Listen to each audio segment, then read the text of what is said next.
I got nothing. There's really nothing to remember. Just What were you gonna remember when you grew up? see you next year for Nightmare on Elm Street.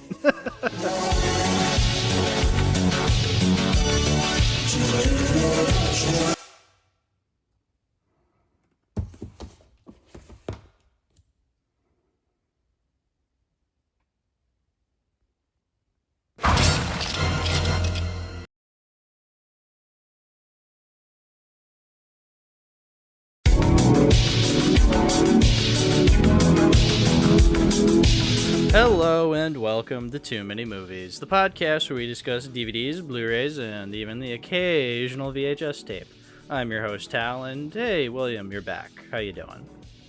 Pumpkin spice is a C-tier coffee flavor at best. You know, I've never had pumpkin spice. I just have never had it.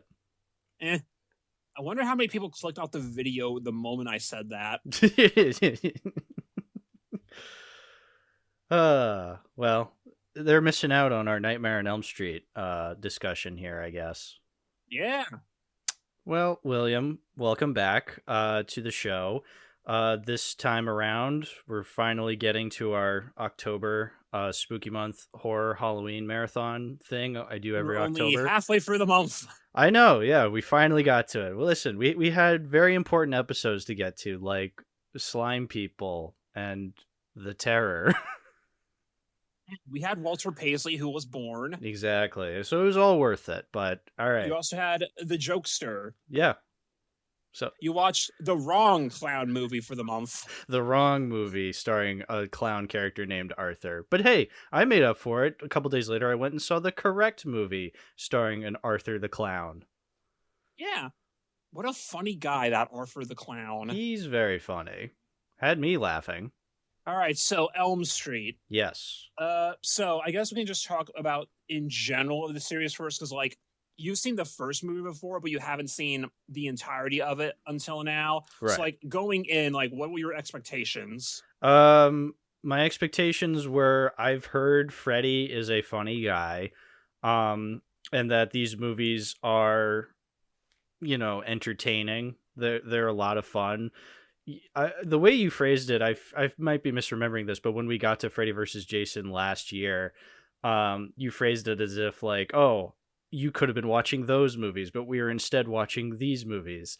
And I thought, well, that was just a joke. Yeah, it was just a joke. Yeah, exactly. I figured because I still had fun with the Friday movies, but I know I was getting into something a little bit different with the Nightmare films. So I believe the context for that was like I pointed out. So how did you feel watching that montage in the beginning with no context of it and seeing all the effects? Yeah. That was something I had in the back of my head. Like, okay, how are these movies going to look visually? And I mean, I'm only 4 movies in, but holy crap, man, these are special effects.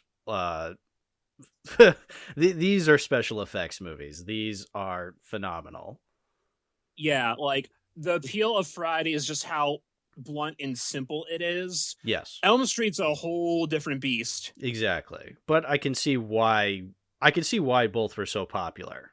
It's like the way I put it in like my Letterboxd review is that like for 80s slashers and horror in general, you can cut it into 2 periods. There's that era from like 1980 to the end of 84 where everyone was just trying to do like the Friday thing, the Halloween thing with their slashers. They all felt like they all had that kind of tone. Then the end of 84, November, Elm Street came out and everything changed. And it was like the shot in the arm that they needed because at that point the slasher craze was kind of dwindling. But then Freddy came along and like reinvigorated it, kind of like the same way that Scream would a decade later, in a different way. Yeah. And now everyone's like, okay, now we got to try to do the Elm Street thing, where the things became more colorful. There was like they had more emphasis on like the soundtrack because like you'd yell out like all the hair metal songs from this point on. Oh yeah, these movies are unapologetically 80s so far. It's like, oh yeah, like not to get ahead of ourselves, but like the soundtracks for these movies will jump in between like 80s pop, 80s rock and metal, and 80s rap. Yeah, that sounds about right. It's like because yesterday, just for fun, started work on a Spotify playlist that just goes and collects all the licensed music tracks and original songs from a bunch of different slasher movies. And even without putting it on shuffle, it sounds like the playlist is on shuffle. Because 1 minute you'll just be listening to like Dawkins' Dream Warriors, and then the next one you'll be listening to the Fat Boys. What a time. I saw REM Losing My Religion in that playlist. Yeah. And then like it's really funny when you eventually get to like Halloween and you see, wait, why now we have like fucking grunge juxtaposed against classic Halloween music. Yeah. So, any other like things you want to talk about before we actually get into the movie? I just really want to talk about these movies because this has been a lot of fun so far. I mean, messy in some regards, but a good kind of messy, I think. Yeah. So last year when we were going through Friday, I had on standby the Crystal Lake Memories book. I don't have something on standby for me right now, but what I do have is I have the Never Sleep Again documentary that I did watch the segments of the first 4 movies and the TV show on yesterday. I can't actively look at it while we're talking here, but like at least kind of refresh my memory on that. So like have some stuff to pull from like what the cast and crew was saying. Because like in that documentary, it's a 4-hour documentary that goes piece by piece into every movie from up until Freddy vs. Jason, because that was the last one at the time, because the documentary came out in 2010 before the remake. Right. Okay. So they don't talk about the remake in that, like how Crystal Lake Memories didn't talk about the remake for the book. Though when Crystal Lake Memories, the documentary came out, they did talk about the remake because everything was done. Right. But yeah, so I can kind of get into that. They basically got in almost everybody involved with the series throughout its history to talk about something. Like fucking everyone besides like Johnny Depp and Patricia Arquette came back. They got like fucking Dawkins talked about it. Like apparently the Dream Warriors music video is like the first music video to be included on a VHS. They got John Saxon, they got Wes Craven, they got everybody in there. That's awesome. That's funny that they didn't get Johnny Depp and Patricia Arquette back specifically. Oh, Johnny Depp probably would have said no anyway, because at that point, yeah, huge. It's like how Kevin Bacon wouldn't come back for the Chris like memory stuff, because like not to sound rude, but like they probably think it's a little beneath them, at least at that point in time. Nowadays, maybe they'd be more willing because like there probably is some nostalgia there. Yeah, exactly. And plus, these movies have become so huge at this point, like you can't really avoid them. It's like it's easy to forget that. Oh, right, the first Elm Street was Johnny Depp's first movie. Yeah, because the first Elm Street is just relevant enough on its own that like it doesn't necessarily need that trivia attached to it. But yeah, first Johnny Depp film. That's crazy. Anyway, I bring that up because then in the movie Ed Wood, there's Johnny Depp and Patricia Arquette who play a couple in the movie. So, oh yeah, I forgot she's in that. Yeah, she's the second girlfriend because the first one was Sarah Jessica Parker. Yeah, it's a good movie. There's also like a funny bit about Never Sleep Again, how like no, we'll bring this back up again when we get to 4, but like no one actually knows why Patricia Arquette didn't come back for the 4th movie. They were just like, yeah, I don't know why she didn't come back. We never asked. We forget. We forget. Why didn't she come back? We don't know why she didn't return. That is bizarre then, if they don't have a reason. It was like, maybe her Asian ass was too much. Maybe she was just busy. We don't remember. They instead got an actress named Tuesday Night. And hopefully by the time we get to 3 and 4, I'll remember how to pronounce her name correctly. Right. Or maybe I'll just keep pronouncing it worse as we go on. That'd be funny. Patricia Arquette. Oh, yeah, anyway. All right, so the first movie. You've seen this one before. This one was just refreshing. Yeah, exactly. That's the thing with these horror franchises these past couple of years. Every single one of them, I had seen the first movie and then never the series. So now doing the podcast, this is my excuse to finally dive into the series. And so, yes, I had seen Nightmare on Elm Street 1 before, and I liked it the first time. I wasn't passionate about myself saying I liked it. I was like, yeah, this is good. I think rewatching it, I definitely appreciate it more because of the strengths that it does well. So I guess we can start with like how the actual like context of the movie and the making of it. Mm-hmm. So Wes Craven. So after like making some like the other earlier films he's did with like Last House on the Left, and I think The Hills Have Eyes already happened by this point. Yeah, Hills Have Eyes was 77, so this would have Okay, been yeah. Both of those happened by this point. It was Well, like that just happened. he had an idea for a movie. There is actually some real life basis for Elm Street. Mm-hmm. I need to pull up the story for that, but basically there was this thing that happened with like I think it was Cambodian refugees coming to America after something, and basically for whatever reason some just didn't want to go to sleep, and then one night they finally managed to like get one of them to actually go to sleep, and then a couple hours in the middle of the night, all of a sudden he randomly woke up screaming, and before they could get to him, he just dropped dead. Oh, that's like cool. he just randomly there was like a real life thing about that, and they discovered that he had that all the sleeping pills they gave him he just never took. There was a coffee machine hidden under his bed. Oh, Like, yeah, relevant. Yeah. So there was like a real life situation here where like, oh, there's like an actual syndrome here that people were baffled about what is happening here. Yeah, that's so freaky. That inspired. So Wes Craven heard about that story and was like, I wonder what did that. What if there's like someone in his dream that got him or something? Did they ever find out what actually happened to the dude? I don't remember. Let me look it up. Okay, yeah, because that is freaky. Sudden unexplained death syndrome, SUDS, occurs when a relatively young, healthy person, usually male and Asian, dies unexpectedly while sleeping. The victim has no known illness and factors. Yeah, it's like I don't know if they ever figured it out. Okay, yeah, so that really adds to the freakiness of it, like the unexplained death. I think that is pretty scary. So I feel like Wes Craven then being inspired to then make a film about that too, at least explain something. It's like, okay, I can see that. That's actually really interesting. Heard about it in the LA Times, and then there's also apparently a 70s pop song called Dreamweaver by Gary Wright. Oh yeah, Dreamweaver. Which I guess, which also helped inspire it. Okay. There was also like he recalled like a thing that happened to him in childhood where one night when he was sleeping, he heard like a commotion outside and he saw this man just walking past down the street, like a trench coat and a hat, who then stopped because he realized he was being watched and looked back. So Craven hid. And then when he thought the man left, he looked back up and the man was still there, and the man like lunged forward a little bit to scare him. So like all those different kinds of experiences.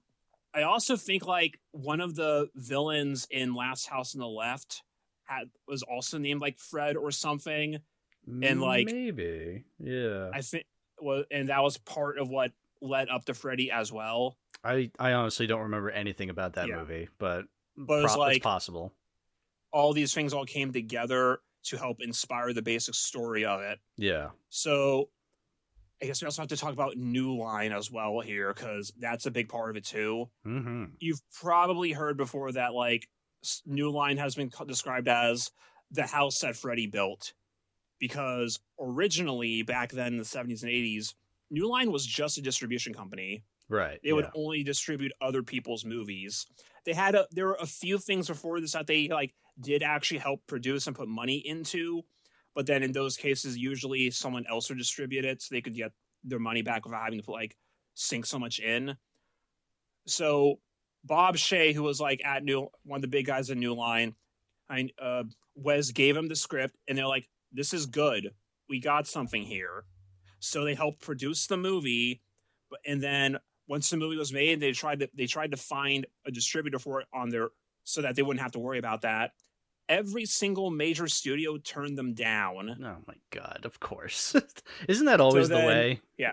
Yeah. So then New Line basically had to take the gamble on, we have to do this ourselves. Yeah. And at that point, it's like, if this fails, the company is probably dead, because that's a lot of money now they have to invest in. Mm-hmm. So if the movie failed, New Line would have been dead. Yeah. So anyway, against a budget of $1.8 million, the movie made $57.1 million. Of course it fucking did. Jesus. 318 Pro. Yeah, exactly. You know, that doesn't surprise me that this was a hit because it is different. It is a slasher, which at this point was becoming a tired, tropey horror subgenre. But this is vastly, vastly different than your Michael Myers and your Jason Voorheeses.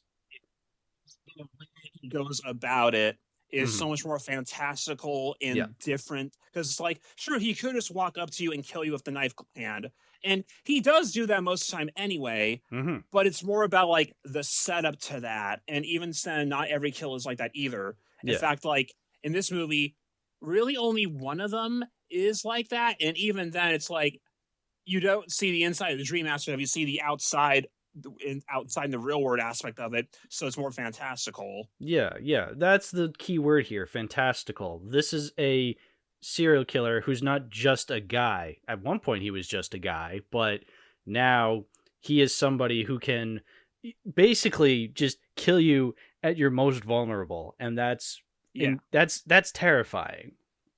yeah, because like you have to go to sleep eventually. Yeah, you literally can. I know Freddy at some is point in the movie Nancy says something like, I looked it up, the Guinness World Record is 11 days. And even then I'm like, that sounds even far too long for any average human to not be able to fall yeah, asleep.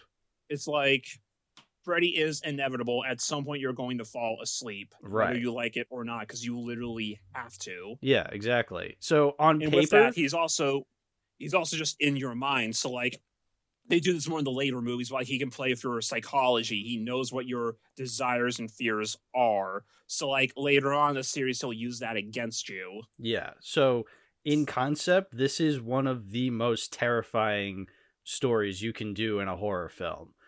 Yeah, In he will execution, fuck with you. yeah, but in execution, that's where I'm like, I'm not very scared by this film.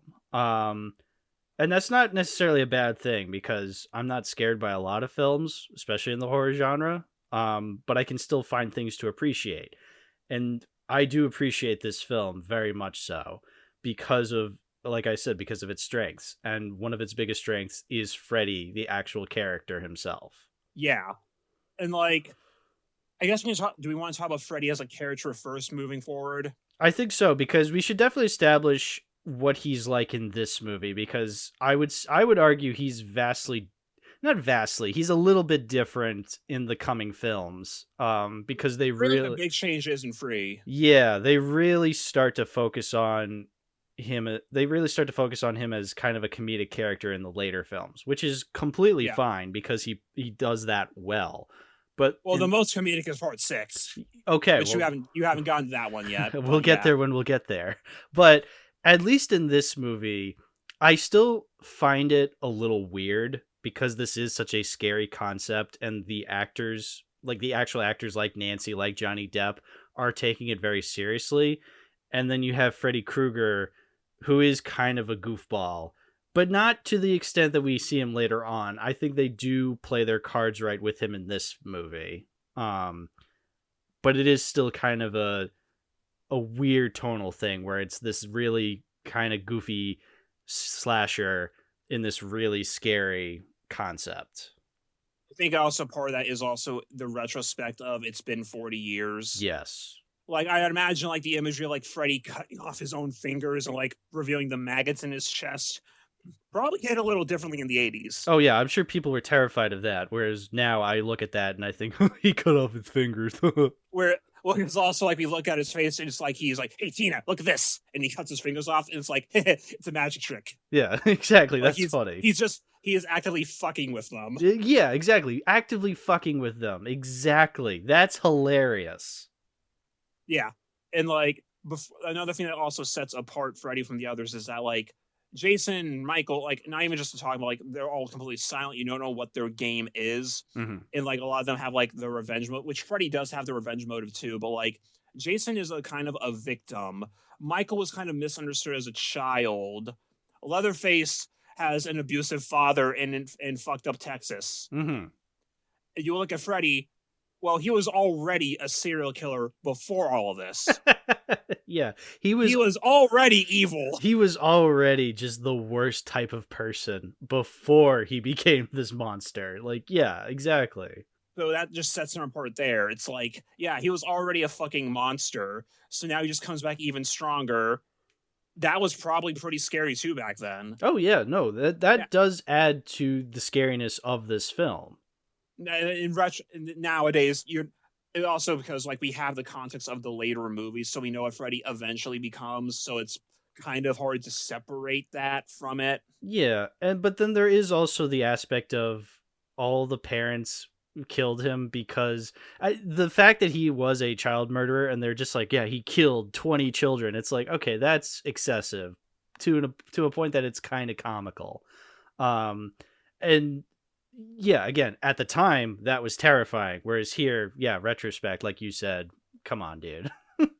Like, who did it? Oh, they finally found who did it. They got him. What do you mean they didn't follow the warrant correctly? Yeah. Which is like the annoying bureaucracy that's like, damn, now we have to let him go, even though we know for a fact he fucking did it. Yeah, exactly. So it's like, all right, fine, then we'll kill him ourselves. I'm gonna come back. No, you won't. Oh, yes, I will. 20 years later, I came back.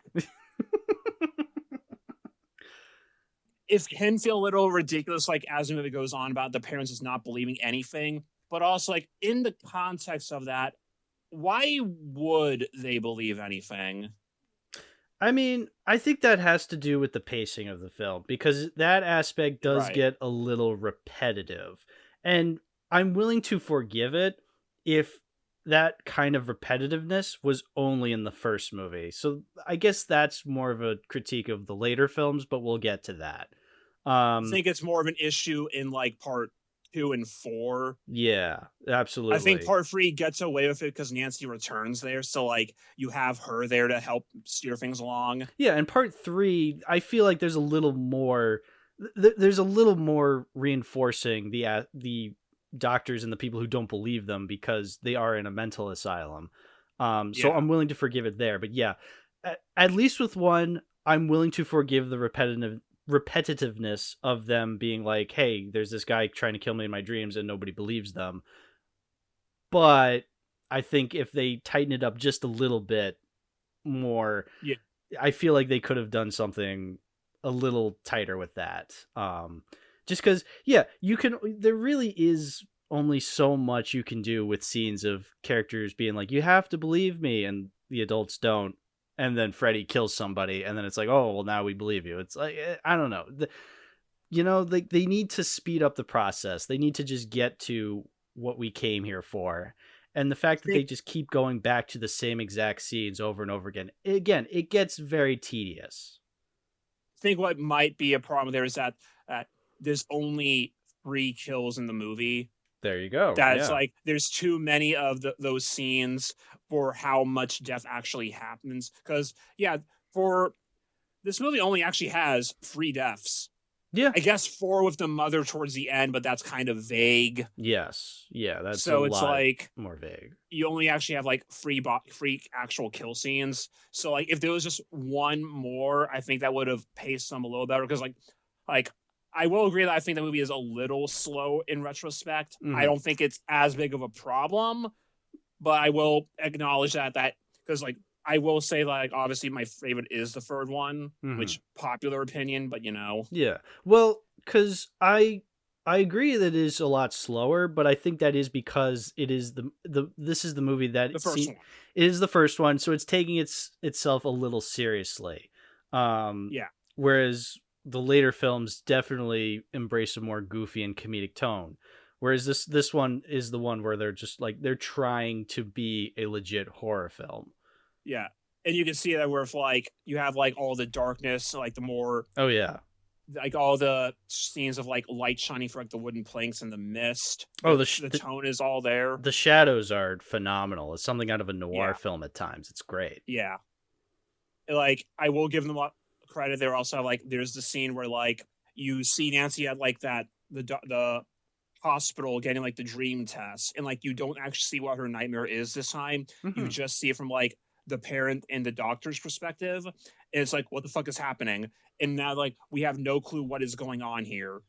So something is off. At which point that's when the mom kind of starts to like understand, although she still like was against it because like, well, he's fucking dead. What do you mean he's in your dream? He's fucking dead. But like then we get like the backstory of like, oh, she's the reason why Freddy exists. We see the boiler in the glove. Yeah.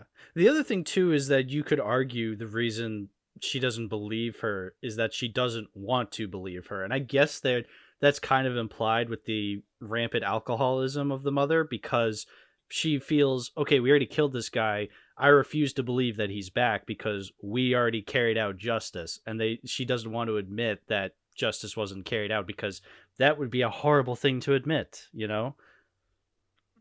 Sweetie, have a good night. Also, we just torched a guy next door. Yeah. Which is also just a line from the second movie, I think. Yeah, it literally is just a line from the second or third. I don't remember which one, but yeah, that is literally a line.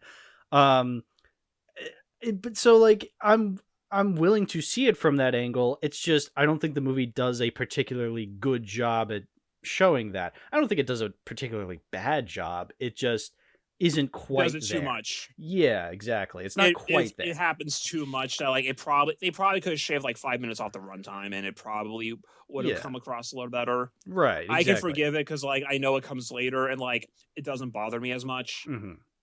Yeah. Yeah, I still think this is a solid horror film, is the thing. Like, I completely understand why this was such a big hit at the time and why it's seen as one of the most iconic horror films ever made.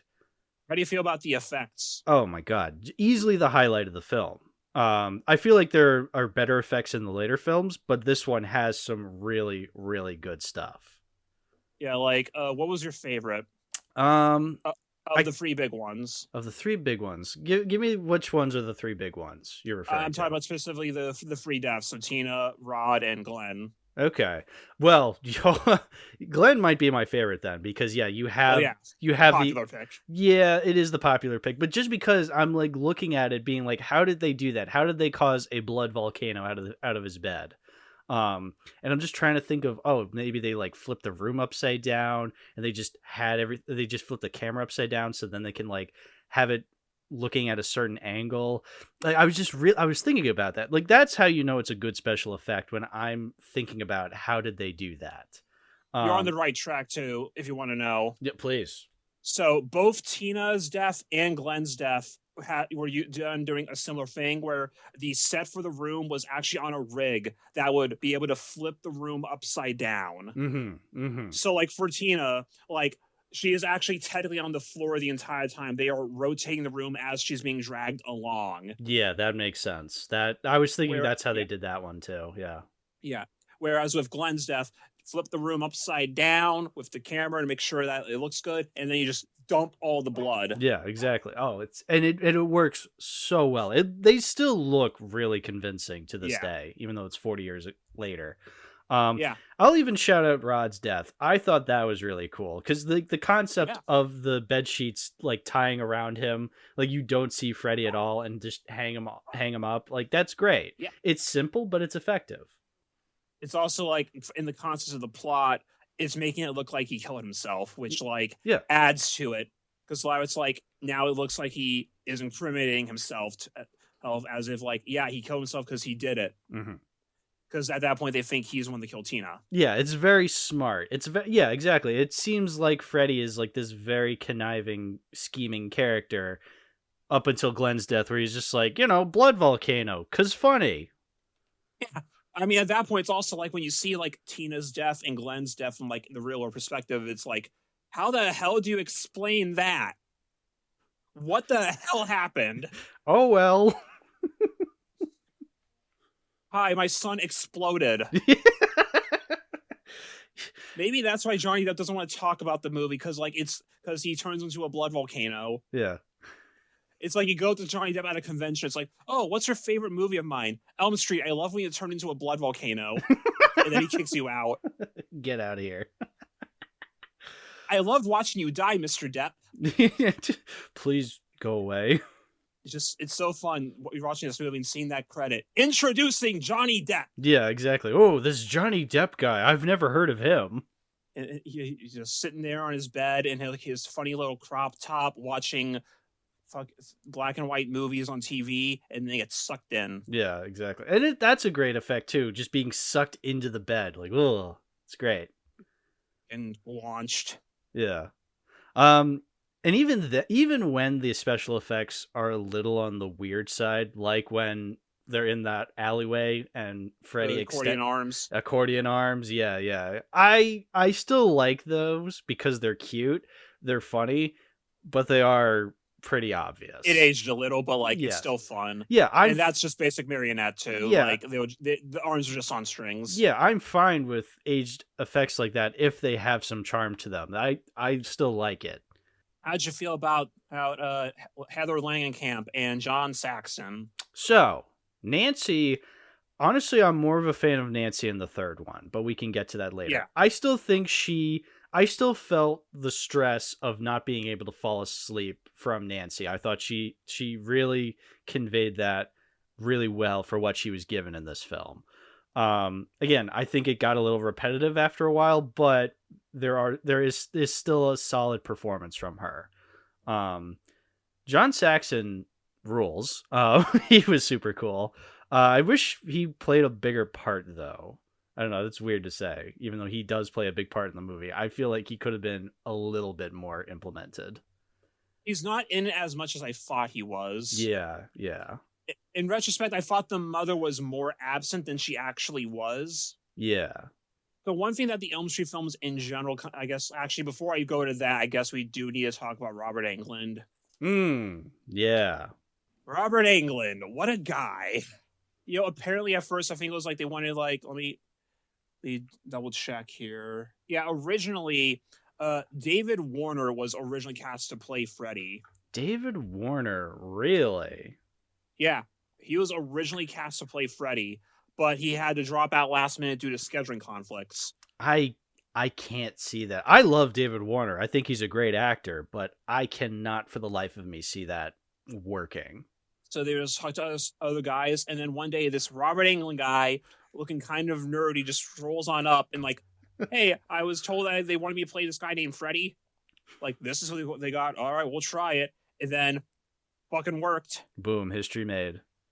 Apparently, Kane Hodder was also at one point in talks, which is very funny. Yeah, also no. Yeah, also no. Love Kane, but he is just...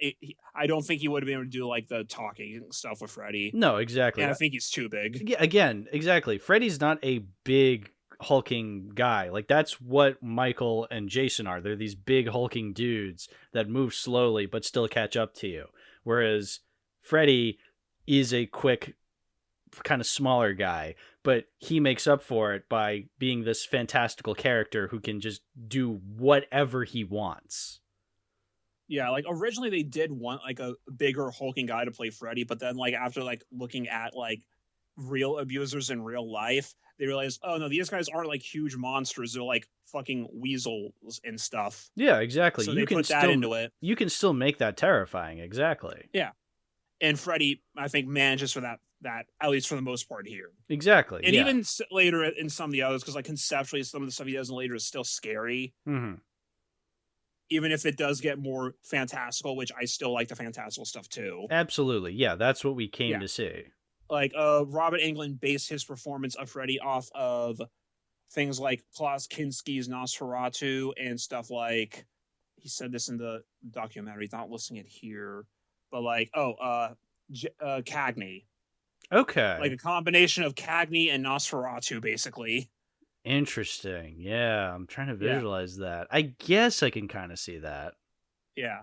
Robert Englund came up because, like, at that point, he got some minor success off of the V miniseries that ran for the early 80s. And then, like, he went in to do Freddy, and then that's what he became known for. It stuck. Yeah. The design for Freddy was a combination of two things. It was based on real burn victims. Yeah. So like they did like look at actual like burn makeup and stuff. But at one point the guy who was doing the makeup for it originally, before he settled on it, he actually like, you're gonna laugh because it's exactly what you would make a joke about, and then you find out no, that is real. He was at a pizza place. Rick, you little meatball. He was looking at his pizza and like started messing with the pepperoni and stuff, and eventually he just made Freddy's face on the pizza. Incredible. The joke everyone would make about Freddy's face is also just how they made Freddy's face. Hey, it's the pizza. I like the soul food. Anything else you want to talk about with Freddy? I think we covered it for now, just for the first movie. Yeah. Because we'll keep coming back to it. Yeah. Before I get to like the end of the movie, is there anything else you want to talk about with the movie?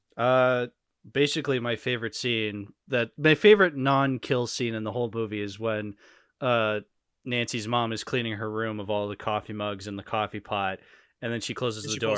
She pulls out the second coffee maker. It's so funny.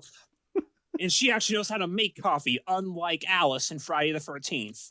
Exactly. Yeah, exactly. That's why this is better than the first Friday the 13th. Exactly. I think this is better than most of the early Friday the 13th. Well, no, yeah. Yeah.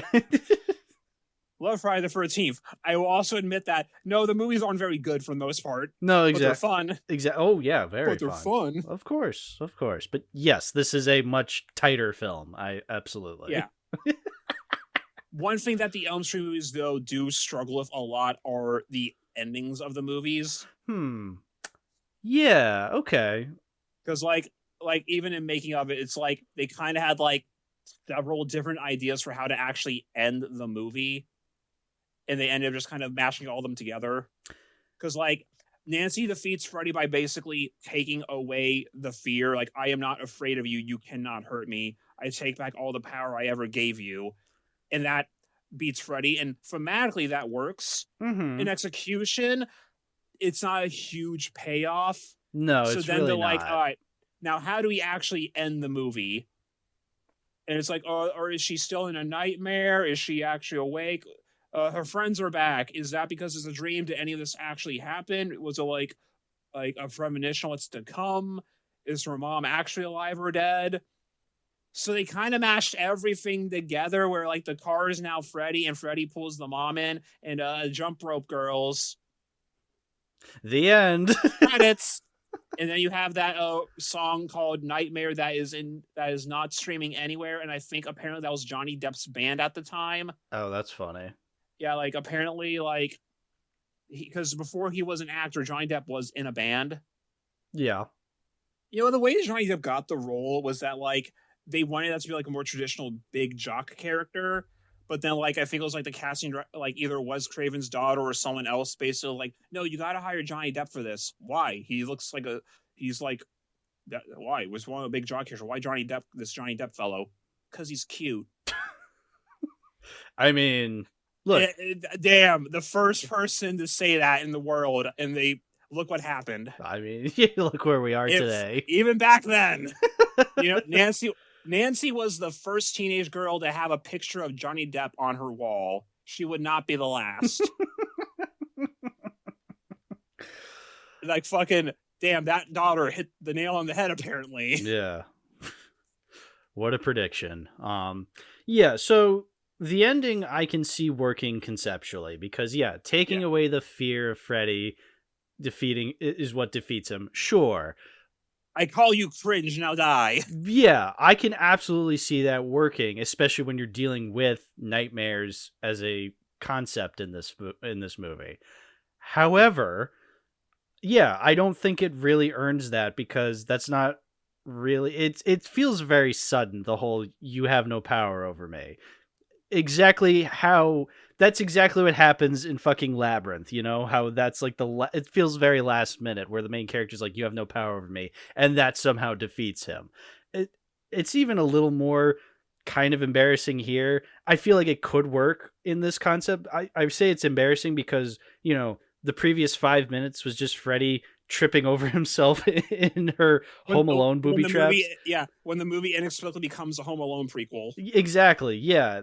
Again, which I think also works in that way because like you get like the cool effects of like the flaming footprints that like in the real life, like what the hell is going on here? No, absolutely. The whole making Freddy this bumbling klutz at the end should work because then that leads into her being like, you're just a loser. You have no power over me.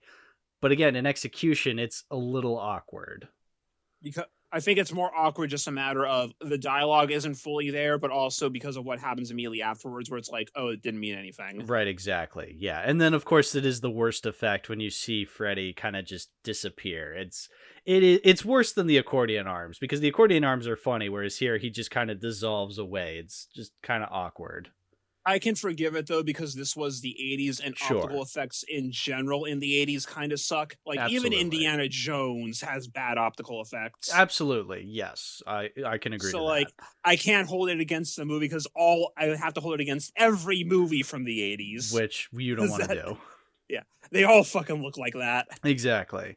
And then to go off on to talk about the actual ending, where so they're in outside, it's daytime, and that's when you're wondering, oh, is this a dream? Is this still going? Again, in concept, I would like that. As like, here's the thing. If this was the only Nightmare on Elm Street in existence, that is a good ending. The problem is that some of the other movies also just do this, though. Like the exact next movie does the same thing. Right. And because it's a franchise now, that ending is a little on the confusing side. Because like the way that came about is that like Wes Craven wanted it to be a standalone movie, but Bob Shea kind of pushed a little for, hey, just in case, I would like to have like the rights to a movie that I could potentially make sequels of.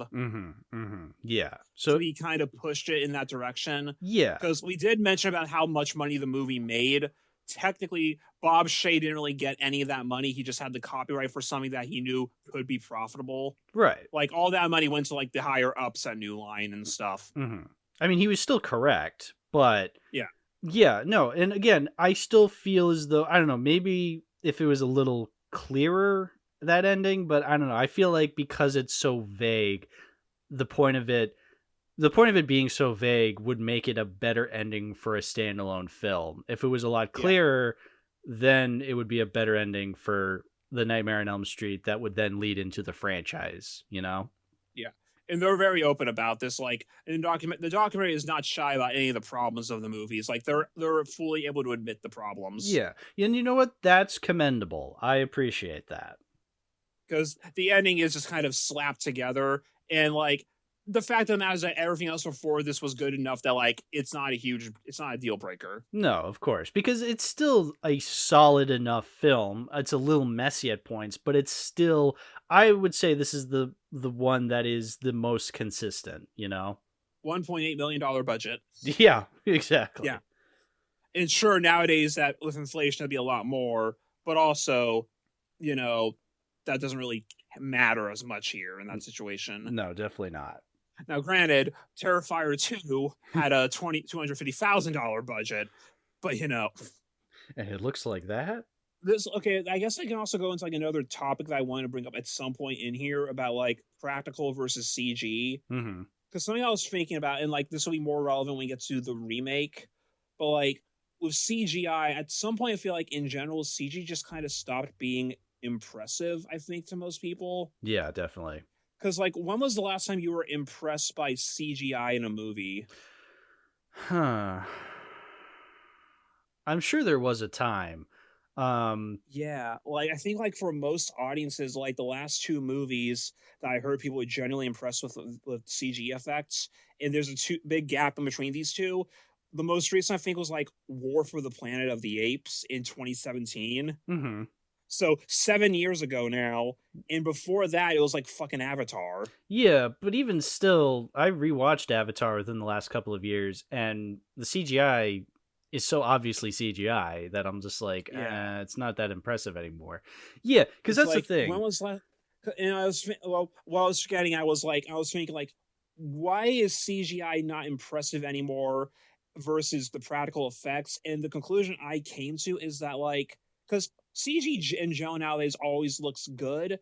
It's like it's kind of goes without saying that the effects are going to be good. And the thing I came to is like the reason the practical is more impressive than CG for a lot of times is because with CGI, how good it looks is a matter of how much money did you spend and how much time did you have. Because the more money and more time you have, of course it's going to look good because you pumped so much money into it and you had all day.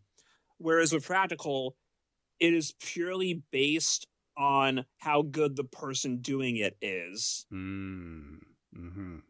then there's a lot more personality in those practical effects. Yeah. Yeah. Because it's like to go into like modern like Terrifier movies.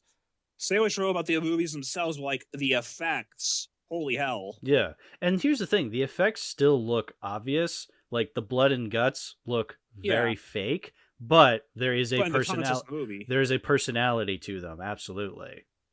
and like it just looks so it's fun. It looks good Yeah. for it. Like when I see like those animatronics of like the corpse, like Allie, the animatronic for Allie at the end of that scene when she's like just gushing blood and like is practically a skeleton. It looks fucking cool. Yeah. It's like these effects are great for the, and considering that there was only like 250,000 or 2.5 million, it's like goddamn. That's like, it's so much more impressive because you know there's actually like limitation restrictions they had to deal with. Whereas with CG, well, yeah, you can do literally anything, and you put like $1 billion into it, it's gonna look good. I'm not impressed because we expect that from that. Yeah, and then when it doesn't look good, it's now even more pathetic. Yeah. Whereas with the practical, it's like, holy shit, that animatronic is awesome. Like, you built a giant 40-foot gorilla? Holy shit. Yeah. Okay, where do we go from here? Well, Nightmare 1, good movie. Good movie. So yeah, movie made money. New Line didn't die. And then it's like, well, I guess we can make a sequel. Might as well. Wes was kind of against doing a sequel at this point, so he did not come back. I can see that. And as you can kind of tell, they didn't really know how to make a sequel to Elm Street at this point. No. Because this movie just kind of does its own thing. So I guess, like, for me, this is my second time watching it after, like, many years. Because, like, I think the first time I watched this was probably back in, like, 2015, 2016. Oof, that was a long time ago. And I did not like it. Here, I think it's better than I thought it was. Still don't particularly love it, but it's not as bad as I thought it was. It's just kind of weird and confusing. To be fair, a lot of that is with the context of the rest of the series. It doesn't fit. Oh, yeah. To give it credit on its own accord, there was no rest of the series yet. Right, exactly. So, yeah, my experience with the second one, I've only seen it once. I liked it. Kind of. As I think that's an important disclaimer. Yeah, no. When I say I liked it, I don't think it's particularly good, but I had a blast with it because of the things that I did like from it, because it is very funny. This movie. There were several times I was guffawing at how there's very few words to describe it. It is an interesting specimen, I would say that. It is interesting. But overall, I think a specimen is a good word for this movie. It is very much a specimen. I was thinking, because there were times where I was laughing and having more fun with it than I was the first one. But as it started to go on more, then I realized, oh yeah, no, I can see why this is considered such a black sheep, and then why the first one is a far tighter film. That third act, yes, that's where I was like, okay, I'll put my hands up. This is when it's starting to really falter. And not even because it's the worst thing ever. It's just boring and tired. And it feels like the movie's just like, I really don't know what else to give you. You know? They don't know what they're doing. Yeah, exactly. It's a very pathetic whimper. For example, in terms of not knowing what they're doing, they almost didn't get Robert Englund back.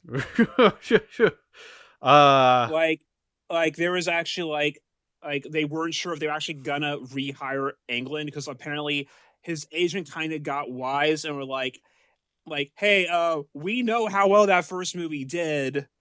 I think we can get a little more money for this one. That was what his agent was pushing for. They actually started to film the movie with an extra. And apparently the extra was fucking awful. It was basically like moving around like Frankenstein.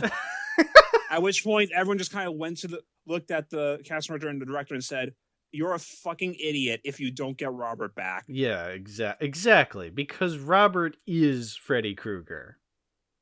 I mean, at that point, it was only one movie, so you can kind of see the notion, but it's like, no, this guy needs to be Freddy again. Get him back right now. And so then when you actually see Robert in this movie, yeah, he is Freddy Krueger. Got special work here. Now, even though he doesn't act that much like Freddy, I mean, he does, like when he's actually killing people, that is very much Freddy. But then, yeah, the whole movie is just Freddy possesses a guy who moved into Nancy's old house because I guess he can do that now. It's like, huh.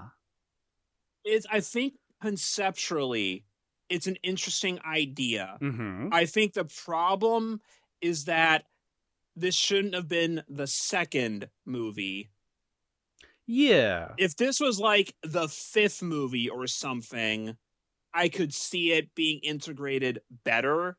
Like as if Freddy is like kind of exhausted his options, where he's like, okay, let me try possessing one of the kids. Yes, I can see that. And to be fair, I did just mention fifth movie. That is kind of a thing that happens in the fifth movie. Kind of. Uh-huh.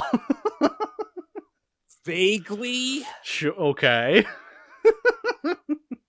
You'll understand what I'm talking when you watch it, but like it's not as with what it is. It's not like what you're probably thinking of. Right. I'll see it when I see it. In like 3 days. Exactly. Now, granted, by the time this episode goes up, you'll probably have already watched the movie. Exactly. Yeah. By the time people are hearing this, I've already seen the fifth one. Yeah, but yeah. I think the idea of Freddy needing to use someone else to come back is a solid enough idea. And they kind of use that in other things like Freddy versus Jason. The whole beginning of the conflict is no one remembers him, or therefore they're not afraid of him. Mm-hmm. So he can't come back. So he goes to hell, finds Jason, pulls him back and says, "Jason, kill in my name." Mm-hmm. So like, that's like a consistent theme. Like even then it's like in the first movie, the way that like Nancy takes the fear away from him, that's how he's defeated. So Freddy's power being related to the fear makes sense, and him needing that to come back. Yeah, you can see that. Like, yeah. So yeah, he would need someone to help bring him back. Yeah, there is a solid enough foundation here. It's just, it was a little early in the series now, so it's like, how do we actually do that? Mm-hmm. Yeah. It's just not very tightly done. No, I do appreciate the nods to continuity, that like it's now the next people that live in that house, and like using Nancy's old diary to find out what's going on. Mm-hmm. I think that makes sense. Like I can appreciate that. Yeah. It's just, there's a lot of things where things just aren't happening in this film. Very much so. There are only 2 actual deaths in this movie. Yeah, I was gonna say. And then there's just like the kerfuffle at the pool party after that. Yeah. And like, not for nothing, they're cool death scenes in and of themselves. It's just, it takes like halfway through the movie for the first one. Oh yeah. And the second one doesn't happen to like the beginning of the third act. Yeah, and then the pool party is the third act. And then the boiler room, or the boiler factory thing, is like where he's defeated by the power of no homo. Yeah, I guess, and that's like the fourth act, and it's like, can we speed this up, please? Yeah. We could have cut that third act in half. Oh my god, yeah, you could have ended it at the pool party. Yeah, they didn't need to go back. It's also like the whole boiler room thing. Like I think later it does just get retconned to being his fucking garage. Mm-hmm. I get where they're coming from with that building, but like later on, it's like, no, it's just just make it his garage. That makes more sense. Well, that's the thing, is that the second movie isn't technically canon. Am I understanding that? It's just that none of the other movies really call back to it. Right. So it's like, it probably still technically happened. It's just that it doesn't matter that it happened. Right. Okay. Yeah. Because they're kind of vague on how long it's been between I think it was like 5 years between 1 and 2. Yes. And then like we don't know how long it's been since 2 and 3 and also 1 and 3. Right. Well, 1 We and don't 3 actually know how long it's been. I feel like they say it's 1 and 3 is 5 years. But then I also think they say in 2 that Nancy's dead. But it's I don't think no, they didn't say Nancy's dead from my memory. They just said she went crazy and they moved away. Okay, yeah, maybe that was it. I feel like I remember her saying that she was dead in 2, but yeah, I might have made that up. Maybe I don't remember. There's a lot of nothing happening in part 2. So yeah. But what does actually happen, I will defend as being kind of fun. Like, I think this main character is a goofball. He is, because it starts off so strong with him. That first scene where it's a dream sequence, and then they end up in the desert. You know, the famous deserts of Ohio. Yeah. Oh yeah, that's something we forgot to bring up. That canonically, Springwood is in Ohio. Mm-hmm. You would not know this from watching the movies because there are fucking palm trees everywhere. Yeah. See, the palm trees and the mountains in something like Halloween, you have to actually pay attention to find them, and so it's then, like the most egregious thing in Halloween is the lockers. Yeah, the lockers, exactly. If you notice the outside lockers in Halloween, you won't unsee them, but that's if you're looking for them, like I am. Yeah. Whereas with Nightmare on Elm Street, everyone's driving a convertible. There's that scene where Nancy and Glenn are eating burgers on the bridge, and there's that massive palm tree next to them. The palm tree. There are palm trees at the graveyard. They're everywhere. They make no attempt to hide it. The palm tree next to the bridge is the thing that like when you're looking at that scene, that is the thing you're looking at the most. That like it is so blatant. It is so funny. Like, to be fair, I don't know if they ever name drop Ohio in the movies. I just know like canonically it is Ohio. Mm-hmm. The closest really get I think is like the map in Freddy vs. Jason, where it's like the line from like Springwood, Ohio to Crystal Lake, New Jersey. Which we now have to suspend our disbelief that they drove all the way across Pennsylvania in one night. Yeah, exactly. Yeah, I remember we talked about that in the episode. Yeah. They drove from Ohio to New Jersey in one night. Pennsylvania is a very long state. Yeah, there is nothing in between, but there's a lot of nothing in between.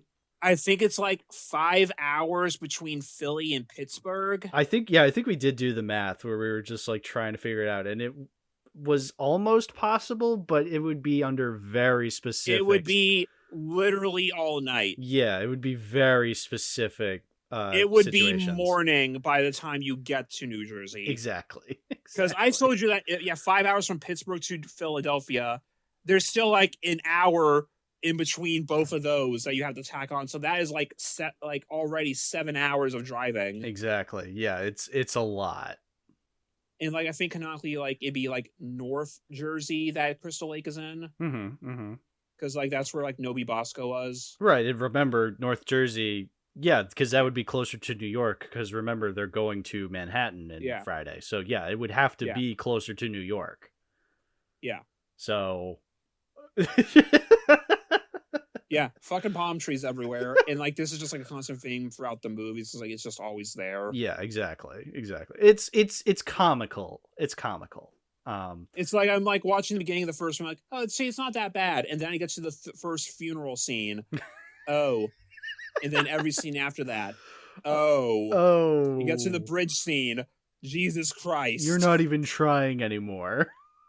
Why did you even bother setting this in Ohio? Yeah, just say it's in California. Who cares? I think they finally figured that out for Scream, because that does just take place in California. That's right. Yeah, exactly. It only took well, technically, New Nightmare does take place in LA. Sure. But that's because it's literally technically real life, so. Exactly. But yeah, anyway, so the beginning of Elm Street 2, where they go to the deserts of Ohio. And anyway, then Jesse wakes up from his nightmare and just starts screaming. And his little sister downstairs is like, why can't Jesse wake up like a normal person? And that... We talk about that just to be clear, though, like, let's talk about the actual bus scene, though, because it is admittedly a cool sequence. Oh, yeah, absolutely. Yeah, like the bus, like, in the fucking, on the desert pillar in the canyon. Mm-hmm. That's a cool image with like, and if you notice at the beginning, the bus driver actually is played by Robert Englund. I noticed that. I remember looking at him when he opens the door, and I'm like, that looks suspiciously like him. Yes. And then of course, so he turns into Freddy. It's a cool sequence. And then he wakes up and screams and becomes the first male scream queen. Mm-hmm. Mm-hmm. And his sister is eating Fu Manchus. Which is like, that was why so Fu funny. Manchu? It is so funny. I feel like even by the 80s, Fu Manchu is a fucking pull. Oh yeah, no, that it was completely not okay, but that's what makes it even funnier.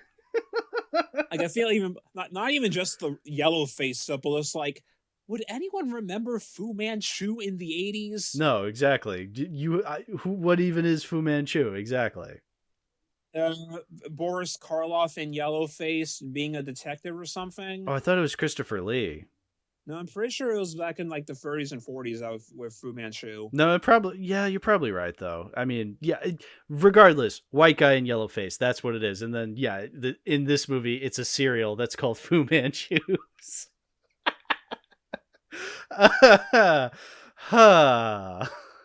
What a movie.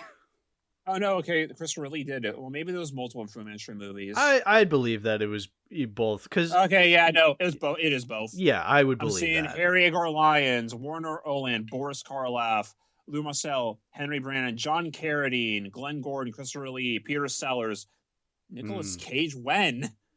Nicolas Cage. Maybe like an animated version? Maybe. Oh, in Grindhouse. Yeah. Fake trailer. Okay, that makes sense. Okay, apparently there was a Fu Manchu movie in the 80s. Okay. But like literally 1980, so... And that was Peter Sellers. Random. Wait, really? Peter Sellers? Wait, 1980. Didn't he die in 1980? Yes. Huh. Oh, was that his last movie then? This keeps getting better and better. Let me see his film. Let me pull up the boy's filmography. Yeah, we need to fact check this. Okay, so the last movie he was alive for was the finished plot of Dr. Fu Manchu. Okay. He was also uncredited as a director for that movie. The last movie that he was technically in was in '82, Trail to Pink Panther. Right. Which it's all previously cut footage from previous films. Right. Yeah. So okay. I'm going to say that the yellow face paint killed him. Yeah. Oh, that was amazing. That was good research. I like that we learned something new. Let me see what he actually fucking looked like in that movie. Yeah. The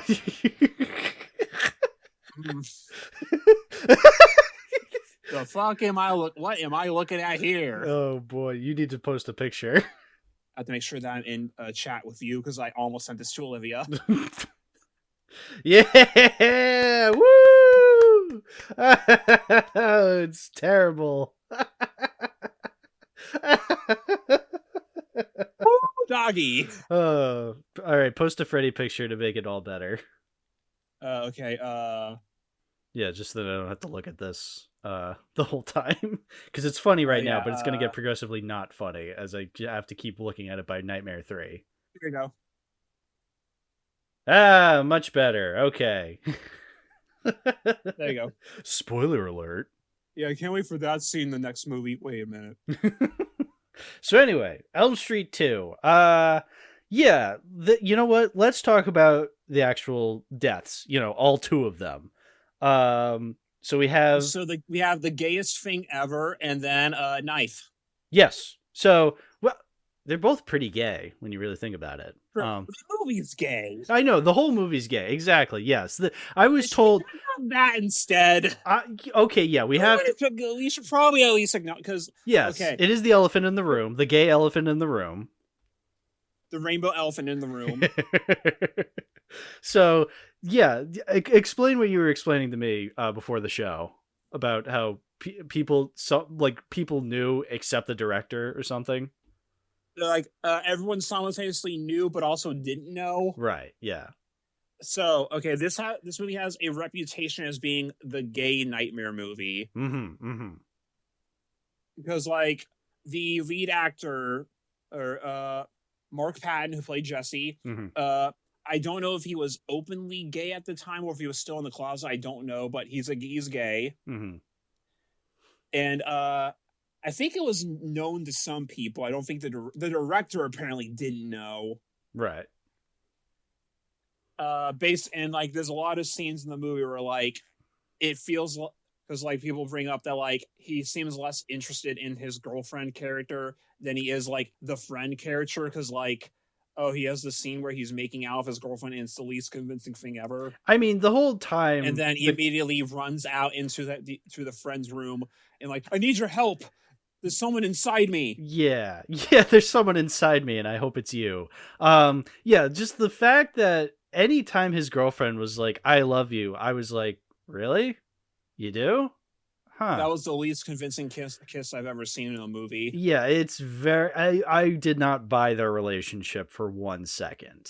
Absolutely not. There's the famous dancing scene, which you have your profile pic for now. I love the dancing scene. I am upset. Well, first of all, so it starts off with him being like, "All right, Dad, I'm going out," and his dad, Clu Gallagher, is like, "No, I told you to unpack your stuff," and so he stomps away. He never unpacked, even though he's been in that house for like a couple weeks. Yeah, exactly. Whatever. So then he stomps up the stairs in the gayest way possible, which is funny already. But then, yeah, then he starts to clean his room by dancing to some real 80s music. And I think it's the song Touch Me All Night Long by Wish and Fonda Ray. and it's so funny because he's just dancing on his bed. He's using his butt to like hit the fucking drawer to close it. It's so funny. He starts apparently you finish. He starts using the fucking like popper. Like he's supposed to be using it as a microphone because that's what you do. You use like a stick as a microphone, but he's not singing along to the words. He's just putting it near his mouth and stroking it. And then he starts using it as like, you know, like Rich Evans with the droid in that Star Wars video, and starts like stroking it on his bed. And then his mom and his friend walk in and it pops. And also he has a sign on his door that says "No chicks." What subtext? Like apparently Mark Patton did not want to film that scene. He kept putting it off until like it was one of the last things they had to do. And they had like no choreography for that either. They didn't even know what to do for the scene. Yeah, so that's what we ended up with. Yeah, and you know what? I love it. It's my favorite scene in the whole movie. Apparently Mark Patton said that scene plays at gay bars he goes to all the time. I feel really bad now, but it's such a good scene. It's so funny. It's like, I feel like there's at least some humor there for him, but like there's a documentary that came out a couple years ago called Scream Queen, My Nightmare at Elm Street, about like his perspective on the making of the movie. I have not seen it yet. I hear it's a good documentary and like it goes over like what happened with him, because like he did like 1 or 2 other movies after that, but he didn't want to be typecast as just like the gay character. So he kind of just retired from acting. Yeah. I mean, it's a shame because he's not that bad of an actor. I actually thought his performance was very interesting in this movie. He's obviously not my go-to for favorite main character in a nightmare film, but I still think he did a good job for what he was given. Yeah. Like there's also like all the other stuff, because like you have like Freddy saying, "I need your body," so, like, the body possession. It's like you can kind of like get some subtext out there of like how he's being. How do I word this? I feel like I'm trying to say here, because like a gay youth trying to figure out who they are. Like you have Freddy possessing him. Yeah. I mean, I don't know how to really word this, but I think people can at least understand what I'm trying to say here. Yeah, like there's like, not only is it a gay film, it's a little homophobic. Because I didn't really see it that way. I guess you could interpret it that way. I'm not trying to interpret it as being homophobic. I'm trying to like, in terms of like coming to terms of sexuality, kind of. Sure. You can kind of get like something of it out of that with that. Yeah, exactly. I'm saying homophobic because I remember I read like a review where it's like, this is the most homophobic movie ever, and it's like some straight guy saying that. So it's Yeah, like, okay, usually straight people are the ones that are saying that. yeah, I think a lot of because like I think the movie actually is pretty popular in the gay community. absolutely. From what I've heard. I could see that. Yeah. Because it is hilarious. Yeah. But also, the gym scene, the, the gym death, the gym which death. is what we ignored to talk about this. Right. So let's talk about the gym death. So, well, okay. Well, we have. I mean, okay. So it's established early in the movie that like the gym teacher apparently goes to gay bars. Yeah, as like a throwaway line though, is like, he goes to gay bars, because that's just what kids at that age would be like. Oh, my teacher, he goes to gay bars. He's so stupid. Yeah, of course, the gym teacher is the one that does that. Right, exactly. So then, he ends up going to a gay bar. At first I thought this was a dream sequence, but no, he literally just walks into a gay bar and is like, I would like a beer, please. And the bartender's like, yeah, okay, this underage kid's in here asking for a beer. Here you go. It's clear on if it's a dream or not. Well, that's like the fantastical stuff. Well, I guess it's also one of the things in the movie breaks the rules because fantastical things happen all the time in this movie. Right. It's not very clear on what is a dream and what isn't. Well, that's what I'm saying. Like, it feels like a dream, and then then there's like the throwaway stuff. Like, yeah, we found him on the highway naked. Right. Like, yeah. So was he just sleepwalking while he was doing this? Did he like actually kill him for real? Was it because they found the gym teacher's body in the school? Right. Exactly. So it's like, yeah, did that actually happen? Because then he's at the bar and the gym teacher comes up to him being like, you're in trouble. And then all of a sudden they're at the school now. It's like, no, that's not realistic. You would take him home. Yeah. So that has to be a dream, right? Right. And then like all the balls flying. And there's like the fucking towel whip. Yeah. That's how he dies. The towel whip to the ass. He basically just gets. Well, I think Freddy does show up. Freddy does slice him, but I just love the scene of just his ass getting whipped by the towel. It's great. Which, like in the documentary when they talk about this, like, yeah, we didn't know the movie was gay making it, but looking back, watching it, and just like a bunch of click montage of all that, like the dance scene, the towel whip, and then the towel whip, and they just say it was so obvious.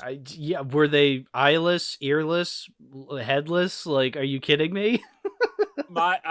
My belief is that it was the 80s and they just were that stupid. I guess so. Yeah, it's bizarre. Apparently, because like the director had no clue, some of the other people had no clue, and then he like listened to like the screenwriter and he's like, no, I knew what I was doing. It was supposed to be subtext. I knew what I was doing. No subtext. There is zero subtext. It is out in the open, but whatever. He wanted to be subtext, but he failed at it. Yeah. He tried to make it subtext. He just made a text. He failed successfully. But yeah, no, I still love the effects of that kill because it is really cool seeing the guy just like, tied up and all the balls are flying everywhere. It's great. And then the stuff of like Mark with Jesse also like being Freddy is pretty cool usually. Ooh, I love how you see him in the showers, then the steam kind of covers him up, and then Freddy emerges from the steam. Like, that's great. That's brilliant. Basic effect, but it works. It works, yeah. Exactly. Basic but effective. Like all the stuff like he has Freddy's claw, the stuff with the reflections, it's all good. Yeah, exactly. And then we get to the other kill. The big effect where like Freddy like comes out of his chest. Oh, it's spectacular, dude. I love the shot of like you can see Freddy's eye inside Jesse's mouth. Oh, dude. There's like the claws coming out of his hand. Oh my god, it's spectacular. That is easily the best effect in the movie. Like I think it probably is one of the best effects in this series, in all honesty. Which is really cool, yeah, that this movie gets one of the best effects. It doesn't save the movie for me, but it's a really cool effect. No, it does not save the movie. No, because the movie doesn't peak after that. It just kind of goes downward from there. Occasionally a cool scene, but the ending is easily where the movie like sucks the most. It is so boring and monotonous once they get to the boiler factory. Well, because it takes so long for them to get there, and then like it's just a lot of talking when they're there. Yeah, and it's not a great payoff. No, it's really not. It's so slow. Oh, but we did forget to talk about one of the best scenes in the movie, Hmm. by which I mean one of the most confusing scenes in the movie, the parrot. Ooh, the bird. Yeah. So this movie kind of breaks the rules because like weird shit just happens in this movie in real life too Exactly. for Yes. no reason. So the family is in the living room and they put the birds to sleep because they have birds, and then the cage starts shaking and they take the they take the cover off the bird cage, and One what of the one one of of the birds killed the other. yeah, one of the birds just dies, and so then the other one is just like freaking the fuck out and starts flying everywhere and like Starts attacking everybody, and cuts up the dad's face. then all of a sudden it just blows up. It just explodes into a fire. And it's not a dream sequence. Yeah, That just actually happened. what was the point of that, too? It's like Freddy has control over the whole house. It's like the one of the problems in the movie is that like the nightmare doesn't really matter Mm-hmm. because shit's just happening no matter what. Exactly. Yeah. So exactly. Yeah, and then you have the toaster burning up later in the movie because it's Like that completely just pointless. happens. Yeah, it's completely pointless. Like it's not explained and it doesn't go with the logic of the last movie and the movies to come. Exactly. Yeah. So that's why this movie's seen as the black sheep of the franchise. Well, also because it's just kind of boring in other places. Yeah, exactly. Yeah. Which is a shame because we kept bringing it up. the highlights are very good. It's just that the rest it's like a Night of the Demon where you have this scene where like he rips the guy's dick off, which is awesome. Yeah. But then the rest of it is just the most generic slasher you've ever seen. Exactly. Yeah. And like we keep bringing up the pool party. Mm-hmm. So it's like the girlfriend character is throwing a pool party with all her friends, with like the whole town is there basically. Mm-hmm. And you just keep getting kind of back to these shots of people having fun at the pool. And there's like scenes of like him making out with the girlfriend finally, cutting to the pool back and forth. And then he realizes he's Freddy or something, and he runs to the best friend character, and it keeps intercutting the fucking pool party. And everything is just dragging so long. There's a lot of things happen without anything happening. Yeah, and you'd think until eventually we get to the scene where like Freddy comes out of his chest and now he is Freddy, because that's like the big theme of the movie where Freddy needs Jesse to kill people to gain power back. Mm-hmm. Where it's like, I'm taking over your body, we're the same person now basically. And so you'd think this pool party with all these helpless teenagers would be the perfect climax for the movie, where Freddy's just a kid in the candy store here. But they don't take advantage of that. Like he bursts out of the scene because like there's cool things from him turning invisible and stuff. Like he's invisible when he breaks out of the door, and like everyone's like, "What the fuck just happened?" Yeah, and Freddy can just starts appearing everywhere, and he does slice some people up. Mm-hmm. He doesn't really do a whole lot other than that. Nope. I like the part where like he's like up against the fire, and he's like, "You're all my children." Yeah, that's a cool line. It's perfect with the series. It's a cool moment. There's a lot of things happening in that scene, though, that just is not a lot of things happening. Exactly. Yeah, because then nothing really builds up to anything after that. He just kind of walks away, and then the rest of the climax is, again, in that factory with the girlfriend and nobody else. And she just kind of, like, has to talk him down, saying, Jesse, I know you're still in there. I love you. Over and over again until eventually Freddy's like, no homo, and then turns back into him. Yeah, and okay. And then the movie's over. And then and we're on the bus again, and it's like, it's fine. Freddy's gone. And then his glove pops out of the one girl that we didn't see a whole lot of throughout the movie for some reason. And then we go back to the desert. Yeah, and that's the movie. That was funny, but not because the movie actually made it funny, because the movie just didn't know how to end, and so it was kind of just pathetic. The alien reference, I guess. I get, sure. Why not? Why that girl gets the glove? You weren't expecting it. I guess because she's the one who talked last. Sure. Could have been the girlfriend. It literally could have been anybody, and it wouldn't have mattered. It could have been Robert Englund himself. Exactly. He could have been like, "Hey guys, it's me, Robert Englund." Ah. ideas here is just it was just too soon, and they didn't know what they were doing. Hmm.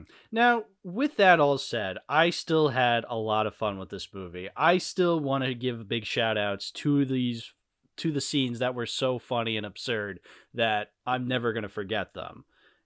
I still had fun with this movie, but so far this is the worst movie of the bunch. Whether or not it will remain the worst yet to be seen. I'm going to make the prediction that it will probably be the remake. Well, we'll just have to wait and see now, won't we? We'll have to wait and see. It'll probably be the remake. Da, da, da, da, da. So after this movie, because the movie's reception was middling, but it still made a good amount of money that they're like, okay, we can keep going at least. Right, exactly. Yeah. It did well. It just like the reception wasn't all there, as mixed. Yeah. I can see that. For the next movie, Wes Craven came back to write the movie. I keep forgetting that he didn't actually direct it, but he just wrote it. No, it's directed by the guy who directed The Mask. So yeah, it was directed by Chuck Russell, but Wes Craven came back to do at least write it and do the screenplay.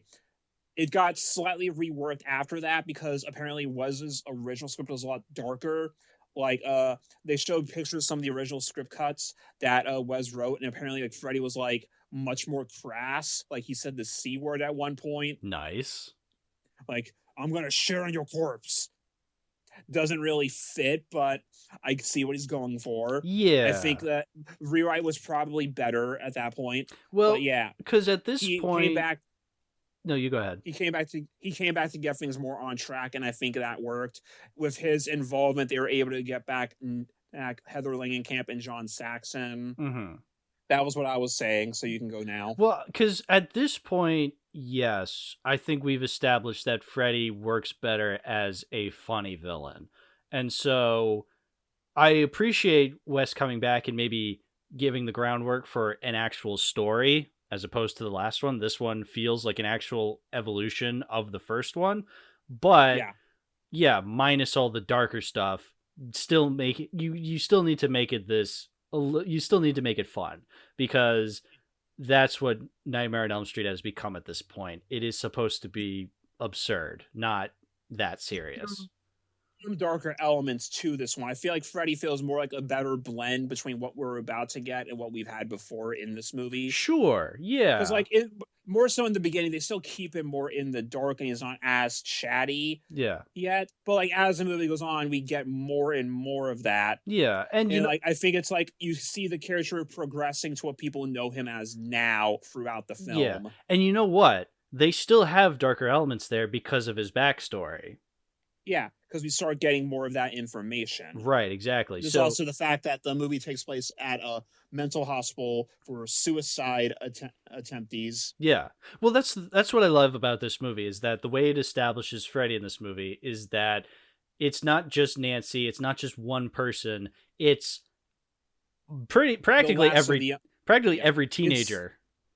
It's the last of the Elm Street kids. Specifically. Yeah, exactly. Yeah, it's multiple people, and like I remember there was a part at the beginning where you hear on the radio, it's like, oh, 2 more suicide attempts. It's like, holy shit! Like, yeah, Freddy is really starting to amp up in terms of threatening nature. Like, that's good. Like, that is a good evolution of what was left off at the first movie. Yeah, we even see at the beginning of this movie, the first dream sequence, he straight up makes it look like Kristen attempted to cut her wrists. Oh yeah, that's brilliant. We know he's the one that did it, but like he made it look like she grabbed the razor herself. Yeah, it's so brilliant, so brilliant. That is a guy with a plan right there. And like we talk about like that, how we talk about Elm Street as an effects movie, and like the other movies have great effects. This movie is where we see, no, this is an effects movie. Oh, dude. Like, you want to see some awesome practical effects. Elm Street free. Where do we want to really start with the movie? Let's start at the story. Because it's simple enough, I would argue, the story. Okay, so the movie opens with a girl named Kristen who... She doesn't live in that house, but she has like dreams of the house because the house is very indicative of Freddy. Mm-hmm. We get that nice montage of her making a paper mache sculpture of the house. Yep. And then we get the it's set to Dream Warriors later, the song by Dawkins. Mm-hmm. a band that was probably popular enough back in the 80s, but nowadays people only know it for Dream Warriors. Mm-hmm. And Into the Fire, which is a song that actually, did I say Dream Warriors plays? I meant Into the Fire plays. Oh, that's right. That's right. Yeah. You're right. Into the Fire plays, Dream Warriors plays over the credits. Yes. That sounds more correct. Yeah. It's Into the Fire. We got Into the Fire playing, and then the mother comes in like you're gonna wake the whole neighborhood. What are you doing? It's 1:00. I was waiting for you, because the mother is like kind of absent. She's a single mother. She's trying to date around. Where does she keep the bourbon? We never find out where she keeps the bourbon. Well, we see the kitchen in the next movie, so I'm imagining that's where the bourbon is. Maybe. So like we get the sense like she doesn't have the best relationship with her mother. Andale. Mm-hmm. On delay. But like again, like a lot of these kids have broken homes, because even in the next movie, broken home. Yeah, exactly. And I feel like it's really conveyed really well in this film. Yeah, like they do a good job establishing the characters, even the ones they don't have that much time to establish. Yeah. Other than maybe Philip, because he has to go first, but you know. But even still, I still like Philip from what little I saw of him. They do a good job establishing the characters and what they're going through. Yes. We know they have all the same shared context of they are here because of Freddy made it look like they tried to kill themselves. Mm-hmm. So that when Freddy does kill them, it makes it look like a suicide. Yeah, exactly. He's hiding his crimes, effectively. Mm-hmm. I mean, he does so less so throughout the movie, but we'll get to that. Well, that's because at that point, like, the adults know it's him. Yeah. But yeah. Also, another thing I forgot to mention that doesn't really fit anywhere here, but like you watch all these slasher movies, you just see the kills, you never really see the aftermath of them. Elm Street takes the time to show you the funerals. Oh yeah, especially in the fourth one, which we can probably save that for the fourth one. But it's like they actually do like show that there are ramifications here. Mm-hmm. People are dying. Yeah. So it's like it makes you feel for the characters more. Mm-hmm. Especially this one. Like I'll say it straight up right now. So far, this is my favorite of the franchise. Like people probably know because I always said that it's my favorite of the franchise earlier. I also just straight up, this is just one of my favorite movies in general. Mm-hmm. I used to have a tradition where I just watch this every Christmas Eve because, the title screen is red and green. That makes it a Christmas movie. I remember, reading that in your review, and I'm thinking, oh, that'd be a great Christmas tradition. Because I did that. Yeah. He's wearing a Christmas sweater. It counts. Yeah, it counts. I don't know what you want me to say. Yeah. It just is. You know what? This is all another third slasher film that's a Christmas movie. How about that? Garbage day. I want to believe that scene in the bar in Terrifier 3 was a Garbage Day reference. I want to believe. You know what? I know he uses guns before, but I want to believe. I'm willing to believe it too, because fuck you. I don't want to fuck him. And he just was like, shucks. So Elm Street 3. Yeah. So Freddy then in the dream sequence, which like the first dream sequence, what all happens in the first dream because it's 2 parts. Mm-hmm. She wakes up inside the Elm Street house and Freddy's chasing her, and we get like that cool effect of like her being in the fake quicksand. Which and I feel like we've all had dreams like that where like we can't move correctly for whatever reason. Oh yeah, it's the worst. It's like, why can I not walk normally? So it's like you get that sensation, and she just nearly avoids Freddy, and she tries to save the jump rope girl, who then turns out to be a skeleton. That was a great reveal. Yeah, and you're hurting me. And then she fake wakes up, and like the sink becomes Freddy. Oh, dude, yeah. Which sounds ridiculous explaining it, but like no, the effect is really cool. Oh, dude, the effect is so cool because the faucets like grab her hands, and then it's him, and that's when he like slices her wrist, and then you see from the mom's perspective when she opens the door, and you see it looks like she was the one who cut herself. Because she's holding the razor and everything. Yeah. And so I was talking about with the first movie how it got really repetitive where the adults aren't believing the kids, or really anybody believing that Freddy's real. Whereas here, I'm willing to forgive it because these are mental patients. And so... Yeah. And it's... And you actually... we actually like see like from the perspective of what is happening, because like he made it look like a suicide attempt. Yeah. So of course that's what they're gonna think happened. Right, exactly. And of course the Also, doctors are not going to immediately believe. They're going to need evidence. And so that's why one of the doctors does eventually believe them. because at that point Nancy is one of them and manages to like convince him to go through with an experiment where he sees firsthand, no, this is real. Exactly. Yeah. I also think this movie's just better paced in general than the first movie. Oh, incredibly so. That also helps. Yeah, every scene, because there's more happening. Yeah, every scene goes into the next one, like flows into the next one perfectly, where they realize, okay, this isn't working, we got to try this. Okay, this isn't working, we got to try this. Yeah, it builds upon itself. Because that's what a script is supposed to do. That's what a movie is supposed to do, is build upon the previous scene. But then she ends up in the hospital, which is the same hospital that is in Freddy versus Jason, for those who watched the last year's podcast. Mm-hmm. Now I know. Small little Easter egg. Yeah. And it gets established that we get some brief introductions to a lot of the characters. We see Kincaid, we see Joey, we see Philip, we see Wheelchair Boy, I think. Yeah, we see Taryn. Yeah. We get introduced to our colorful cast of characters. And this is a colorful cast of characters. I like these characters. Yeah.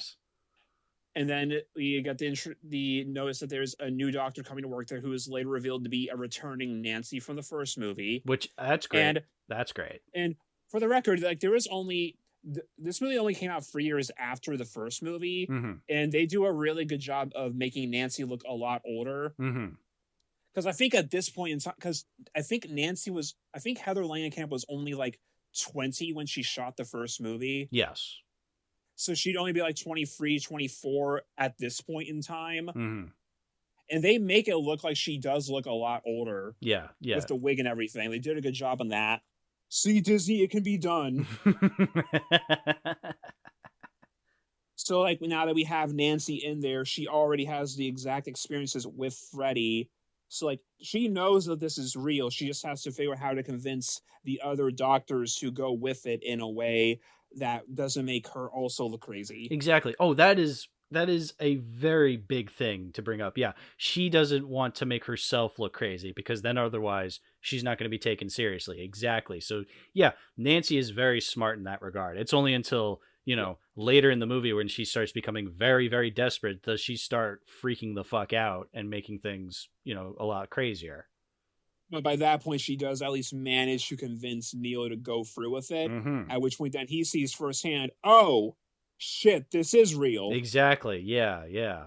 So it's like we have that going on, and like Nancy gets to play like the both worlds. So she has to convince the doctors to go through with this, but she also has to convince the kids that I actually literally know what you're going through, because I went through this too. Yeah. And I don't just mean I knew what it's like being a teenager.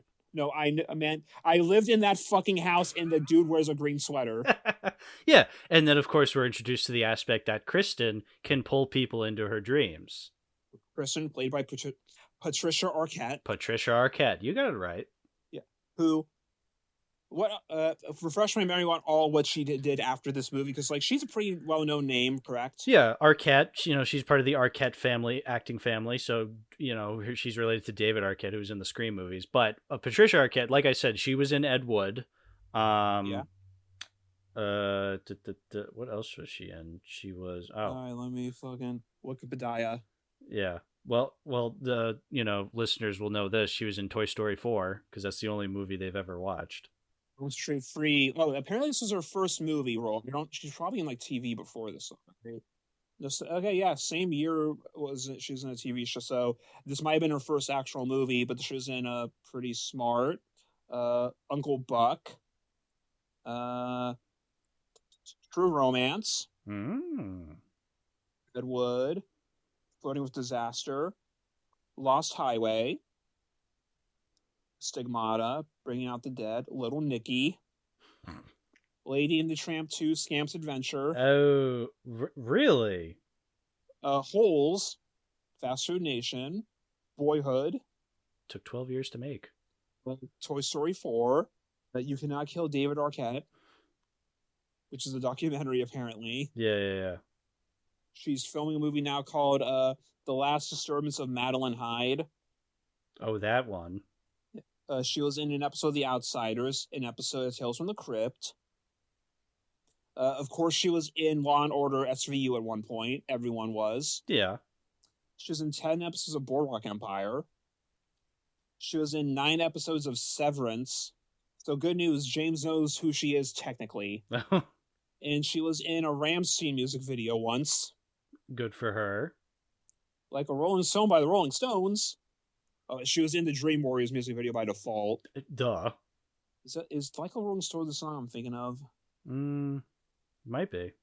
No, I don't think that is the song I'm thinking about. Never mind. Well, yeah, so like, it's funny that Nightmare on Elm Street somehow has like these famous actors in it that just don't have anything to do with the series. Yeah, exactly.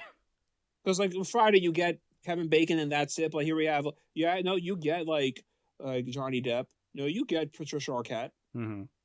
Roseanne made a cameo once. You get Tuesday Night, I think, is at least decently known. She had a career. She does music. I mean, with a name like Tuesday Night. Yeah. And that's night with a K for the record. Exactly. So it makes it cooler. Yeah, exactly. What were we talking about beforehand with Patricia Arquette? She plays Kristen. She does play Kristen. She can pull people into her dreams. Exactly, yeah. That's her unique ability. All right, we're back on track. Because one of the things with the movie is that, like, in the dream world, they can take advantage of the fact that they are in a dream to do their own stuff. Yeah. Like, Kincaid is super strong in his dreams, so that becomes, like, his power. Kristen becomes more athletic, other than having the power to pull people in. Joey can actually fucking talk. Wheels, the wheelchair guy, can actually walk. And he can become a wizard. Yeah, he can become a wizard, and then Taryn, the bad girl, becomes a bad girl. Better girl. Yeah, she has a mohawk though. Yeah, which is cool. Yeah, exactly.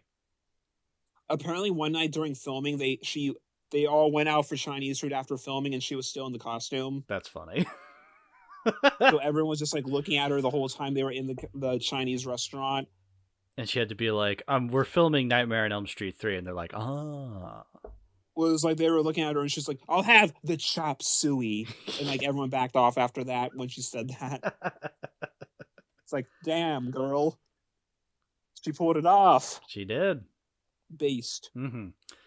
Yeah, again, I really do like these characters. And I like that even though the fact that they have powers in the dreams is a little corny, at least it also makes sense. It does make sense, and it is reflective of their personalities. So again, that really shows that Wes Craven had something to do with the screenplay, because there's reasons, there's a point to them having these powers in the dreams. It's not just a free for all. Set up beforehand. Yeah, it's set up beforehand. Exactly. Yeah, it's a very very tight script for a horror film. We get the context that at one point Taryn was doing drugs, so like we have like the one nurse who's like, hey, I can get you the hookup if you need it. We see like them playing D&D at one point, so like that when Will's the DM. Yeah. So like, okay, that's set up now. Yeah. We see Philip making the puppets, which comes back for his death. Yeah, it's all very clever. And the deaths themselves, pretty cool. All right, let's start talking about the deaths, because that is so. When we talk about the effects, just the dream sequences in general. Yeah. Do you want to talk about the worm? Oh, so the worm, I distinctly remember the worm as being part of that montage at the beginning of Freddy vs. Jason, just being like, wait a minute, there's a worm? And then, well, now I know. Like, what was your reaction when it first popped up? I was like, oh shit, that's the worm scene from Freddy vs. Jason. But that it was actually a really cool scene where Freddy's just a worm and he's chomping down on Kristen, which it looked really good. The special effects, like the fact that she's almost being eaten by this fucking worm Freddy face, it was freaky. When they apparently, like, behind the scenes when they were making like the amateur, the puppet for that, two of the producers walked in and saw it and like, that looks like a giant dick. And like the guy making it was like, yeah, we talked about this. Yeah, we talked about this. And the guys were like, well, we can't literally have a giant dick on screen. Paint it green to make it look slightly less phallic. Which I think, like, having it be a little phallic also like does go in like Freddy's character. Yeah, of course, Freddy would. We haven't actually brought it up yet. Originally, because like we Freddy was a child murderer beforehand. there comes a question of, did he only murder or did he do other things? Was originally he? Originally, they were going to go more in on that to make him actually have molested them. Okay. But they backpedaled that because around the time the movie was being made, there were actual real life news stories of like a bunch of teachers being accused of that. Right.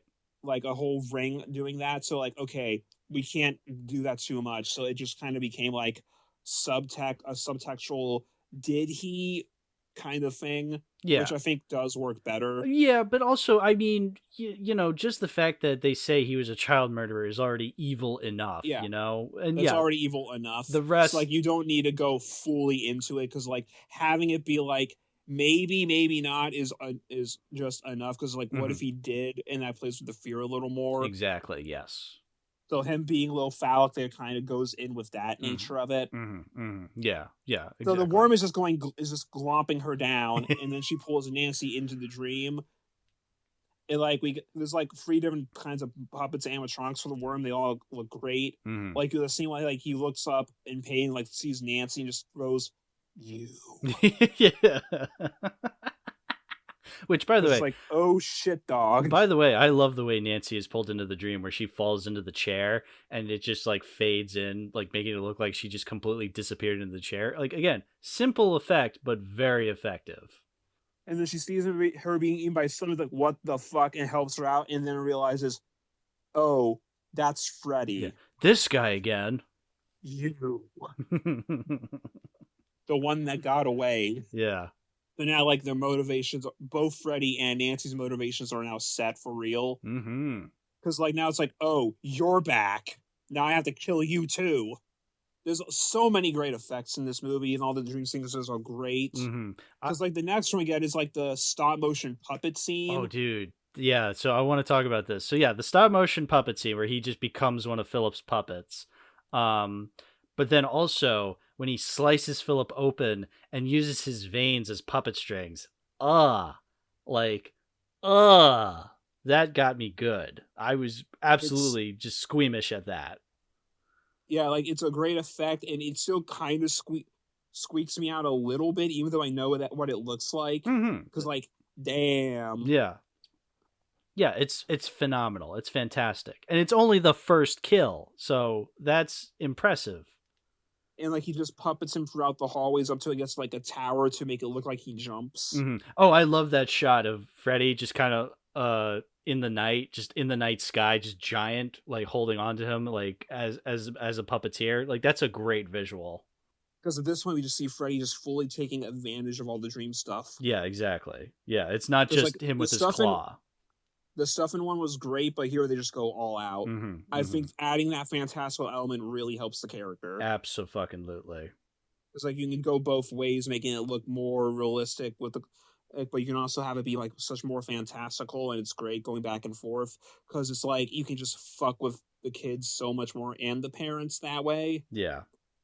Because it's like, oh, it just looks like she had an asthma attack or something, which is scary enough in its own, but then there's also, he fucking exploded.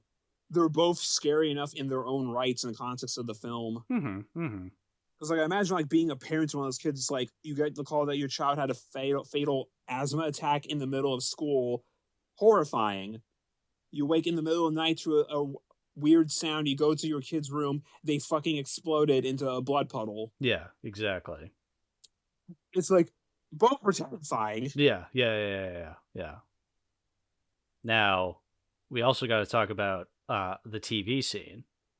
Probably the most famous scene in the series. Yeah. Well, first off, I just want to shout out that scene because that girl is watching Critters at first, which is really funny. And then we get a cameo by Dick Cavett and Zsa Zsa Gabor. Yeah. Because I was kind of annoyed with the credits where it says like guest starring, special appearance by Dick Cavett and Zsa Zsa Gabor. It's like, okay, well now I'm going to be looking for them in the movie, and then we get that scene where it's like, oh, okay, they're going to make like a Freddy joke with that. It's like, you know, it would have been better if they just didn't do that. Like, it'd be more of a surprise that Dick Cavett and Zsa Zsa Gabor just kind of show up, you know? It's a little thing, but it's just something that kind of bothers me. Probably in the contract. Yeah, no, I know exactly why. but it's just annoying. It's like you kind of have to. You can't not. Yeah.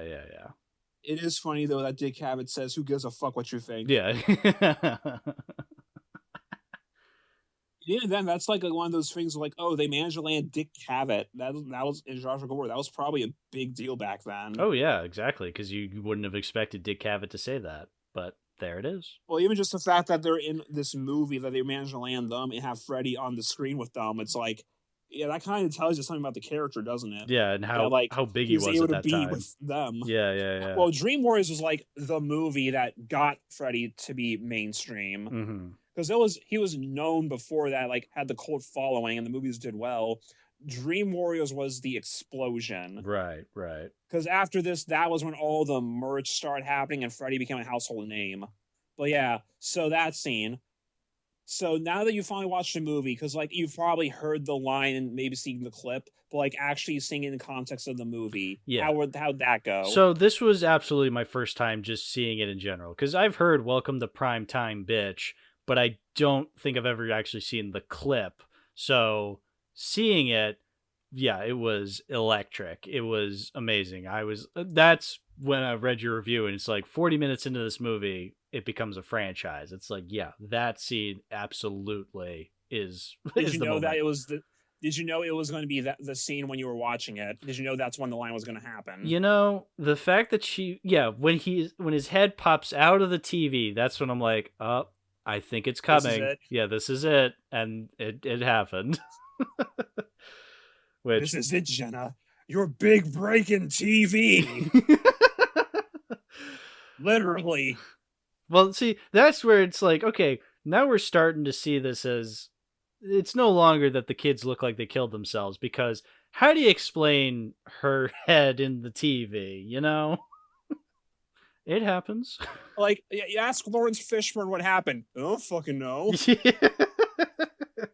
That's the other thing. Lawrence Fishburne is in this movie. And he's credited as Larry Fishburne. I was like, that doesn't sound right. That's not the Morpheus I know. Like, okay, Jenna, you can continue watching TV, but I was not here. He comes back. I was not here. I mean, the TV effect, though, it also is pretty cool because of the arms coming out and grabbing her. Oh, absolutely. And just the head coming out. Oh, yeah. The head coming out and how it just kind of like peels away. That's phenomenal. It's also the first big Freddy one-liner. It's the most famous one, and it's also really the first one. Because at this point, this is when Freddy really does become the Freddy we know. Yeah. Because like from this point on, then it's like we get the "Let's get high." It's back in the saddle. Oh, dude, the "Let's get high." Tongue-tied? You feeling tongue-tied?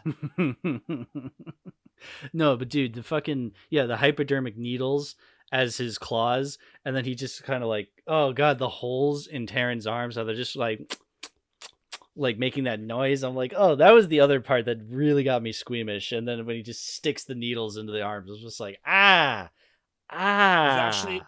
There's actually an effect that they didn't get to do in that scene, because like, you know how it just kind of cuts off after he stabs her? Yeah. Originally, after he injects her head was going to blow up. Oh, dude.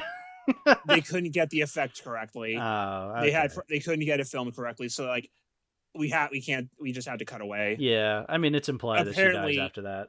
Yeah, apparently there were like a lot of issues on set of the movie where tensions were very high, because after the second movie, this kind of was a make or break moment. Yeah, and it ended up that it was a make, but like tensions were extremely high on set all the time.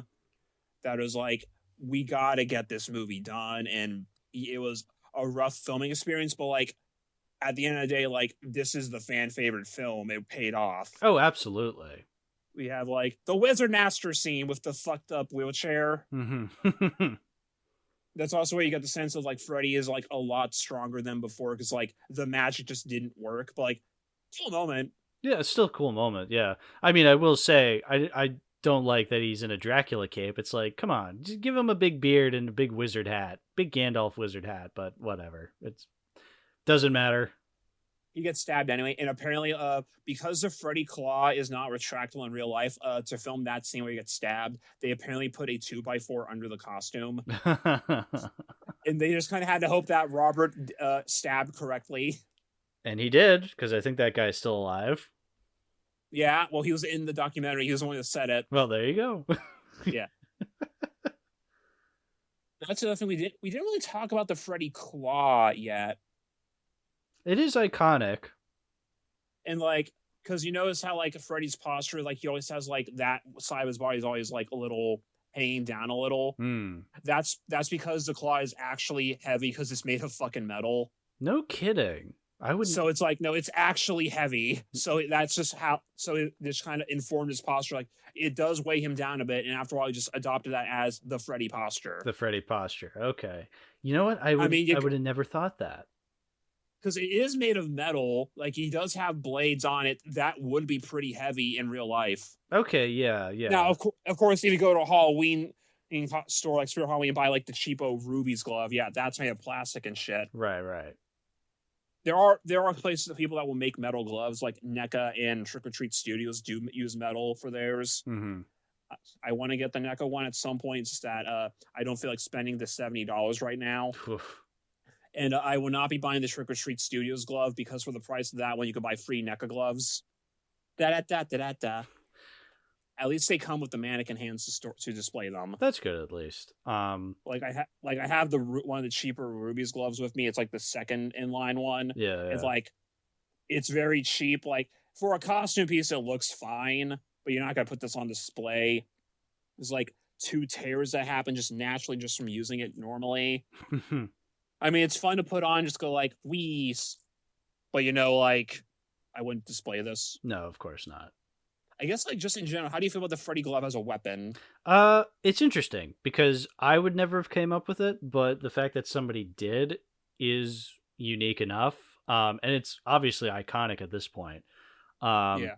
It's just we're getting into the era where it's not really the main weapon anymore, Well, like, he still uses, like, the finisher a lot of the times. It's like, yeah. He still effectively just stabs the Wizard Master at the end. He stabs... spoilers for the next movie, he still stabs one of the kids with it normally. Yeah. He stabs someone at the end of this movie. He still will use it. It's just, it's meant to... The thing with a lot of the kills is that, like, it's about the setup and the chase. Mm-hmm. The actual kill itself usually doesn't need to be all that intensive because, like, it's just the claw. Sure. But, like, a lot of it is, like, the intimidation factor, him scraping it against the boilers, doing like the big elaborate sequences to get to the kill. Yeah, and again, it is a part of his identity now. Like whenever you see Freddy Krueger parodied and stuff, he always has the glove with the blades on it. The woodshop project from hell. Yeah. Because we see like at the beginning of the first movie him actually like, making it over the opening credits, like in his garage. Yeah. Like it is just something he made in his garage to torture kids. Yeah, just cuz. Yeah. And it looks creepy. Very, very much so. If somebody approached me with that, I'd be terrified. It's like if a guy was just walking down the street with something like that, it's like I'm calling the cops. Yeah. That's not good. Yeah, exactly. What dream sequence haven't we talked about yet? I'm trying to think because I also want to talk about the backstory of Freddy that we got in this movie. Right. So at one point during one of the funerals, earlier, Dr. Neil, I think his name was Dr. Neil, correct? Yeah, something like that. Yeah, Dr. Neil. He sees like a nun just on the hospital grounds, which like, okay, yeah, nuns will go to hospitals for stuff. That makes sense. Mm-hmm. But then she like randomly disappears, and it's like, who was that? Who is this lady? Later on, we go to like one of the funeral scenes, and we see her talking to him, trying to comfort him. But then, like, when Nancy approaches him, she's not there. Who was she? So later on in the movie, we got a scene where, like, he finds her again, and he chases her to, like, the top of a tower somewhere on the premises. Yeah, like the abandoned wing. Then she's, yeah. And he's like, sister, where is this? And, like, this used to be an asylum, which I guess it still kind of is, but, like, a different, like, this is, like, a hospital for children now, but back then it was, like, an actual asylum. Yeah. Apparently there was a nun who had the Christmas shift and accidentally got locked in over the holiday with all these maniacs. Hoo boy. YouTube will yell at us if we say the word, but that happens. And then when she's found, she's barely clinging to life, and now she's pregnant. Yeah, which the bastard son of 100 maniacs is one of the rawest things I've ever heard in a movie. Like, holy shit. And it's revealed that like who was that nun? Her name was Amanda Kruger. Ooh. So now it's like, oh, Freddy's life was fucked up from the start. Because like this demonic entity was born of a nun. Mm-hmm. Fathered by 100 maniacs. That's insane. Yeah. And that's what I'm saying when it's like, okay, even though this still has some really goofy shit in it, like that is a fucked up backstory.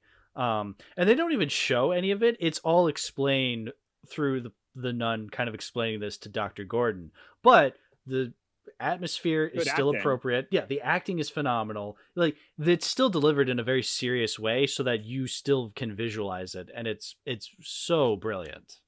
And I mean, do we want to spoil it later, or I mean, yeah, you might as well spoil it now. Yeah. At the end of the movie, it's revealed that of course the nun was a ghost, and that was Amanda Kruger. Mm-hmm. That was talking to him. That was her the whole time. These movies are approaching. The first movie is 40 years old this year. Mm-hmm. These old movies, and like at a certain point when listening to the podcast, kind of like, yeah, you should probably just pause and watch the movies at a certain point, right? Exactly. Yeah. I mean, even still, if you knew that going in, because I kind of... It's not a huge deal. Yeah, no, exactly. The movie is still good regardless. But it is a nice reveal at the end.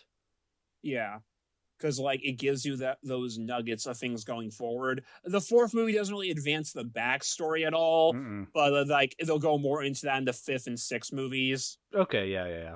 More so the sixth movie, for better and for worse. I can't wait. Oh boy, a stinker. Yeah. I'm trying to think. Yeah, what else is there to talk about? I guess we could talk about the actual climax that involves them at the junkyard. Oh yeah. So they have to go to a bar to collect John Saxon, who is now a drunkard. Exactly. And got demoted to a security guard. Yeah. And Dr. Neil effectively, to beat Freddy in this movie, they have to both do something, beat him in the dream and also in real life. Mm-hmm. It's kind of like there needs to be like that forces from both sides, which is really cool. And it's probably the best handled ending in the series, probably. I would say so, yeah, because again, from everything that has been set up, there's an actual payoff with that. Yeah. It's not very sudden like most of the other ones. Right, exactly. And it doesn't feel like just kind of random. Yeah, no, there is an actual build up to this climax. So Nancy goes back to the dream world to help the kids out while Dr. Neil and John Saxon, Nancy's father, go to the hollow ground where the original Freddy's bones are, and they have to burn his bones to get rid of him for good. So Freddy now has to fight both of them in the dream and in real life, which results in John Saxon having to fist fight a stop-motion skeleton. Oh, it's fantastic. Yeah. And at that point, it's like, oh, shit, this is everything these past two movies, it was real that Nancy was telling him. And now I have to fist fight a Harryhausen skeleton. Mm-hmm. Yeah. This is my life now. And it's great. Yeah, the special effects are fantastic. It actually looks like John Saxon is fighting a Harryhausen skeleton. You ever just wake up in the morning and fist fight a skeleton? Occasionally. What do you think a skeleton's favorite food is? Spare ribs. That was for the kiddies. They'll probably laugh. Yeah, maybe. You kids watch Vine? Are you into the Vines? William, they call it Tactics. I don't know. Can we go? Isn't that a Kesha song? Isn't that a Kesha song? Yes. What's your favorite Kesha song? We Are Who We Are. I forgot that she did die young. I remembered the Godzilla song specifically because it's called Godzilla. Well, yeah, you of all people. Yesterday in the server, we were doing a bit about Kesha, and it's like most of us didn't really know what Kesha's library was. I'm like, I only know like 3 Kesha songs. Yeah, I probably remember a bunch more. I just don't remember the names of them. Honestly, I feel like I just memory hold a lot of that era of music that if you played one of the songs, like, oh yeah, this song. Yeah, exactly my point. Yeah, it's like once we get to Payphone, it just kind of like just melts. Anything before Payphone just kind of becomes lost. Was she Payphone? I thought that was Maroon 5. No. Oh, No, she's not, but it's like in that era of that kind of music. Yeah, it's yeah, like, yeah. Do you remember the fucking selfie song? Let me take a selfie. Yeah, remember that one? Oh, yeah. Right when I said it, I remembered it. I was like, oh yeah, that song. Yeah, memory hold. Not a very good song. For good reason. The Let me take a selfie. The early 2010s, baby. I feel like fucking Turn Down for What saved us somehow. Yeah. Directed by the Daniels. I don't know how it saved us, but it did. Yeah, I think that's fair. Speaking of who directed music videos, the Elm Street remake. We'll get there later. Spoiler, the guy who directed the Elm Street remake, that is the only movie he directed. Everything else he's done was either music videos or commercials. And the only reason he directed that movie was because Michael Bay asked him to. We'll get there when we get there. Elm Street 3, good movie. I really like it. Watch it. Yeah, it's my favorite one. Your favorite one, my favorite one of your favorite movies in general. That's huge. You don't really go into what my actual favorite movies are. It's just kind of like you can find them if you want to. Yeah, because you have a list. But yeah, I remember this being kind of up there. I literally have it at 3. Yep, that's pretty up there. Underneath Little Shop and Goofy movies, so that tells you something. Those are exactly the kinds of movies I would expect to be your favorites. Well, I've said those were before, but that's what I'm saying. It really reinforces that. Because otherwise around it is just Godzilla, and then literally it's just Godzilla and King Kong immediately after that until you get to Streets of Fire. Yeah, exactly. Watch Streets of Fire. They should. Also a movie from 84. 1984 was a banger year for movies, all things considered. Yeah, if you really take the time to look at the movies that came out in 84, you're just like, holy shit. Like, this year had everything. Like, why did Streets of Fire not do very well? Because it was sandwiched in between Star Trek 3, Temple of Doom, Ghostbusters, and Gremlins. Oh boy, yeah. Look, that's exactly what happened to UHF. It's like, look, I love UHF with all my heart, but it came out the same summer as Last Crusade, Batman, Little Mermaid. It's like it stood no chance. It's like, the biggest movies of all time came out that within the 3 weeks of each other. Yeah, exactly. There was no chance. Okay, well, not Star Trek 3, but like it's Star Trek, so people remember. Right, like, exactly. Yeah, Ghostbusters and Gremlins came out the same day. Yeah. There was no shot. Like summer of 84. Holy shit. Yeah. Yeah. I like this movie. It's easily my favorite of the bunch so far. And then after this, Freddy kind of became an icon. Yeah. Nightmare 4. Okay. The Dream Master. Well, after Elm Street 3, that was when all the merch and stuff came out. So, like, when it came time to do the 4th one, it's like, damn, he's kind of like a rock star now. So that was like what our director wanted to go off of. He kind of wanted to make him feel like kind of an action hero, which I guess we can talk about the director of this movie. Yes. Rennie Harlan, please. The guy who would eventually do Die Hard 2, among other things. Well, so yeah, he's most known for Die Hard 2, which I know a lot of people don't like Die Hard 2. I have a soft spot for it. I think it's very funny. Obviously nowhere near the level of Die Hard 1, but I think it's very cute. And I think it's one of the best things he's ever made because, well, the other things he's made is Elm Street 4 and The Exorcist prequel from 2004, which, oh mama, that is some bad movie. So Elm Street 4, far better than Exorcist the beginning. No, what did he? Was it Exorcist? Yeah, it was. Okay, I'm looking at his Letterboxd page one. He did Die Hard 2. Yep. The Strangers Chapter 1, which came out this year. Holy shit. Yeah. He did Deep Blue Sea, Cliffhanger. Oh. The Long Kiss Goodnight from '96, The Covenant, Exorcist: The Beginning, Ugh. Devil's Pass, Mindhunters, Cutthroat Island. Oh, one of the biggest bombs ever, Cutthroat Island. Yeah, they got a steelbook recently this year. Oh, well, then I guess everything all worked out. Yeah. Driven, The Legend of Hercules, 12 Rounds, Skip Trace, Ooh. The Bricklayer, The Adventures of Ford Fairlane. We're getting into the what the fuck moments. What the fuck? Yeah, wait a minute. What? Yeah, we're getting into the what the fucks. Wait a minute. I didn't think he directed this much. Holy shit. I literally thought it was like Die Hard 2 and Exorcist and like occasionally other things, but holy shit, he's been around. So basically, at this point in time, he's from Finland. Mm-hmm. He moved to LA to try to find his fortune.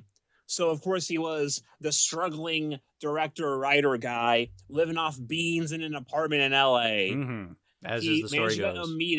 He managed to get like a meeting with one of the people who were like trying to find a director because they knew they wanted to make the movie and they were working on it, but they couldn't for the life of them find a director for some reason. So in comes Rennie.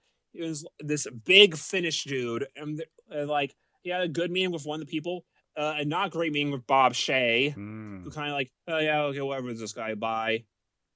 So then, you want to know how Rennie got the gig? You have been hyping this up. I really want to know now. He just kind of kept showing up.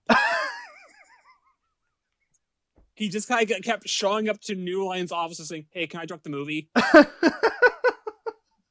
Hey, can I direct the movie? And eventually, and like every time he went, apparently, like he was just wearing the same clothing, and it just got dirtier and dirtier. Oh no! And eventually, it was like, we just gotta give this guy the fucking job so make him take a bath. Oh no! But yeah, sure, fine. You can direct the movie. Oh, you know what? Good for Red. You know what? Good for him. I'm happy for him then. Even though he's made some terrible movies, like good for him. The fact that he stood his ground, he got the job, and he made an okay movie. It's like you hear the thing about like trying to get a job. It's like, be annoying. Just keep calling back to make them give you the job. That's what he just fucking did. Exactly. Yeah. Just keep showing up unannounced. Like, hey, can I direct the movie? Hey, can I direct the movie? Fine, SpongeBob, you can direct the movie. But yeah, Elm Street 4. It's fine. It's fun. Yeah. It's just kind of light, I think. Because there really isn't a whole lot of story, which they fully admit that the script was kind of a skeleton.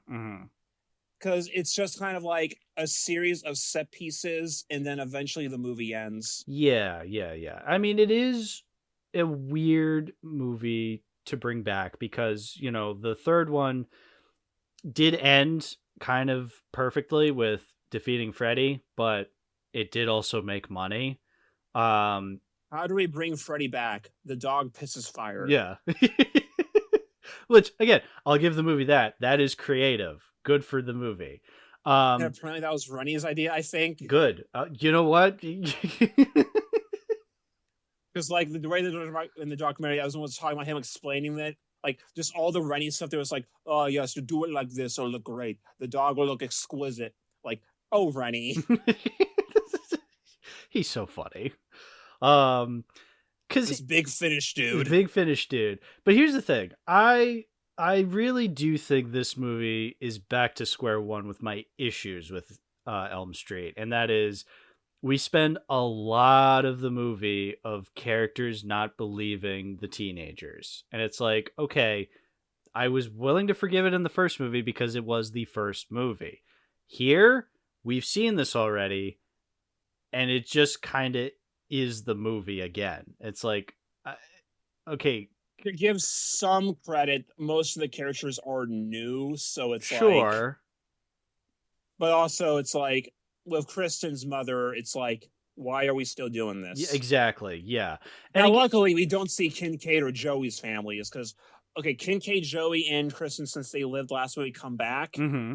Which is great. I love Kincaid.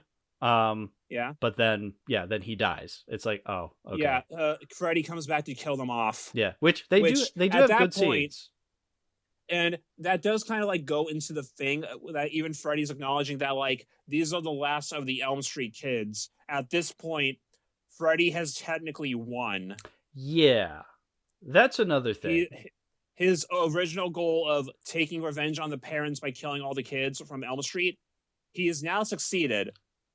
So at this point, it's like, well, that was my goal. So I need you to pull someone else in so I can keep going. Yeah. So he gets Kristen to pull in her new friend Alice, and then Kristen transfers the power to Alice. Just So cause. throughout the movie, he's just kind of using Alice as a means to get more victims. Which is really funny because Alice, I get it. This is Alice's first time using this ability that she just gets out of nowhere, but she's really bad at it. And that just makes it kind of funny seeing her be like, just be like, we got to defeat Freddy. Oh no, everybody around me just keeps on dying.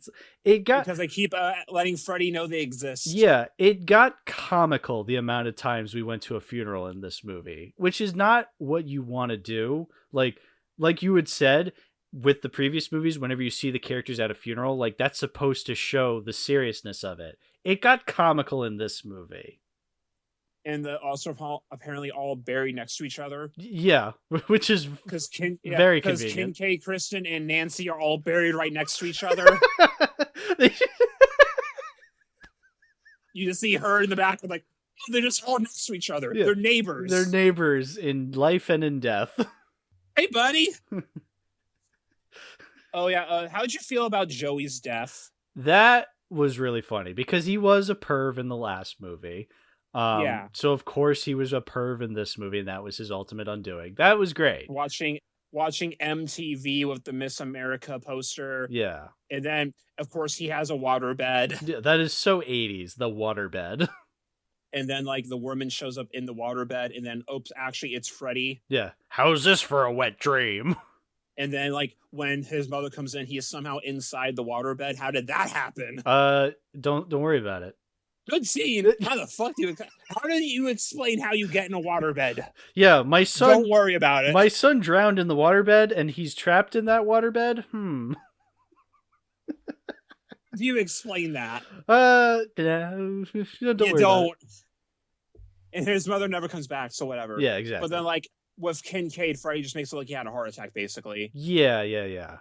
Which that sequence is pretty cool though, because like we just see the giant car scrapyard. Oh yeah, no, and, like, that's a great sequence. Shot. Yeah, it's a great shot. Oh, the effects in this movie are still good. Yeah, I want to go back to the fact that the dog pisses flames. The dog's name is Jason, so yeah, Jason resurrects Freddy, huh? It's familiar. That sounds awfully suspicious. And also backwards. Yeah. But like the effect of the Freddy skeleton coming back together is really cool. Oh, it's fantastic. Yeah. Just the scrapyard itself is like massive. So far, the special effects are very consistent. Like they either keep the money's all on screen. Absolutely. Like you can tell, like, oh, that is cost that much. Yeah, I believe it. I mean, everything looks great. Like you can see it on screen. Like everything just still looks great. Even if the movie's a bit of a step back, I think that's mostly a step back narratively, because it's just not a whole lot actually. There's not a whole lot of meat, because it's just kind of a series of set pieces. Oh yeah, no, it is set piece the movie. I mean, that's usually what Nightmare has been. It's set piece after set piece. Well, like with the first movie and this third movie, there still at least is more narrative stuff there to go string you along. At least, absolutely. Here, I think it still is at least a better pace than the second movie, at least. Oh yeah. Because the at least with this one, unlike the second one, where it just kind of starts really funny and then it gets progressively less funny as it goes along and meandering. Yeah, this one's at least a bit of a roller coaster where you get highs and lows kind of spread out throughout the movie. Like there's not a whole lot happening narratively, but at least like they're going boom, boom, boom, boom, boom. Right. They're not dwelling on anything. Yeah, and the kills themselves are really impressive. You get the. I need to ask you about Debbie. Oh, the weightlifter. Oh, Debbie. Yeah, I need to know your reaction to that one. I was very excited. The Screaming Mad George effect. Screaming Mad George, Fast Love of the Damned, bro. Yeah, that was Screaming Mad George. Yeah. So first off, when she gets the fucking weights, where she's like, "I don't believe in you," and he's like, "I believe in you," and it completely breaks her arms. And then the fact that she just becomes a bug fucking fantastic. I knew they were going to do something with bugs because there's a scene at the beginning when she just like steps on a roach and she's just like, I hate bugs. It's like, that's coming back. You would expect it to be like, oh, she's covered in bugs and by them or something. They're like, no, we're going to turn her into one. Yeah. Oh, dude, when she like puts her face down on the glue trap and then she like pulls it up and her entire face peels off and she's just a bug now. Oh, it's fantastic. You can check in, but you can't check out. Yeah, squeeze. Because it's real. She's in a fucking roach motel. Yeah. Oh, fantastic. Fantastic sequence. The pizza. You like the pizza? Rick, you little meatball. I love soul food. Yeah, that's fantastic. That's a really creepy looking meatball, and he just eats it. It's gross, but it's fantastic. Yeah, great special effects here at play. Like, if anything, the weakest dream sequence is probably the brother's death, mostly because that sequence was one of the last things they filmed, and originally he wasn't even going to die.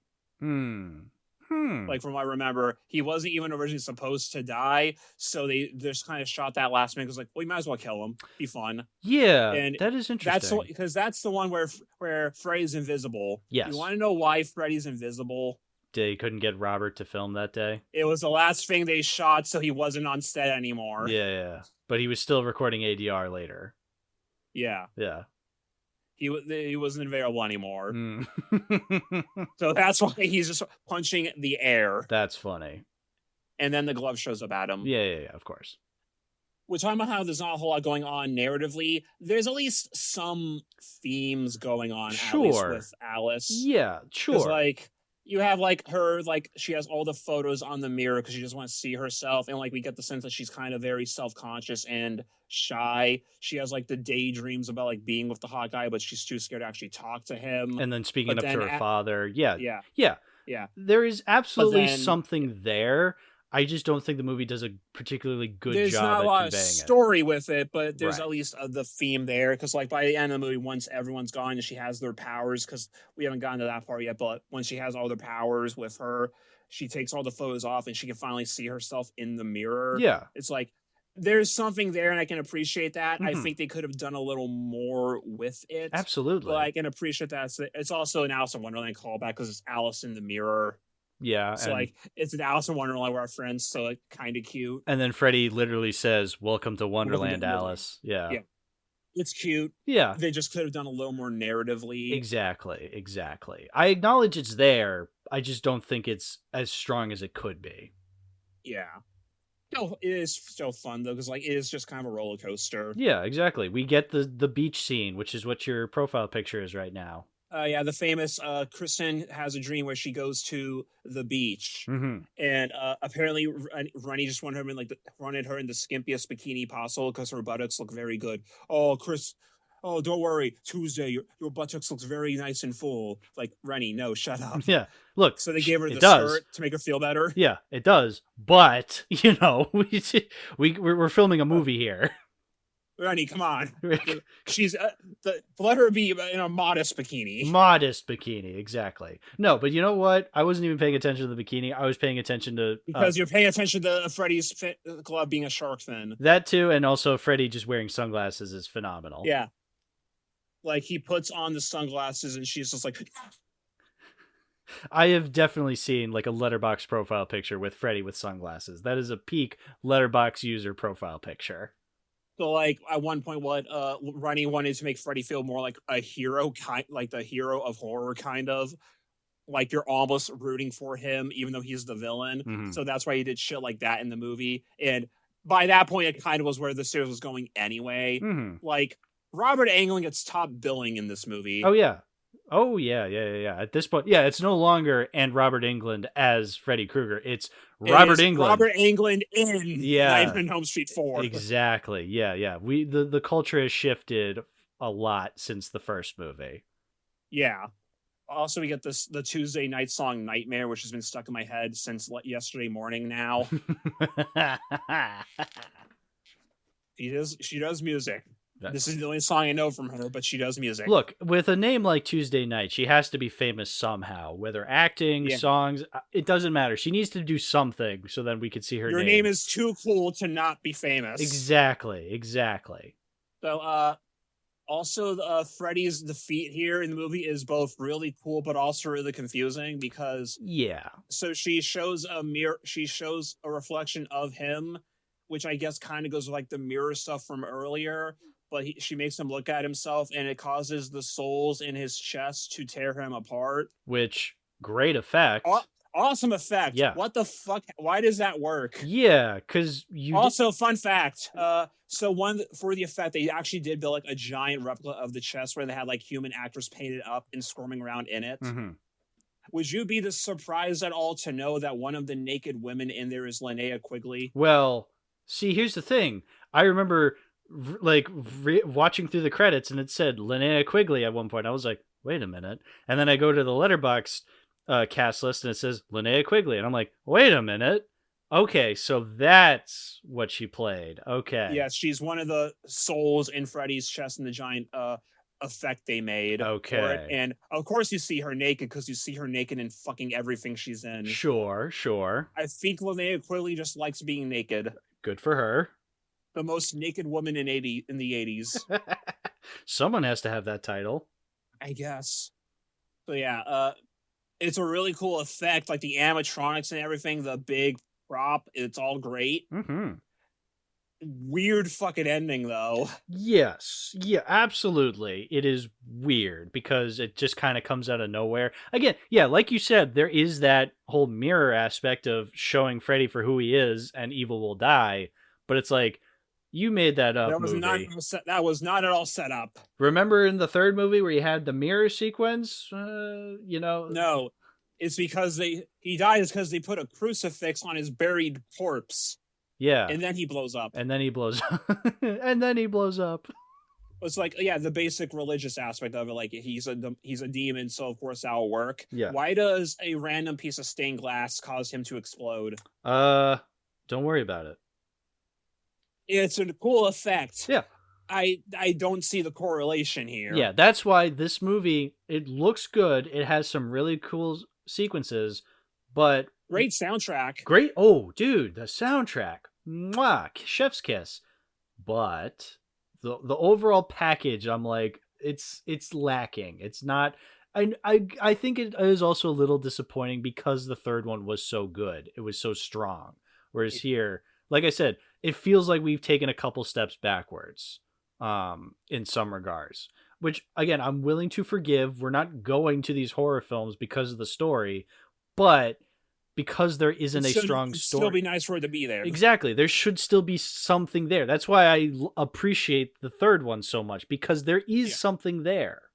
I still think the movie is fun. Yes. I'd still say it's a fun ride to watch. Absolutely. And there's great sequences. Yes. It's just weaker than what was immediately before it. Yeah, absolutely. So far, out of all the horror franchise reviews I've done, the first episode, like the first 4 movies of these movies, these are the strongest first 4 movies I have seen so far out of the Halloween, Friday, and now the Elm Street movies. Like, these are the strongest first 4 movies. Yeah.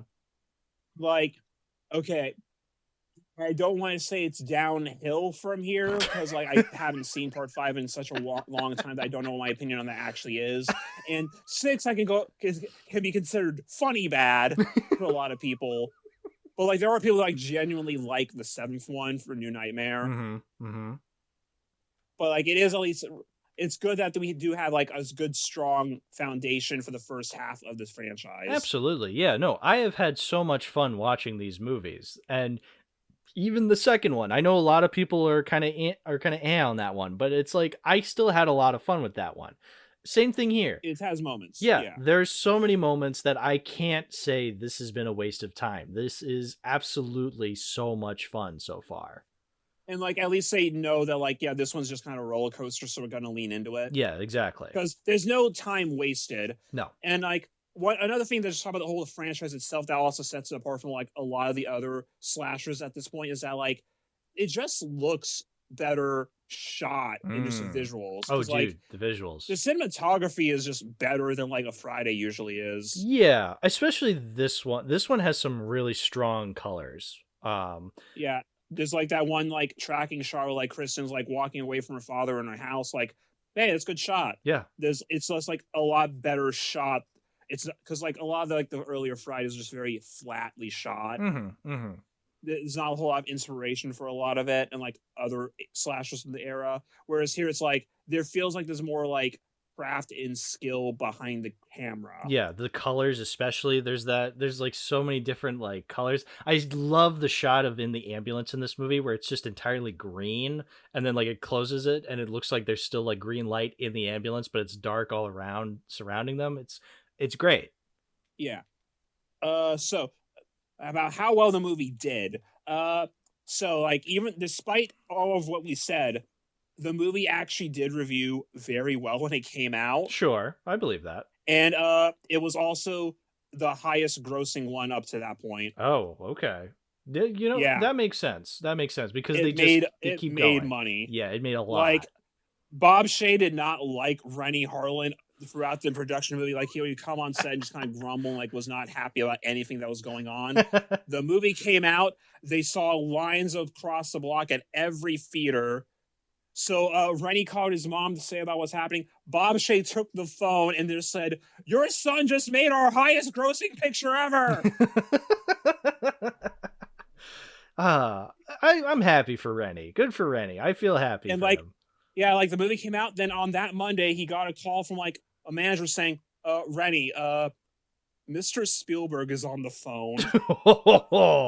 Wow. And then a year later he was directing Die Hard 2. You know what? I'm so happy for him. Even though I don't like Exorcist the beginning, I really don't like Exorcist the beginning, but wow. I really appreciate that. That's good. That's amazing. This is like how when me and Lily were talking about Alien Resurrection, I have more respect for the director of that movie, even though that didn't work out because that was also a nightmare production and it tanked and it was not a good movie and nobody liked it. I still respect that director. Here, I respect Rennie a lot more now, like that, because he got like a happy ending. I mean, well, not really, because he just made The Strangers Part 1 or whatever, and it's apparently doing terribly.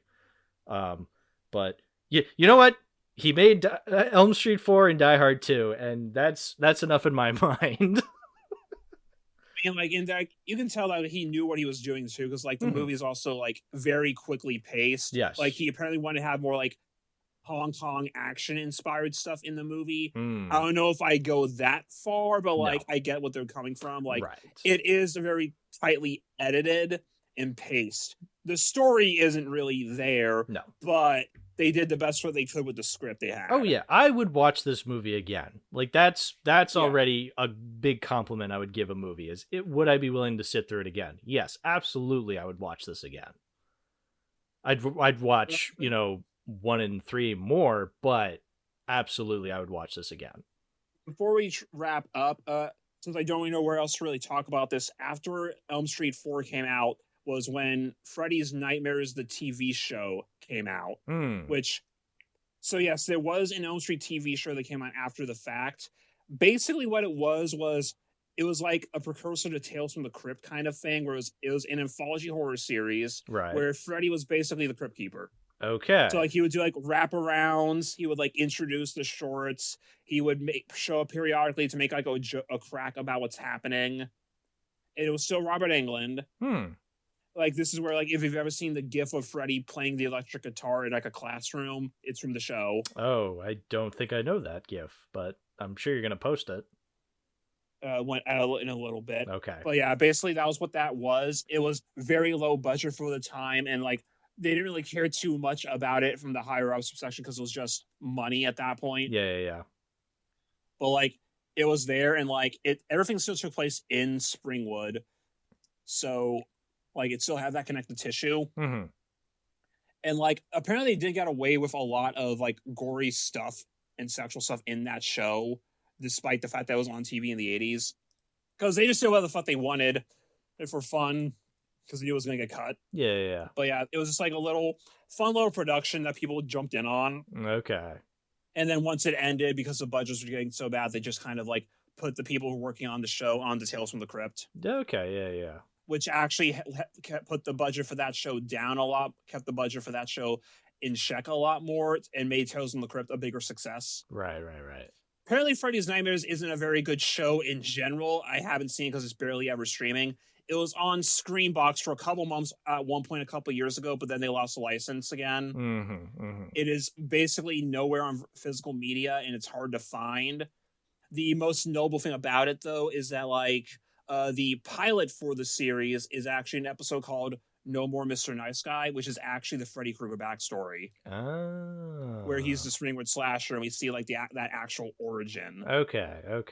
So like that's the big noble thing with the show. And everything else about after that is just like wacky hijinks happening in Springwood, and then Freddy will make a one-liner like "Ride 'em, cowboy, got any saddle sores" during a sex scene. Well, now I know. I think there's like 2 episodes of the show on like that complete series box that you have. No, let me check actually. Yeah, I think there's like 2 episodes of it on there. Yep, 2 episodes from the Freddy's Nightmare TV series. It's a Miserable Life and Killer Instinct. Yeah, there you go. You know what? I'm gonna watch these right now, actually. So thank you for that. Yeah, you like the picture of Freddy with a guitar? I do like the picture of Freddy with a guitar. Yeah. That's fantastic.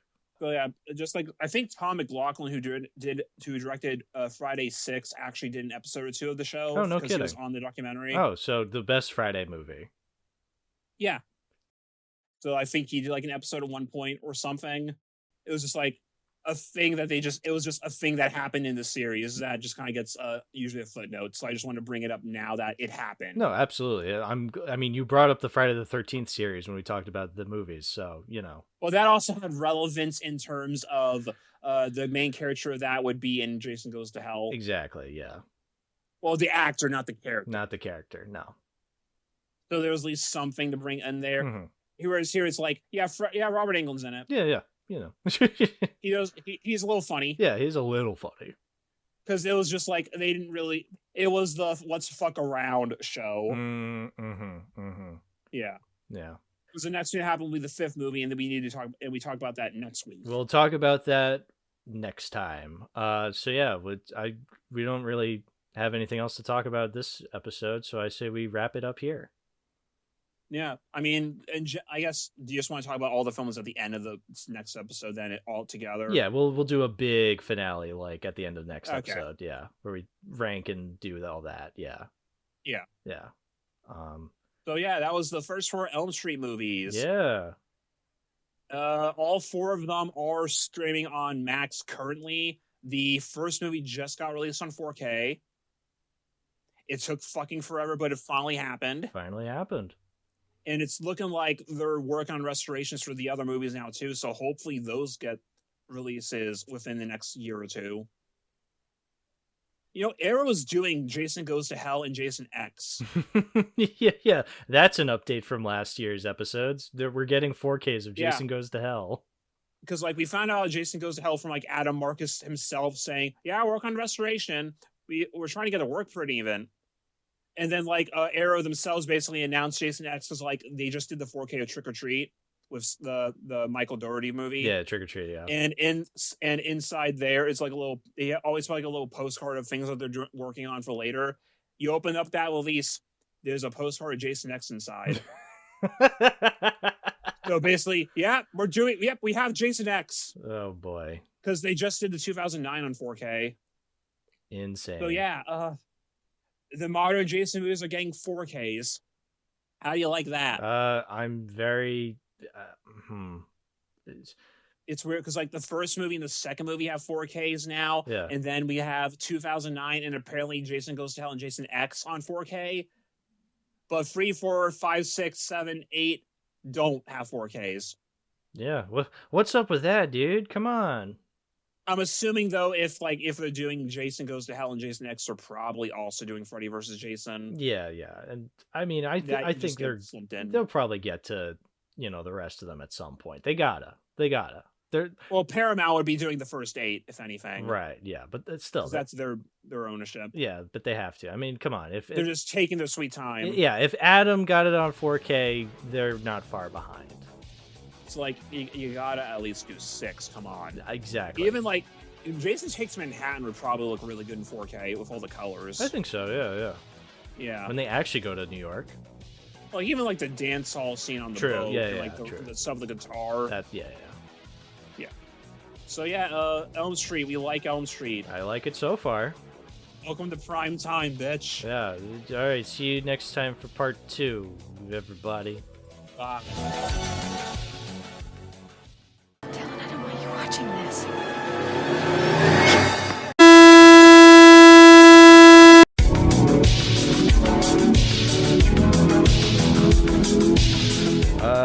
Hello. Welcome. Too many movies. DVDs, Blu-rays, occasional VHS tape. William, Hal, Elm Street, part 2. William, how you doing? It's been a real bad year, Dan. I don't know why that line specifically gets me, but The fucking delivery of it. bad year, Dan. That fucking chugging on champagne. Bad year, Dan. Huh. I mean, that's got to be the thumbnail. Yeah, well, I was thinking of the Power Glove being the thumbnail, but you know what? I'll do that whole that YouTube gives me the option where I can have multiple thumbnails for a single video, so I guess I'll just do both. Oh, there you go. Yeah, there you go. So, but yeah, Elm Street 5. Let's get into it. I like this one. It's not. I don't like it any greater so than like 4 or 6, I guess. I don't 4 through 6 I feel is like this really weird era where I like a lot of these, but they're not great films, I think part 5 is like the most in the middle for the series. Sure. Because like I think I like most of the other movies more than this. I think this one has moments. It's just I feel like I don't know how well to articulate it, because like it just the pieces are there, they just don't perfectly line up. Sure, yeah, it's just more of the same we've been getting with like 4, and then eventually with 6. It feels like diminishing returns are starting to set in, and they kind of realize that as they were going on.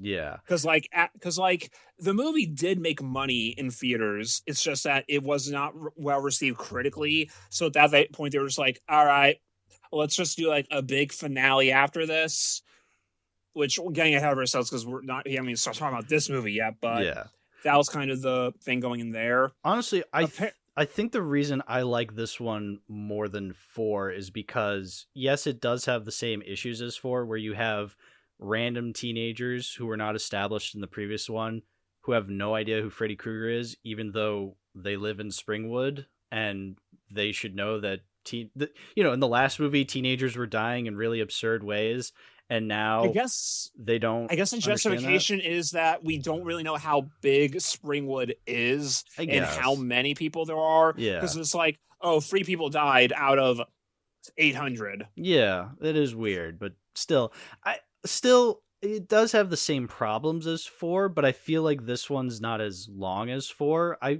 honestly, I guess because 4 technically takes like. I think because 4 kind of takes halfway through the movie to actually start. Yes. Yeah, definitely. Whereas here, we know that Freddy's real, and so they just kind of cut to the chase. Again, there's still Alice kind of running around and people not believing her, but it's not as excessive as it was in 4. Like it definitely is more to the point in this one. With that said, it does make the movie suffer a little story-wise, because you have things that go absolutely nowhere. Like, do you even remember the scene when Dan's parents confront Alice and are like, "Hey, we'll take your baby," and she's like, "No," and then that's the end. That's the end of that conflict. Like, it's never brought up again. Think the problem, because like I think this one is only like 90 minutes long, right? Yeah, it's only 90 minutes. Yeah, the movie need like another 10-15 minutes because like listening to like the documentary, it's like they wanted that the writer wanted those streams in there. It's just that they didn't really do anything else with it. No, And definitely like not. I get the idea behind the intent behind it, because it's like after the whole Freddy thing, it's like, okay, she's kind of going a bit crazy. Is she going to be able to raise this kid correctly? Mm-hmm. And it's like the motivation of, this is the last remnant of our son versus this is the last remnant of my lover. Mm-hmm. Mm-hmm. Yeah. See, that's the thing. It's there. It's just not expanded Yeah. upon. Much like part 4. It's basically the same exact issues as part 4. There's stuff there. I acknowledge it. Now, mind you, I think like for me, I like part 4 more because it's kind of like the difference between like Suspiria versus Inferno, where very similar, a lot of wacky things happening, but Inferno has more plot than Suspiria. That the fact that it is much more just still going through the motions and vibing, that's like, it doesn't do it because it had more plot. The fact that it isn't really doing anything with it makes it a bit more of a problem. Whereas with like part 4 and Suspiria, because there's less plot, it can get away with just vibing, because it's like they're not, it's just vibing because there isn't that much they have to do. Yeah, that's a good point. Yeah. Still though, the kills in part 5, I think what also won me Very over elaborate. very elaborate. I think what also got me was, so the first kill is obviously the Dan one. And I guess what got me more with that one was because Freddy just kept the one-liners going, that it became... It is excessive. Excessive is the perfect word. It became so absurd. And I was like, he has said more one-liners and quips in the first, like, 5 minutes of this movie than he has in the previous movies. And that just was like, so funny. Literally, first thing he says in the movie is, "It's a boy." This giant fucking long arm for no reason. Yeah, it's great. It's like, because like they do a decent job like setting Freddy coming back up, I think, with like the flashbacks and everything. Mm-hmm. Like, and like it has a good setup for the conflict with like between him and Amanda. Problem is that Amanda doesn't show up again until the very end of the movie. Yes, very much so. Yes, that's one of those things where, like, again, there's a lot of things that are set up that aren't followed through. That's like, I wish they either followed through with them or just didn't put them through there at all. Sure. Yeah, and like we said, you have the thing with Alice and her baby. Again, a very interesting concept, because Freddy is being kept alive through the dreams of the fetus, which is so absurd, but good. Like, work with that. And they don't really do anything beyond that. The kid character that they use, they kind of sprinkle him in occasionally. By the way, that kid is the little kid from Jurassic Park that Alan Grant tells him about the raptor. Because I was looking at this kid and I'm like, he looks very familiar. He has that face that I've seen in another movie. He has a very distinct face, and I looked it up. Jurassic Park kid. Like how the kid in New Nightmare is the same kid from Pet Sematary. Yeah. Although that kid I thought was the kid from the Santa Claus, but no, I was wrong with that. No, that's the kid. That's the kid from the Santa Claus. This is the kid who gets hit by a truck. Exactly. Yes.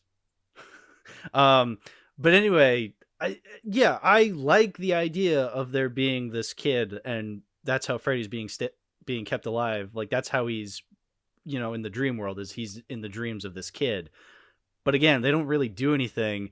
And then by the end, which is jumping ahead a lot, I know, but by the end, when he is the one who ultimately helps bring down Freddy, you're like, brings him down, because even then it's like, what the fuck did he do? Yeah, how is this happening? I think this is the most confusing Freddy death of all. Yeah, it's like, what the fuck did happen? And like in the documentary, even like the kid, because they got the guy back as an adult, is like, the way I would describe it is I barfed on Freddy. Because he's not even sure what happened.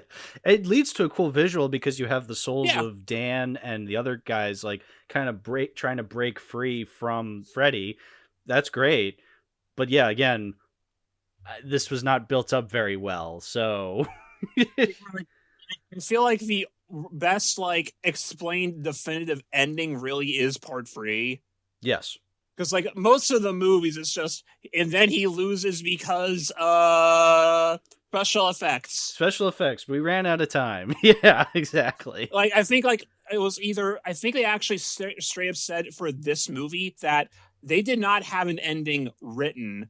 So they Mm. just had one of the director, I think, just sketch some shit out, and that's what they had to work with. Yeah, Because this movie also had like the fastest turnaround time of all of them. It was released less than 1 year from the other. Makes sense. Makes sense. It was like Part 4 did while Amazing is like, all right, make another one. Yeah. So they just like go into some guys like pitch us, which you're gonna love like when we get to the next movie about who had a pitch for that one, if you don't already know. I don't, but we'll get to it. Yeah. Yeah. Okay, so I guess character-wise, Alice returns. Yes. I do like that they do like flesh Alice out between these two films. I think that's good. Yeah. I like her arc, so that's nice. Yeah. And like, I guess it makes sense that she would have other friends. Oh yeah, yeah, yeah. I'm fine with the other friends. Like, I don't hate any of these characters. I don't even hate Alice. I was not a big fan of her in the last movie, and I'm not that big a fan of her in this one, but I don't hate her. I think she's fine. I think she has the potential to be a great Elm Street character. They just really don't push it that much. I Yeah. don't know. I feel like they could have pushed it way further. But yeah, her and Dan are back from the last movie. They're a couple. Yeah. And they make baby. Yeah. Hey, Alice, want to make babies? Yeah. And then we have Yvonne, who is the black girl who doesn't die miraculously. Good job, Freddie. Oh yeah, yeah. She makes it out of here. Good for her. Yeah, like she noted that in the documentary, like they didn't kill me off. I'm surprised the black girl didn't die.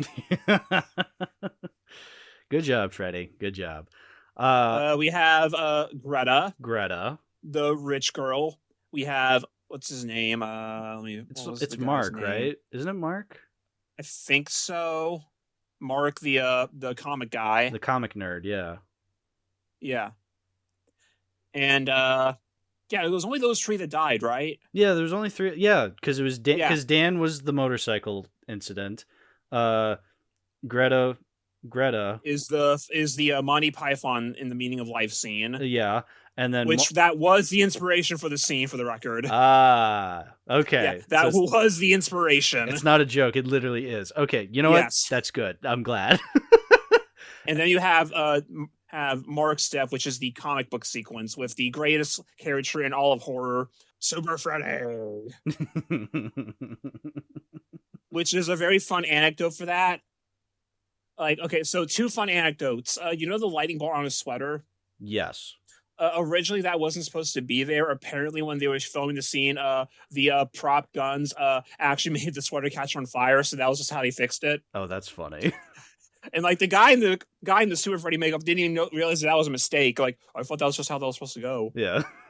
It was. But the second thing is, after he filmed that scene, the guys went up to him like, "So, you're a big burly guy. We want to film a love scene for the opening credits. So, like, do you want to do that?" And the guy was like, "As Super Freddy?"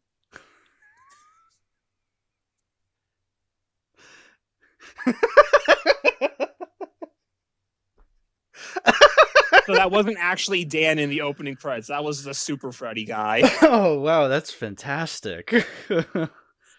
Oh. As Super Freddy. Oh, that's Like, so good. you remember this love scene of Super Freddy? No. No. Aw.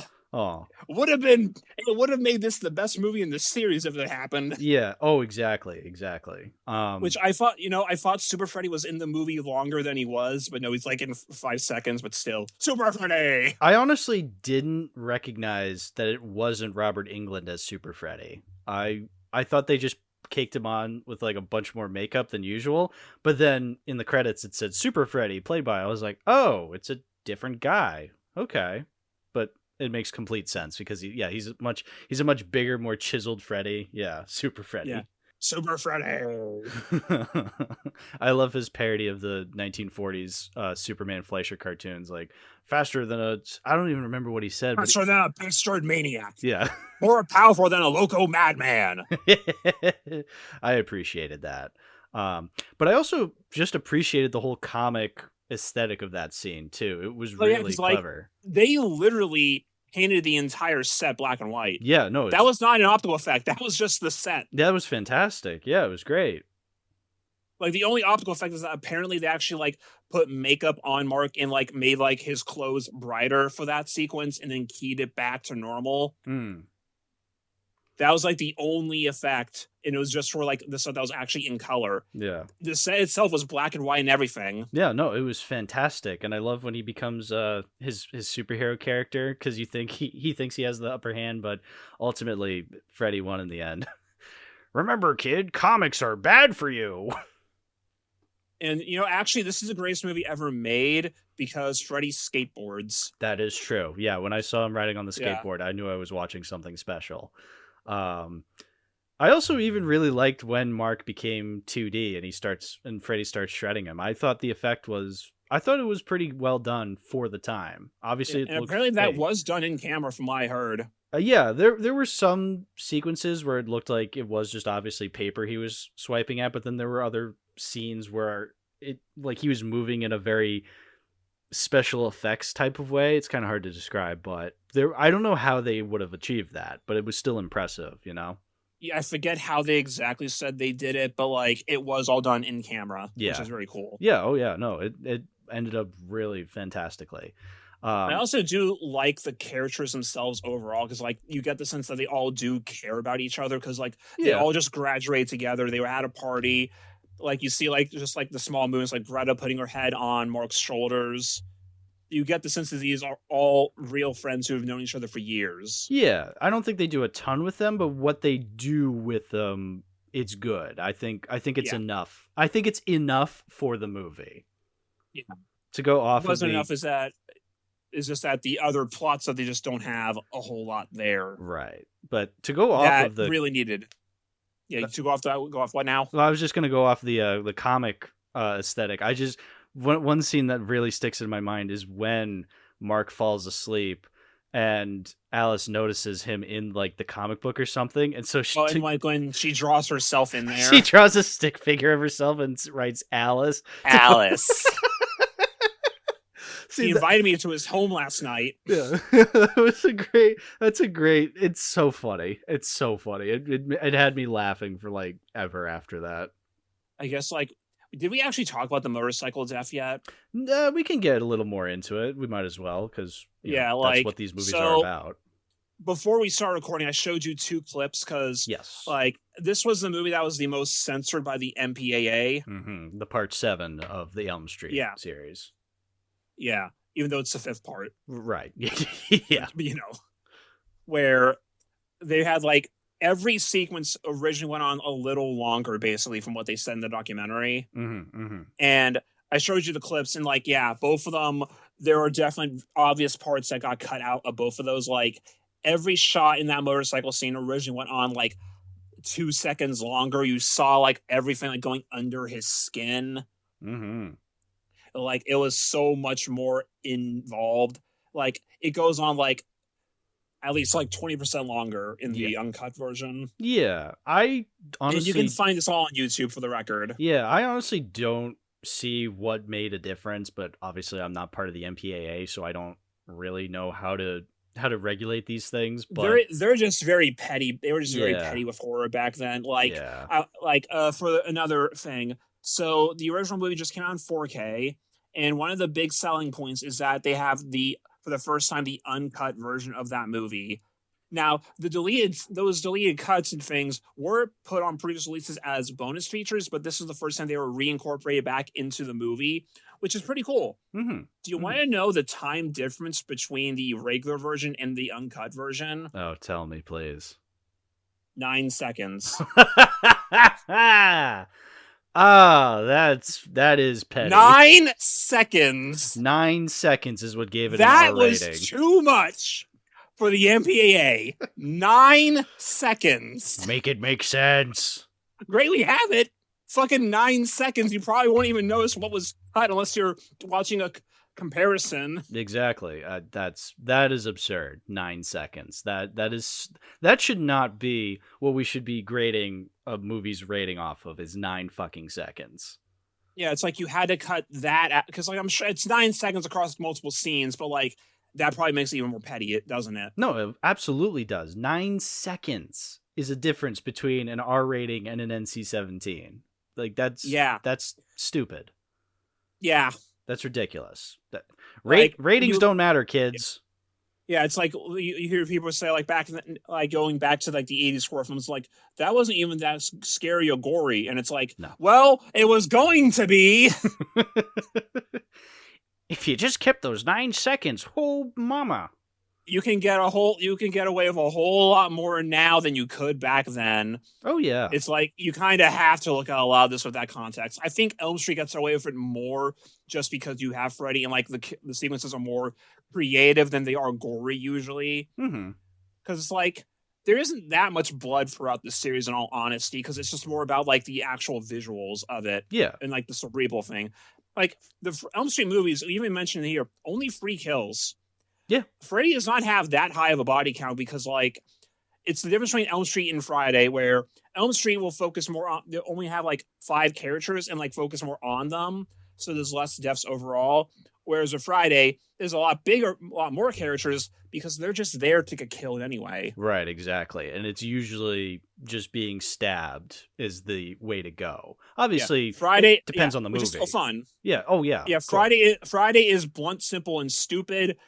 Whereas Elm Street is more creative, psychological. Yeah, of course. Yeah, they're going for vastly different things, but they're still horror at the end of the day. So the MPA is going to be very particular with them.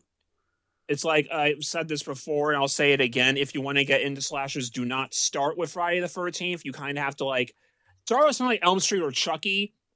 Start with something like Scream, even watch those, and then like, okay, I've got my fill of that. Now and then when you want something different, then you go to Friday. Yeah, exactly. Because, and like also don't watch Friday in order either, and also don't binge Friday. I think that's a big problem that some people have, where it's like they try to binge watch all of them in a row, and it's like, you're gonna wear yourself out there, bud. Yeah, I mean, I was able to do it. I did just fine with it, but I'm obviously in the minority with that. Like, yeah, it's like I didn't watch the Friday movies in order the first time I saw them. Mm-hmm. I saw them out of order over the course of several months. Yeah, exactly. Now, with that said, if you're getting into slashers, my devil's advice is to be like, hey, you should watch Jason Goes to Hell first. I would rather watch Jason Goes to Hell over the Elm Street remake again. Oh yeah, me too, but not yet. At least Jason Goes to Hell is just baffling. Oh my god, yeah, it's so baffling. Yeah. That's that one's appeal. And also Freddy is in it, so it's worth talking about here. Yeah, that's true. Kane Hodder was technically Freddy Krueger for 5 seconds. Okay, so where are we back with Elm Street? We're talking about the MPAA, Yeah. And and for Greta's death, there's less changes in that one, but like the changes that were made are like very impactful. Mm-hmm. Like there's the part where Freddy's like, "You are what you eat." In the original version, he just kind of says it for no reason. Originally, he fucking stabs Greta and tears out some of her guts and tries to feed it to her. Yeah, which is great. That completely changes the context of that line. Mm-hmm, mm-hmm. Yeah, it's a great moment. I mean, the moment is great already because it is it's just a parody of the fucking Monty Python thing. Yeah, and then you have Freddy in a chef's hat. Bon appetit, bitch. yeah, it's great. But yes, the fact that they cut out the stomach stab just it does kind of take away the impact of that line. Which is such a shame. It's still a good line, but it would be far more effective when you see the context. It's like, because like I've seen people mention things before where it feels like Freddy's quips are more inappropriate here, but it's like, well, some of those sequences also have things cut out that explain those lines. Yeah. Where it wasn't as fast paced originally. There was more stuff there that just got cut. Yeah. And here, I think it actually does make more of a difference than like in like say New Blood. Whereas, better effects. It's still much more of going through the motions. Those wouldn't save the movie, and these wouldn't save it either. But I think it does have more of an impact. Yeah, because you have whereas something in New Blood where you have Jason taking the woman in the sleeping bag and knocking her against the tree several times as opposed to once in the final version, it's still the same kill at the end of the day. Whereas here with Greta, you have him actively stabbing her in the stomach and feeding her guts to her, but you take that stab out of it and you're just seeing him put like random shit in her mouth. And it's like, okay, that doesn't, and then you still have the line of you are what you eat. That does not have the same effect. That kind of just makes it a little more confusing. Yeah. What else do we want to talk about with part 5 here? I just, again, that's the thing, is I don't really consider this far better than 4 and 6. I mean, maybe 6. 6 is, but we'll get to 6. But I would say, let's say 4 and 5 are interchangeable with me, because I feel like I still like the same things from both movies and not like the same things from both movies. But I still don't hate either one of them. Yeah.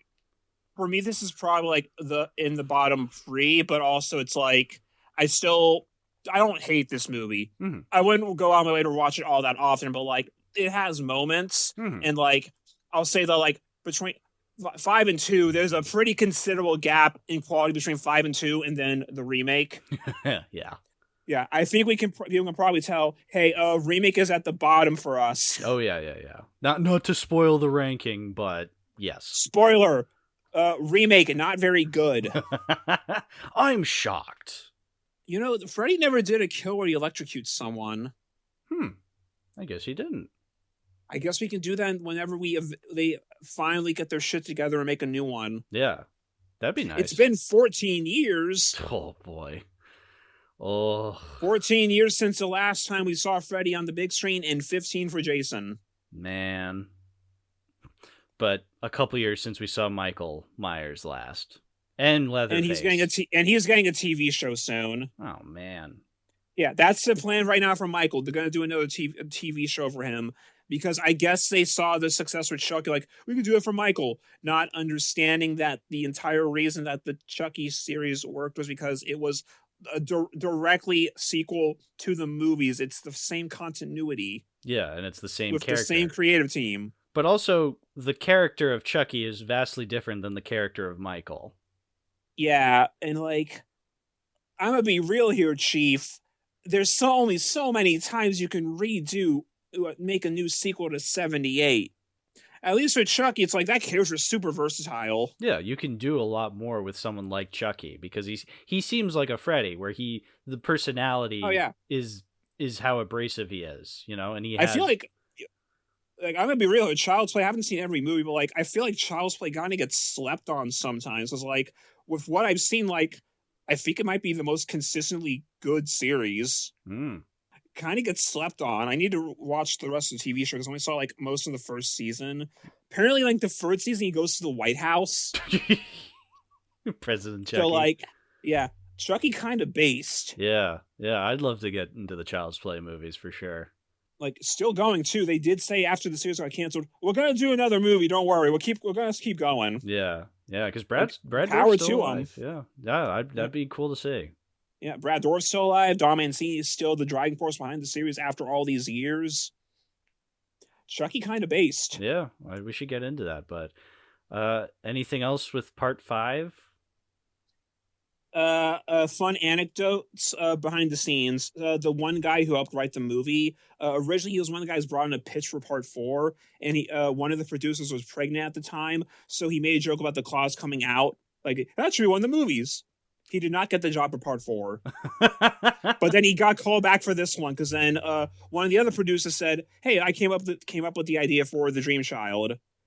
So they brought him on for that. Good for him. Good for him. Eventually. And another funny anecdote was that one of the other guys who like wrote a script for this movie, basically like his idea was like Freddy goes through like the dreams of the child to get to Alice, and then we see Freddy's dreams at 1.2 to explore his character.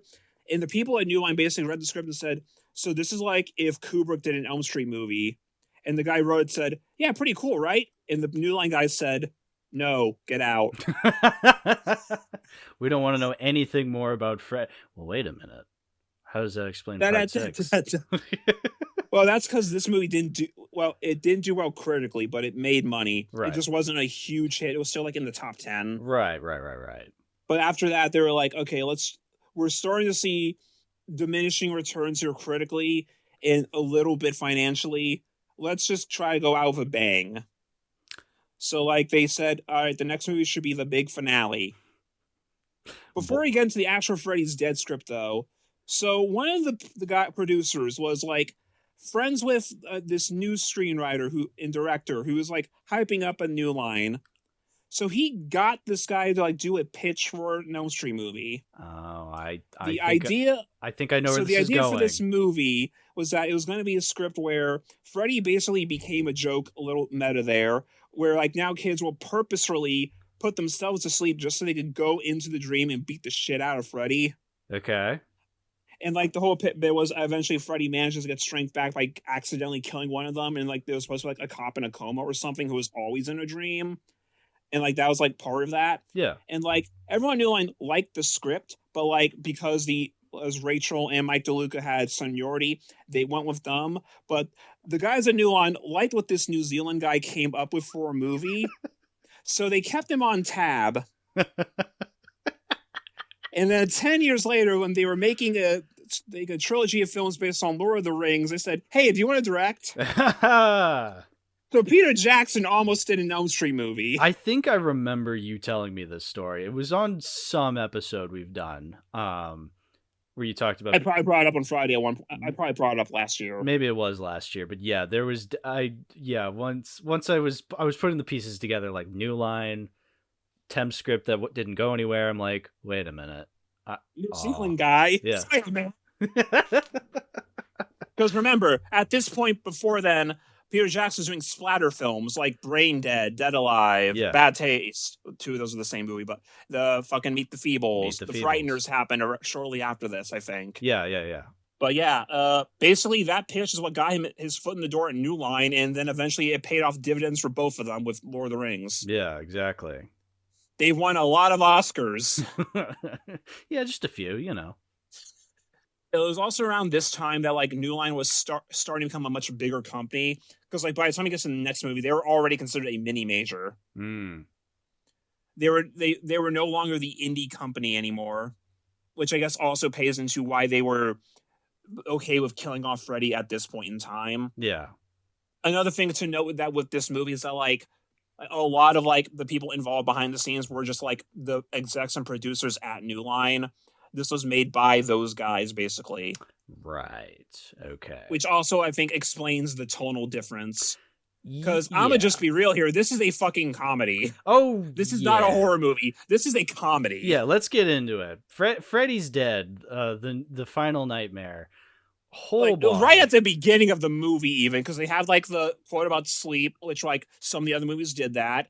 Immediately after that, they quote Freddy himself. Yeah. Welcome to prime time, bitch, Freddy Krueger. Yeah, exactly. And they have to make it that line. Exactly. Yeah. This is one of the funniest movies ever. This movie. The first thing Freddy does is he's the Wicked Witch of the West. I'll get you, my pretty, and your little soul, too. Yeah. It is absurd. Straight up Bugs Bunny's someone to death. Exactly. Yeah. Any scene involving Freddy in this movie is comedy gold. It is some of the funniest. They play fucking Hanna-Barbera sound effects during one of the kills. Yeah. This movie is a joke. It is such a joke. And it's why I'm not angry by it. I remember I was looking through some reviews and some people are like, this is such a joke. This is so lame. It's like, correct. I think the context there is that, because I think that's the split between the older people and the younger people here. Yes. Whereas, like, the people who grew up with the series as it was coming out will tend to prefer the more darker, more serious Freddy movies, which is also, like, important context for the next movie that we'll get to. Yes. But today, for a lot of us, our first exposure to Freddy at this point is, like, through references or parody. Mm-hmm. So at that point, we're probably more used to and expecting the sillier side of Freddy.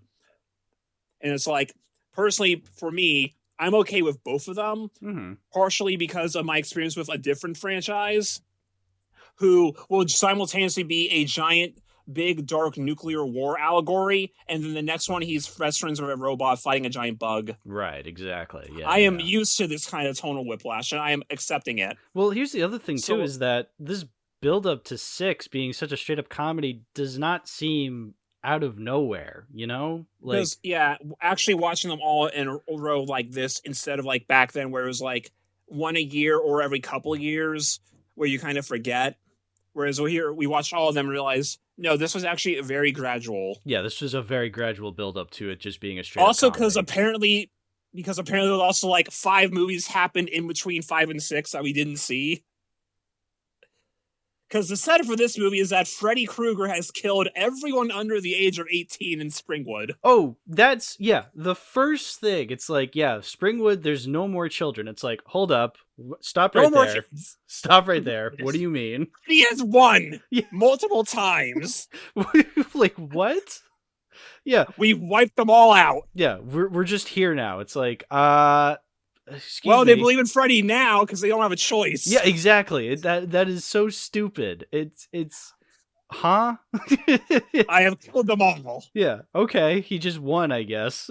Great. Which really just makes the entire timeline questionable. Like, how long has it been? Like, it says 10 years from now. It's like, I guess early 2000s, even though impossible because Freddy versus Jason, but who cares? Yeah, who cares? Exactly. Yeah. Like, the timeline never matters. Every movie No. simultaneously takes place 5 years later, but also right when it came out. Exactly. Yes, exactly. Because we don't even know, like, what the time jump between, like, 1 and 3 is.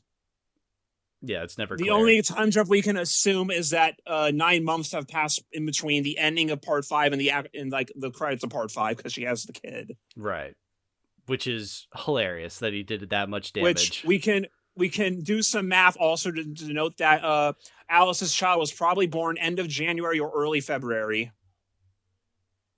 Because like they graduated and that's when she found out. Mm-hmm. So then like you jump back like, okay, this is right when they were conceived. Okay, she had the kid in like January. Math. Yeah. We can do it. We can do it. Just like Dan and Alice. That was a sex joke. Thanks for coming. That was also a sex joke. Thanks for coming. Okay, we're gonna be caught in a sex joke loop. Thanks for.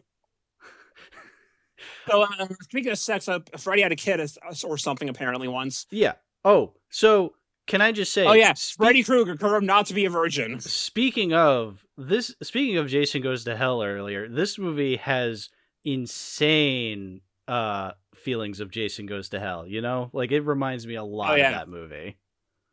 Yeah, well, they explained all of Freddy's origin at this point. They explained everything because it's the last one, so they kind of have to. Some of it makes sense, like the actual family stuff. Some of it is also the explanation for how he got the dream powers in the first place, which is just, what? Oh, dude, I almost forgot. Yeah, he explains at some point, I think it's to the guy from Alien, the doctor who can control his dreams. He explains, he's like, yeah, the dream people gave me my dream powers. It's like, the what now? And it's these weird looking snakes. Yeah, these weird looking snake fish. They look like the cosmic knowledge fish from Muppets from Space. I was like, what? Who are these people? Who are these creatures? And then they die at the end of the movie. We're getting ahead of ourselves. So, okay. So back to the beginning. All the children are wiped out. Sure. Yes. Freddy has one. Yes. There are no more kids left in Springwood.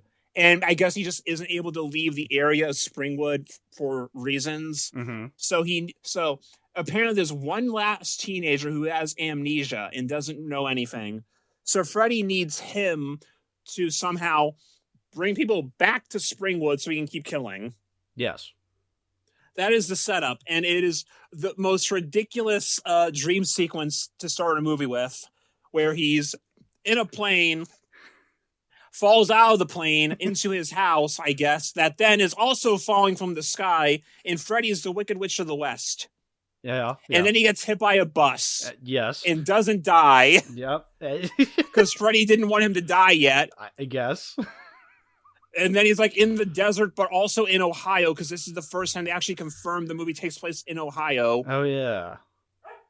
Those famous Ohio deserts. Yes. Well, hey, they were in part 2.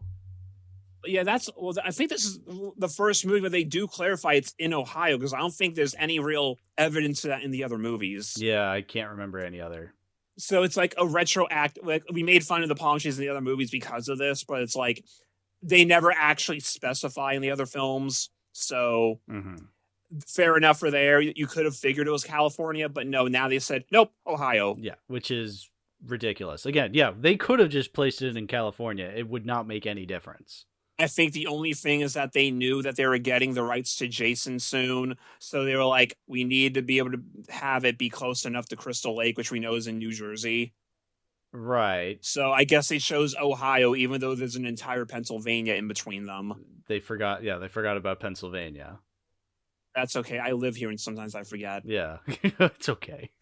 Can we talk about the deaths in this movie? Because they're so glorious. Yes. They are the most ridiculous things. Yes. And like the fun part is that like for some of these, you actually could do a legitimately scary horror thing with them. Mm-hmm. They just don't want to. Nope, not at all. They don't want to. No.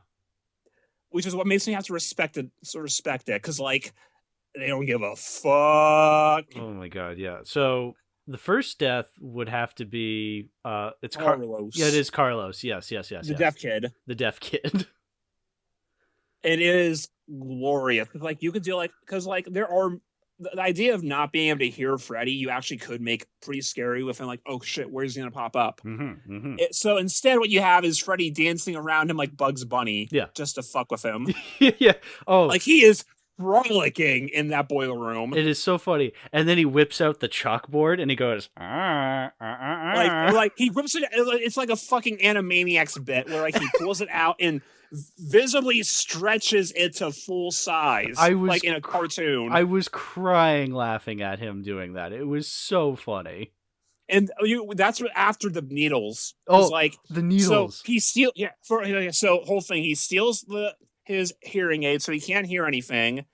And eventually, he gives it back, and then it turns like this weird, fucked up dream hearing aid that makes everything so much louder than it is. Yeah. So he like fucks with Carlos saying while holding a needle, drops it. He grabs a needle so it doesn't make the sound. And then Freddy shows, I have an entire handful of them, and just spills them all out. And then Freddy goes down there, pulls out the fucking chalkboard, puts his giant nail glove next to the chalkboard. No. And just starts rubbing all over it. So good. So good. And then his head blows up. It's so funny. It again, straight up comedy. And also, the entire reason these dreams are happening is because like they managed to like bring the lady up. So the kid, what's his name? John Doe. John Doe. The original kid in this movie's name is literally John Doe. Yeah. Well, isn't that the point? Because he has amnesia, so he has amnesia. Yeah. So his name is just John Doe. Yeah. So he leaves Springwood and goes to this weird other town and gets brought to a shelter for wayward teens. Mm-hmm. Mm-hmm. And we meet Catherine in quotes. Yes. And who is running this shelter to help these kids. And we are introduced to Carlos, what's his name, and Tracy. Yeah. And basically, after he meets all of them and convinces all of them to go to Springwood with him. And then the three kids go to the Kruger house just because. Yes. The entire second act of this movie happens because. Yeah, there really is no reason. Because they're just there. Yeah, exactly. It is easily the worst story yet in this franchise. But they don't care. Right, exactly. That's what makes it the best one. They don't care. So then the kid, the stoner kid, Spencer. Oh, you know what? We forgot about one of the best jokes in the movie on the way to the Kruger house. Is it when they're looking at the map? Yeah, the map. I was like, gonna say. Carlos is in the back reading the map and like, okay, let me fold it out so we can see everything. And he can't find the place. He keeps folding it out until the entire map is covering the entire back of the van. Yeah. And it just says, "You're fucked." Again. Carlos, where are we? The map says we're fucked. Yeah, cartoon logic. Just extending this gigantic map and then just, you're fucked. It is straight up, that would be a Bugs Bunny cartoon if they'd let Bugs Bunny. It's saying literally the just fuck a Bugs word. Bunny cartoon. Exactly. Yeah, it is so absurd. So then, okay, we get to the Stoner Kid's death, which is probably the most infamous death in the entire series, where he becomes the video game, where Freddy is controlling him via video game, which again, the idea of losing control of your own body, you can make that scary. So we're going to have him hop around the house to Hanna-Barbera sound effects. Hanna-Barbera I am not joking either. It is strictly the fucking Flintstones and Scooby-Doo running sound that plays at one point. Yep. Oh yeah. Yeah. It's like something out of a Scooby video. It is literally the Hanna-Barbera goofy cartoon sounds. It is and so it is funny. Glorious. It's so good. And like eventually Tracy, John and Catherine do manage to go into the dream world to try to save him. So they run into Freddy's room, push him, and grab the controller out of his hands and run away. And then Freddy's just like, "Hey, you forgot the power glove!" It just keeps fucking doing it. You forgot the they power glove. Nothing. Which apparently actually did want to use a real power glove, but they were afraid Nintendo would sue them. Well, the director was afraid that Nintendo would sue them. Bob Shea, the producer, didn't give a shit and said just do it anyway. Which, granted, since it doesn't actually literally look like a power glove, Nintendo wouldn't have had any grounds anyway. Right. But she was right to be afraid of Nintendo. I mean, considering it's Nintendo. Well, nowadays, yes. Back then... Okay, yeah. Back in the 90s, I don't think they would have had as much ground to stand on. Because, yeah, this was 1991 now. Yeah. Even though it technically takes place in 2001, Freddy Krueger did 9/11. Yeah, he would. I can understand this being an infamous death because it is so absurd and people are like, well, he's using a power glove? That's so stupid. Again, though. When you look at this movie as the lens of just a comedy, I think it works. Oh, yeah. Yeah, when it's just a comedy. But also, this is not anything that new. It's just it's a step above the absurdity that we've been getting. And I guess this movie just this movie just went far enough that people, I guess, started to realize, hey, wait a minute, this is kind of a joke now. It's like, yes. Correct. But it confuses me that, this Freddy that we've seen for the past 5 movies, all of a sudden this movie, just because it's a little more pronounced comedy, all of a sudden that makes it bad. I don't understand that. Again, there's also like that time gap where it's said he has now killed everyone in Springwood. So by this point, yeah, Freddy would just be fucking around. Because like he's already won like 1,000,000 times over. Yeah. So he just doesn't give a fuck anymore. Sure, I'll just use my glove as a power glove. All the adults in Springwood have gone insane from not having kids anymore. Like the teachers are teaching dummies in school. Roseanne Barr is super sad that she doesn't have a child. Yeah. You can't have kids. They bring him. Because at this point, it's now known that, yes, Freddy has killed, that they all know that Freddy Krueger is real. They teach Freddy 101 at school. There's like a motif throughout the film where, like, as it goes on, there'll be like a billboard or like a piece of paper saying that's part of the 1-2 rhyme. Like he pulls on the string in the classroom and says 5-6, grab a crucifix. Yeah, that's a great part running theme. I wish it was a little more pronounced, but it's a good idea. If the movie was more serious, I think it'd work better. Yes. This movie is not more serious. No, so in the classroom scene on the chalkboard, they have a timeline of Freddy, and in 1977 it says Freddy killed Elvis ?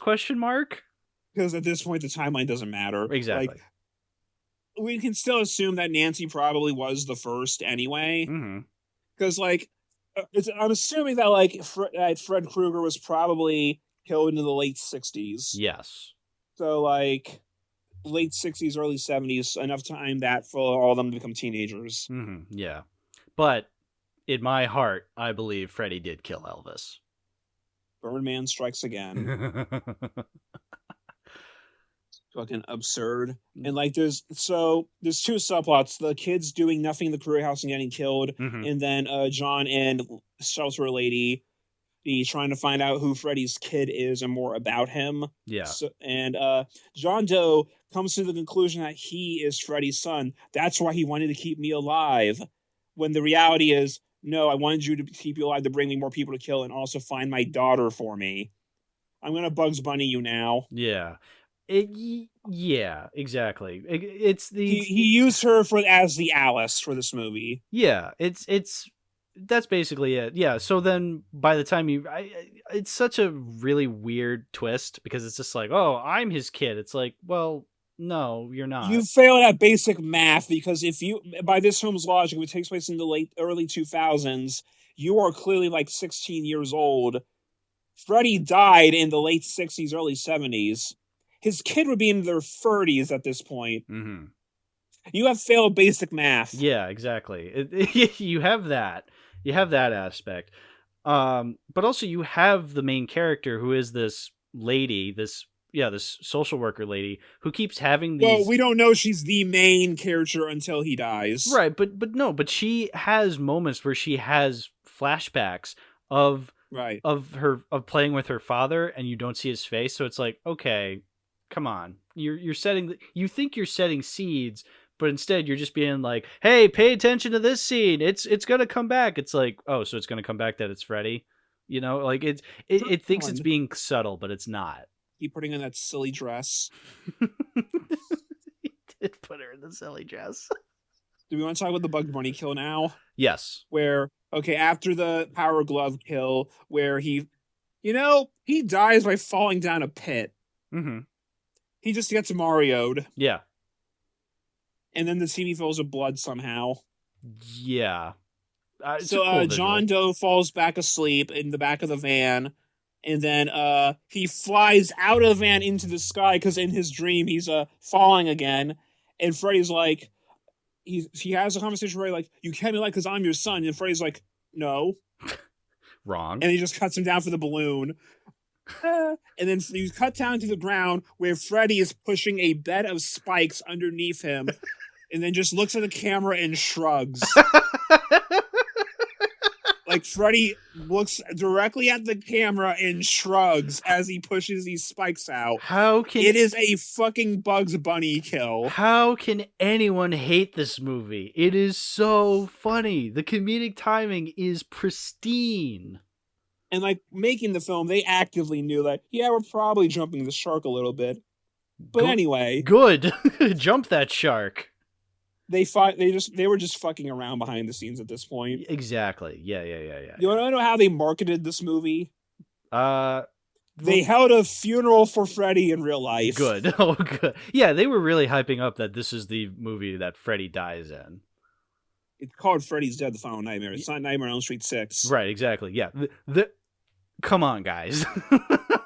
Well, the thing is that they always think that it actually will be the last one, and then it makes money, and then some guy like Wes Craven come back and say, actually, I have an idea for one more. Right, which we'll get to. So, yeah.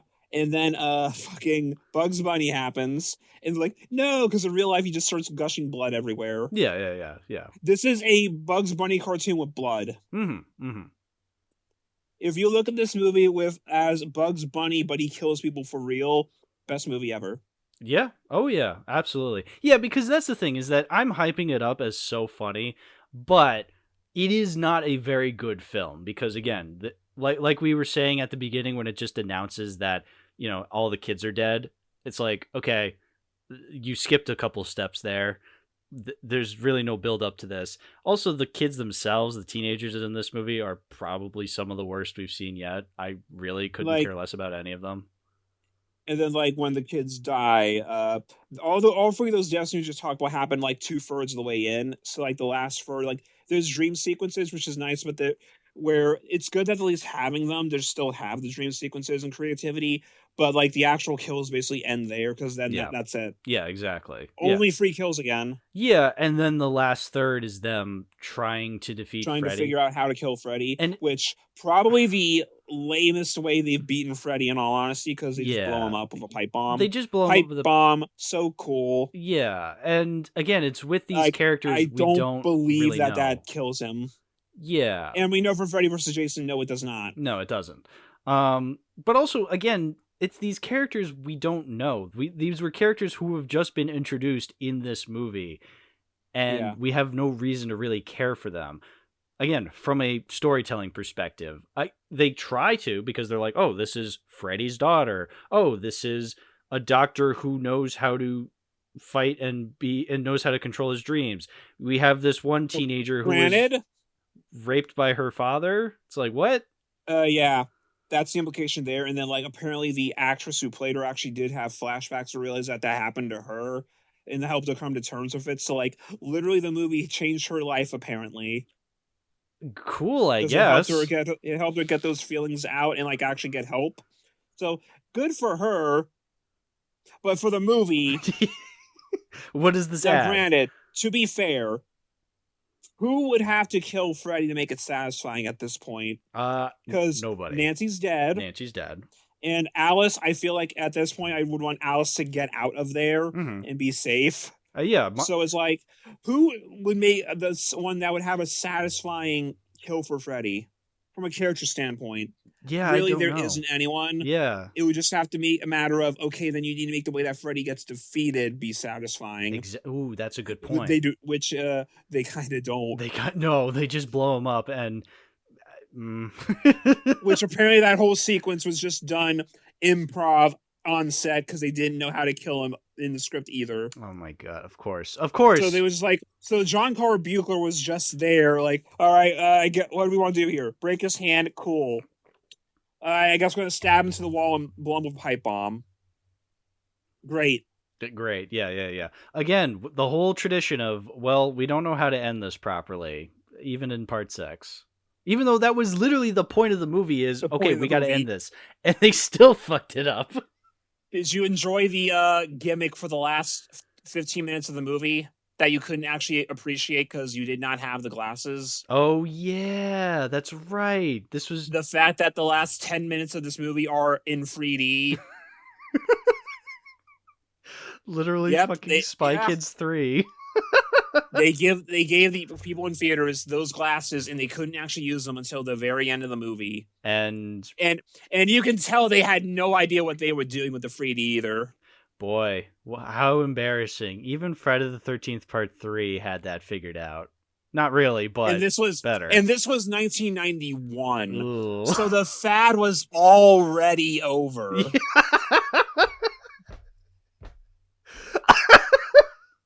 How embarrassing. And then you get the dream sperm snakes. Yeah, the cosmic knowledge fish. And then just get blown up and fly away, even though, like, well, they're demons. They can't die from this. Right. But I guess Freddy's dead. That's all that matters. Because that's how the movie ends. Yeah, that's how the movie ends, yeah. Yeah, he gets blown up, and then his daughter just looks around and goes, Freddy's dead. Roll credits. And then they have the fucking montage at the end. Montage. That's a good montage, but still, it's like... That's to the fucking Iggy Pop song. Do we want to talk about Freddy's backstory that we see in this movie now? Ooh, yeah. Because we see his whole life. Like, we flashback, he's in elementary school where he just, for no reason, grabs a rat and hits it with a hammer. Yeah. And then instead of being disgusted or scared, all the other kids in his class just go up to him and start chanting, "Son of 100 maniacs." Yeah, well, as if this is a normal occurrence. Yeah, they're just like, oh, there goes Freddy killing the class Doing hamster again.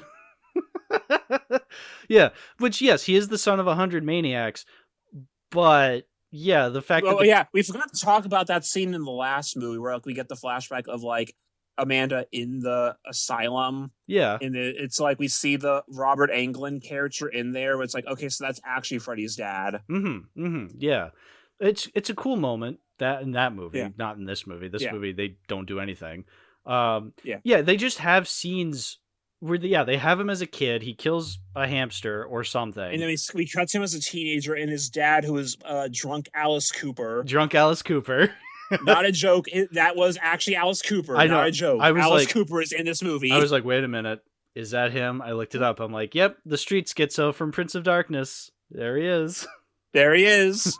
and it's like, boy, it's time to take your medicine. And he holds the belt. And then he just starts whipping Freddy with the belt, and Freddy is clearly enjoying it. Yeah. Kind of skipped over to when he would be enjoying it, but, okay. I guess it's creepy enough. And then we cut to him like as the Springwood slasher, where he beats his wife because she found out that he was the Springwood slasher, and then the daughter goes into the basement and finds all of the gloves and the articles, which is like, that's serial killer behavior. So she just represses those memories. She just forgets. Which I forgot he killed my mom. Well, see, here's the thing: is like the day I watched Freddy's Dead, I'd also watched an episode of The Twilight Zone that had the exact same twist that this movie has, where it's like, wait a minute, I remember my mother being killed by this guy.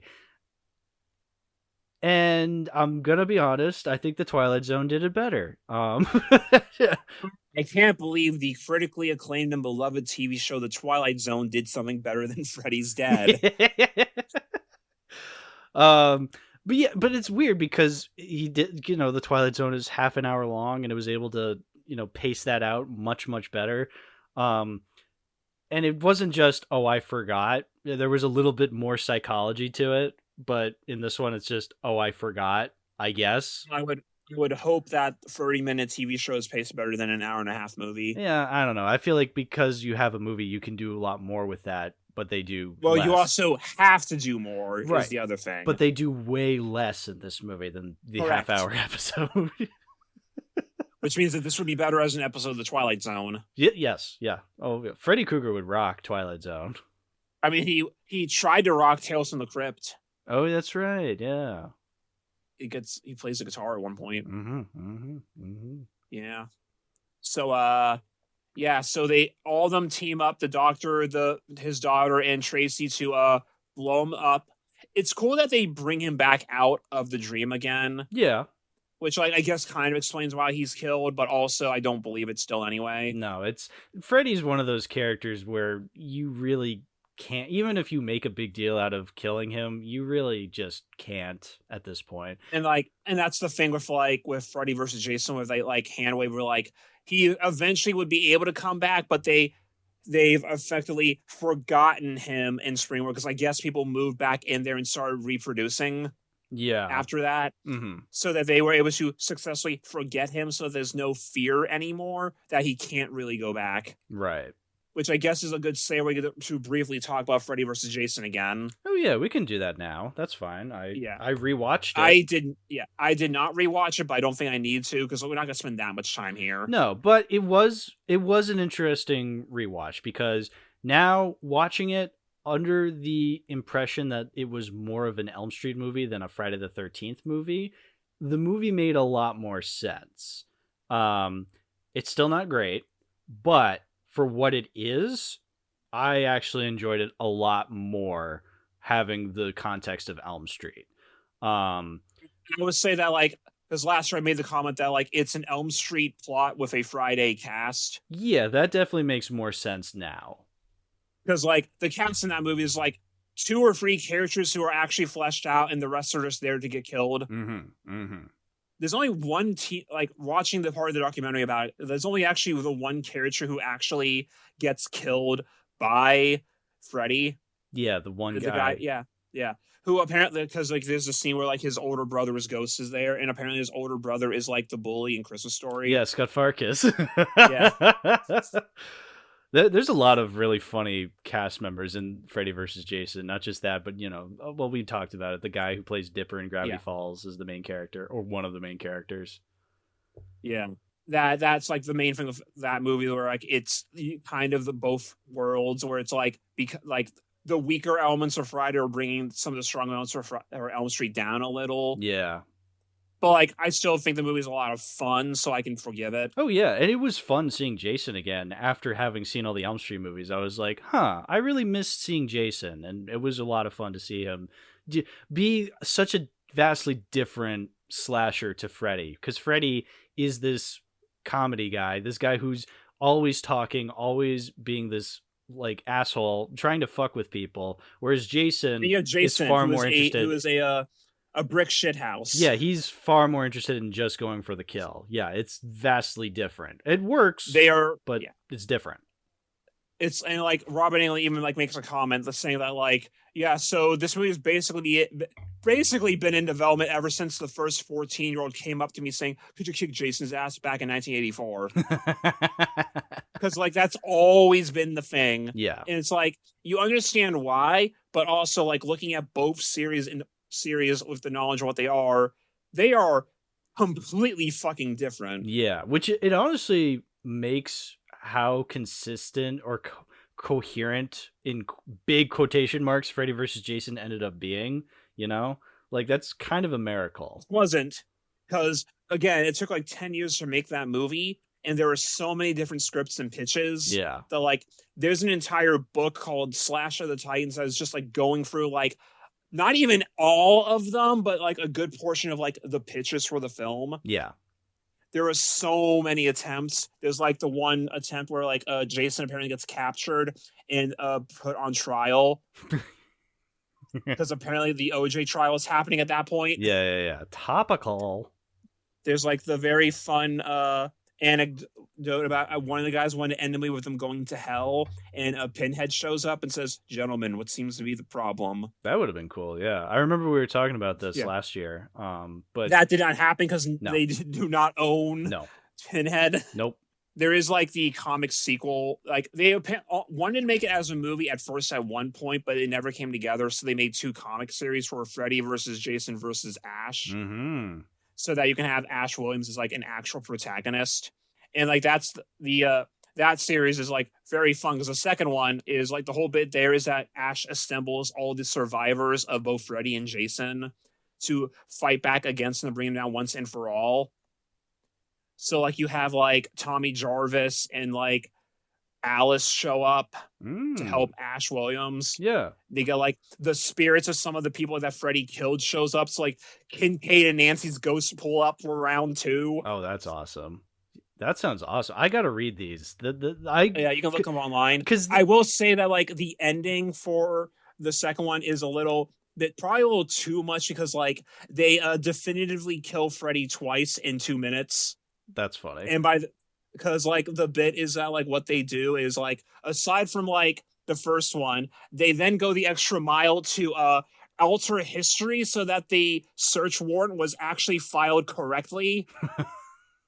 Which means he never existed, which means that none of this actually happened, which means it did happen. Yeah, that's a bit confusing. But still, we've been bringing this crossover comic up for years now because I remember you first brought it up during the Evil Jason Dead gets episode. Rockstar hair. Yeah. This sounds like something I need to finally read because we've been bringing it up for years now. But well, it's just like bringing Ash Williams in there as like a protagonist makes sense because like you can't have Freddy or Jason actually be the protagonist because they're villains. Yeah. I mean, I don't mind that the movie we ended up with is more siding with Jason being, you know, the less bad guy, whereas Freddy is the big evil they need to defeat. But he's got the body, I've got the brains. But ultimately, yes, Jason is still the villain of his own franchise, so he can't be the hero. He can't win either. Right. So Ash makes a whole lot of sense. Yeah, because that is a horror icon who is a protagonist, not a villain. Because Ash is not a slasher, he is an anti-hero. Right, exactly. Yeah, it would make far more sense for him to be the hero of the story. Yeah. Jason shows up at S-Mart at one point and just starts wreaking havoc. Well, he's shopping smart. Yeah. He has to get a new machete. Yeah. They have those at S-Mart. Probably. Yeah. So, honestly, I'm glad I rewatched Freddy vs. Jason. I'm glad I still have it on the Blu-ray from the Friday collection from last year. And I definitely enjoyed it a lot more this time around. So this was a good refresher, I would say. I guess at this point we've also you finished talking about all the movies in the Elm Street collection box set. Not yet. No, never mind. Right, New Nightmare. We haven't talked about New Nightmare yet. Oh yeah, I guess we went out of order, didn't we? We did, but we can go into New Nightmare right now. Because it also makes sense though, because like that's the entire actual main timeline. Yes. Because New Nightmare is its own thing entirely. New Nightmare and the Elm Street remake are their own things. Yeah. Yes. Yeah. For better and for worse. Yeah, because you're gonna be going against the grain here because like you did not like this movie at all. I did not. Yeah, which I think that also goes to like what I was saying earlier between like the split between the people that prefer the more serious Freddy versus sillier Freddy, where it's like if you're in it for the one, for the second, you're not going to get as much out of this because like when I always hear that people say this is like the third best one, that's mostly because they're the people that prefer the more serious, scary Freddy, which I completely see. And like I like this movie. I also would probably still rewatch most of the other ones before it because I think like it's the longest one and it shows because it is not paced the best. No, definitely. I think it's very well made. Mm-hmm. I like kind of bumped it up half a star because of all that. In all honesty, my score is like 3 stars. I gave it 3.5 because I see like all the craft behind it. Sure. But like I would rewatch most of the other ones before this still. And also, it's like, if you don't get much out of meta horror either, well, that was kind of the point of this one. Yeah. So, obviously, I'm very much against the grain on this one. I'm very much pro Silly Freddy. I'm the most pro Silly Freddy, in fact. I like both, so I'm okay with either way they do it. See, at least with 1 and 3, which I feel like are the movies that have serious Freddy and scary Freddy more so, there is a better balance where I feel like anybody, whether Silly Freddy enjoyers or serious Freddy enjoyers, can enjoy those movies more so. I mean, you get Bing from part 3. Right, exactly. Like, yeah, part 3 is a transitional one. Well, that's why part 3 is the best one, because it has the best balance out of both. All these. Yeah, you get the best of both worlds. Exactly. That's like if you do it, whenever they make a new Elm Street, they should use part 3 as like the springboard. The template, yeah. Both in, yeah. I think that should be the template. I agree, yeah. Because I think part 3 is the best of both worlds. And yes, I would agree, New Nightmare is for those who watch the first one and consider it a serious horror film. And that's fine. Yeah. I understand completely why people like this. But as you said, if I don't enjoy those aspects, that being serious Freddy and especially meta horror films, yeah, I really did not like this at all. But I sort of positives, like say what you did like about the movie. Okay, I did like seeing Robert Englund as Robert Englund. I feel like I kind of wish he was a little bit more in the film. I thought he was in it more than he was. I was like remembering being in it more. Yeah, because he seemed like a nice guy. I'm like, Robert Englund, but as not Freddy. That's kind of funny. There's like the funny bit where like he's doing the autographs for all the kids, and like you just see Heather standing there annoyed when he go to lunch. We like they said in the documentary, yeah, that was just our life at the time. Yeah, it was just Freddy. That's just how it went. That's funny. There was like at one point, like Wes and I think it was like either Wes and Robert did like a talk show at one point, and like it came up to like the question of, do you think that it's good that kids are seeing these movies? And he's just like Wes and Robert just looked out at the audience and saw all the children dressed up as Freddy, and it's like, well, damn, because that was just actually happening. It's like, why the fuck are the parents letting them watch these? Yeah, exactly. I mean, that is a part of this movie. Technically, is the kid watching the original film. Yeah, which is like one of Heather's problems in the film, and we get to see Freddy do the perfect blue thing. Perfect blue thing. Yeah. Where like he like goes out of the crowd, like moves his hands, like just soaking it in. Good job, Perfect Blue. You did a New Nightmare, but better. Yeah, Mima and Freddy Krueger are the same person, I guess. That'd be pretty fun.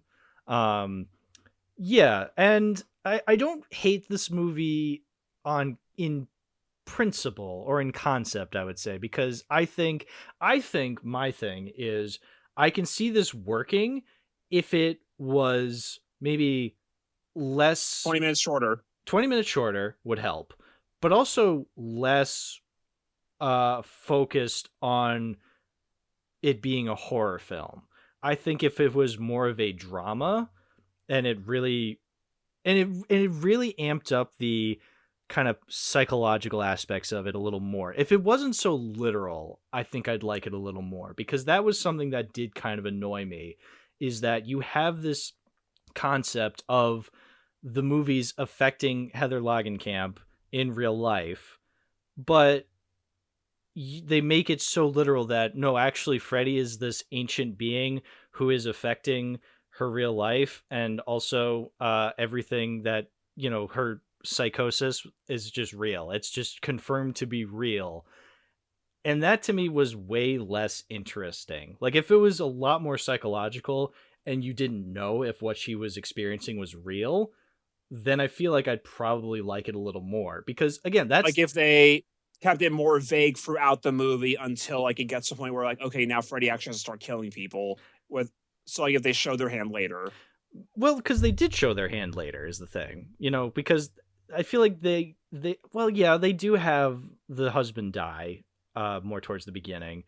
And then you have the kid kind of experiencing all these weird things, like when they go to the playground and he's trying to, he's like trying to touch God. He climbs up atop the gymnasium, whatever, the jungle gym, and he goes, Kaizo, I forgot what he says. He's going to be the king of the pirates, and then jumps off. Yes. So there's a bit in that One Piece video where a kid does that. All one of the people listening to this podcast to like One Piece are going to love that reference. Yeah, exactly. But they do show their hand later, because then, they don't get into like the serious kills until the very like last 30 minutes, like when they're in the hospital and then when they go to the dream world. But what I'm saying is, don't have any of that. Like, don't make it... Just make it psychological the entire way through. Make it psychological the entire way through, so then you as an audience member don't know what's real. Because the whole movie, I'm thinking, this would kick so much ass if I was in Heather's shoes. Because that's the main problem with this movie, is that Heather, the whole movie, is going insane. But ultimately, I know by the end, she's going to be justified in acting insane because it was all real. Whereas if I didn't know it was all real, then there'd be some true horror there. See, this is what I was watching it and I'm thinking, I think I'm starting to figure out why I love the movie The Shining so much. Because that is a movie that is full on psychological horror, but it could also be supernatural horror. You don't know. That movie never really reveals if it was real or not. And I feel like that's why that movie gets away with why it's my favorite, because you don't know for sure. And I feel like a lot of horror movies would get away with that kind of stuff if they were a lot more vague. Like, that's all I'm really thinking of, is be more vague.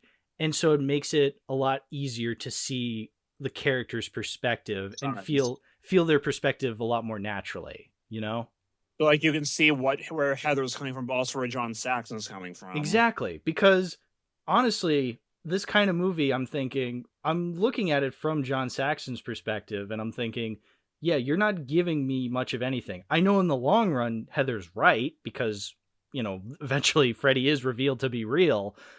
But well, also because Wes Craven basically like calls to his office and says, yeah, so there's an ancient demon that I've been keeping at bay by making these movies. Yeah.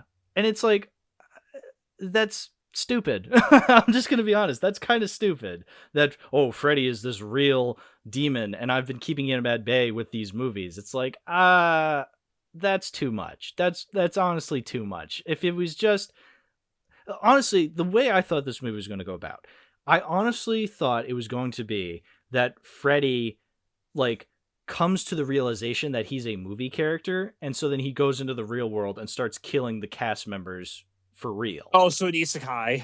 Yeah, sure, in one way or another. Where the movie Freddy meets Robert Englund in costume. That's exactly what I thought it was going to be, and then it wasn't that, because the movie has this weird feeling to it where it does not want to be funny. It wants to be super, super serious. And okay, that's fine, but then don't go into it being that Freddy is real then. Like, actually take yourself seriously. Be a serious drama, a serious psychological drama. Then I'm completely 100% behind this movie. But that's the thing. I do have a rebuttal, though. Okay. We get to see Freddy use a frog tongue on Heather Langenkamp. Sure. Well, that's the thing, is that I think this is the lamest Freddy has been under Robert Englund as Freddy. Well, let me make that completely clear, because because there's another Freddy who's even more lame, but we'll get to him. What I'm saying is I feel For like me, what's weird for me, because like I see the design and it's like, okay, it's more like realistic burns. I do think it's a cool design with the trench coat and everything. And then we get the scene where like he unhinges his jaw and tries to eat a child. Well, see, that part is cool. I will give you that. I like the prosthetic Well, it's of like- the big head like expanding to eat the child. But also it's like kind of goofy for that design. Right. I think if that was normal Freddy, that'd look better. Mm-hmm. Yeah, and that's the thing is that feels right at home in something between Nightmares 1 through 6. Here, it completely comes out of nowhere because it's like, okay, I've been watching this very serious drama this whole time, and all of a This sudden, was very serious drama that now suddenly ends in hell. yeah, it's ridiculous. It's at odds with itself. I feel like with tones. I think if you went in either direction further, like make it a completely unserious meta commentary where you have Freddy go into the real world and kill everybody, I think that would be really fun. Or you have a serious drama that doesn't take itself so literal and actually is more vague whether or not what is happening is actually happening to Heather Langenkamp.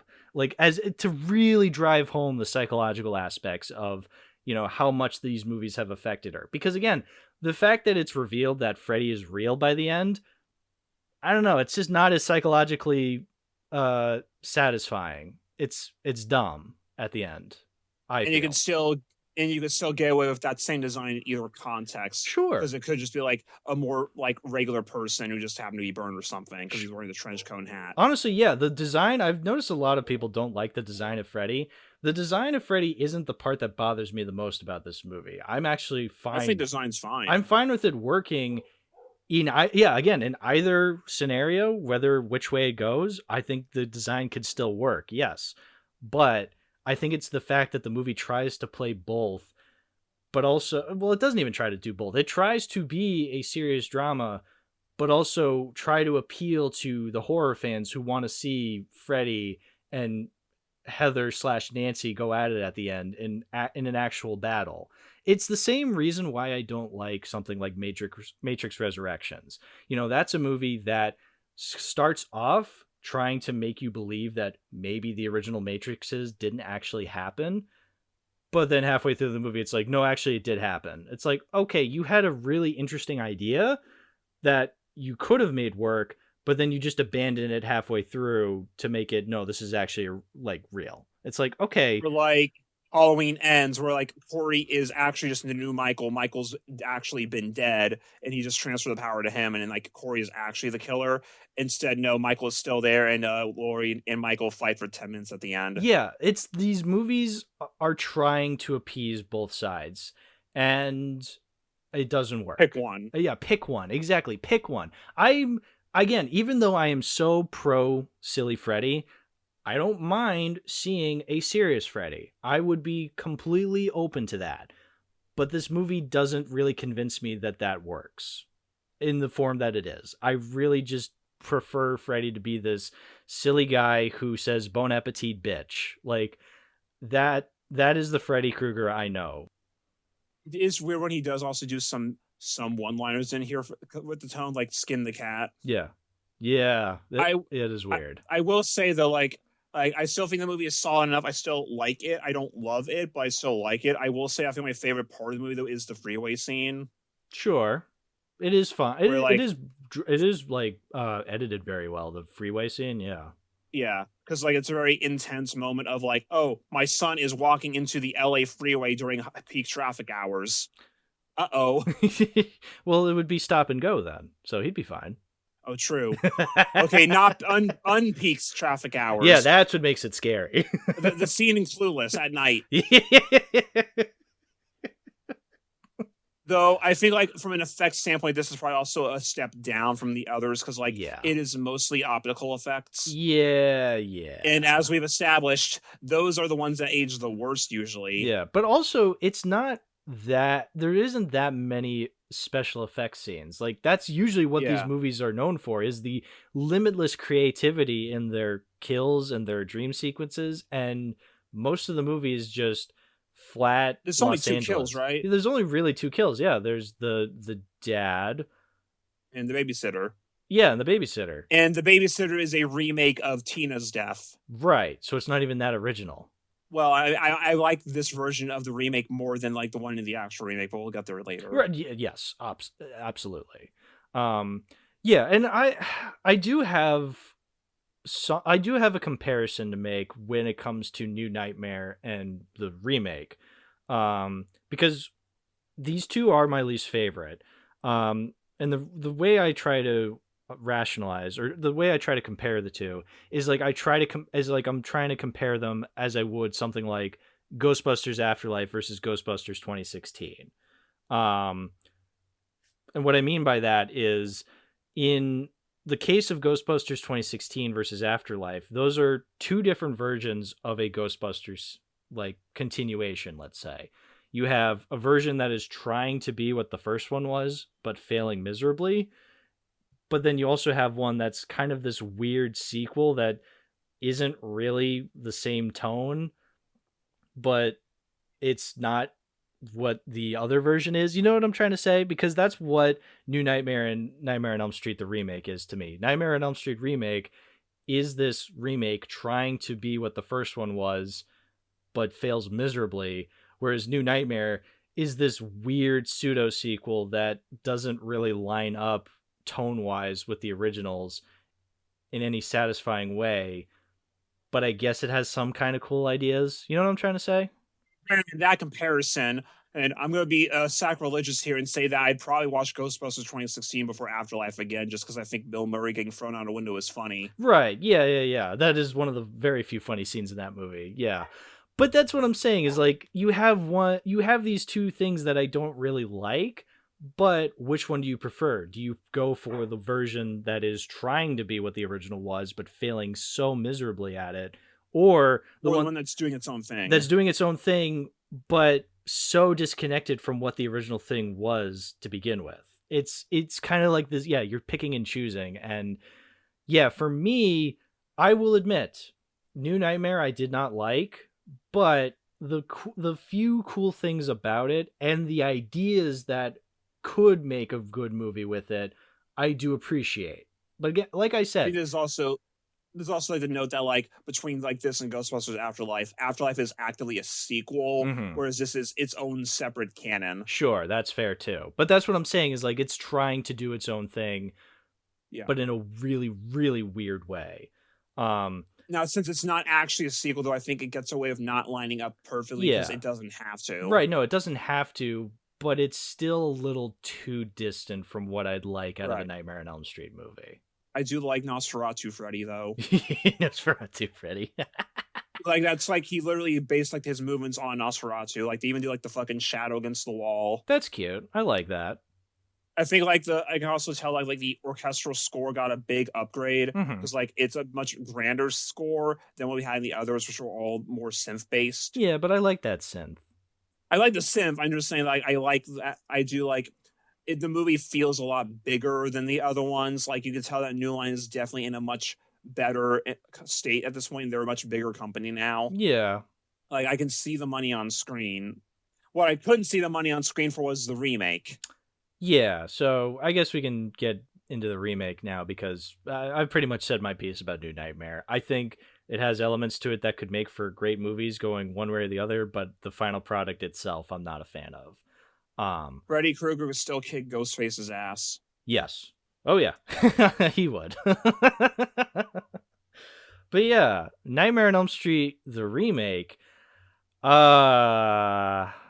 Oh boy. No. It's funny because this comes full circle now that I've finally seen it.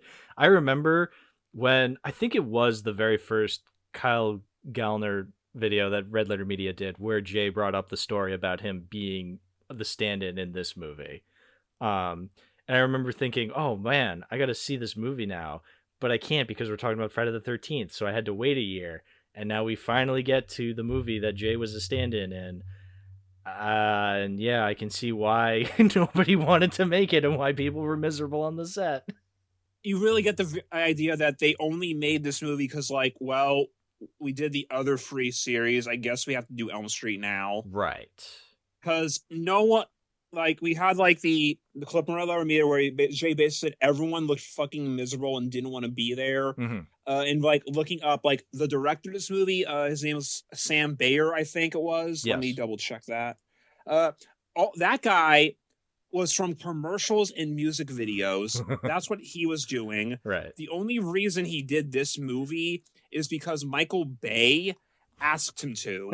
Because Michael Bay was the one doing all of the fucking remakes of Platinum Dooms at that time. So like we needed a director. Sam, can you do this? This is the only movie he directed. Like stuff that he do, and like Sam Bayer is a talented person from what I'm seeing from his filmography, like commercials and music videos. It's just that is a completely different world than directing a full movie. Mm-hmm. And like after this, he acknowledged like, yeah, if the production was fraught, but hey, it let me return to advertising with renewed vigor and passion. You know what? Good for him. As in like, and like that's a respectable. It's like a thankless job because like you don't only hear about the people who make commercials and music videos. Like this dude, so I'm going to say it. Want to hear what music videos he's done? I got to hear this. Yeah, let me All hear right. them. Nirvana, Smells Like Teen Spirit. Ooh, classic. Ozzy Osbourne, Mama, I'm Coming Home. Mm. Iron Maiden, Wasting Love. Okay. The Ramones, Poison Heart. Yeah. Pat Benatar, Somebody's Baby. Okay. Rush, Stick It Out. Oh, I love me some Rush. I'm just looking for like names I recognize. Yeah. The Cranberries, Zombie. Oh, the song that's not about zombies. Yeah. The Offspring, Gotta Get Away. Okay. Garbage, Thou. Okay. Smashing Pumpkins, Bullet with Butterfly Wings. Yeah, so these are some pretty big songs. David Bowie, The Heart's Filthy Lesson, and Strangers When We Meet.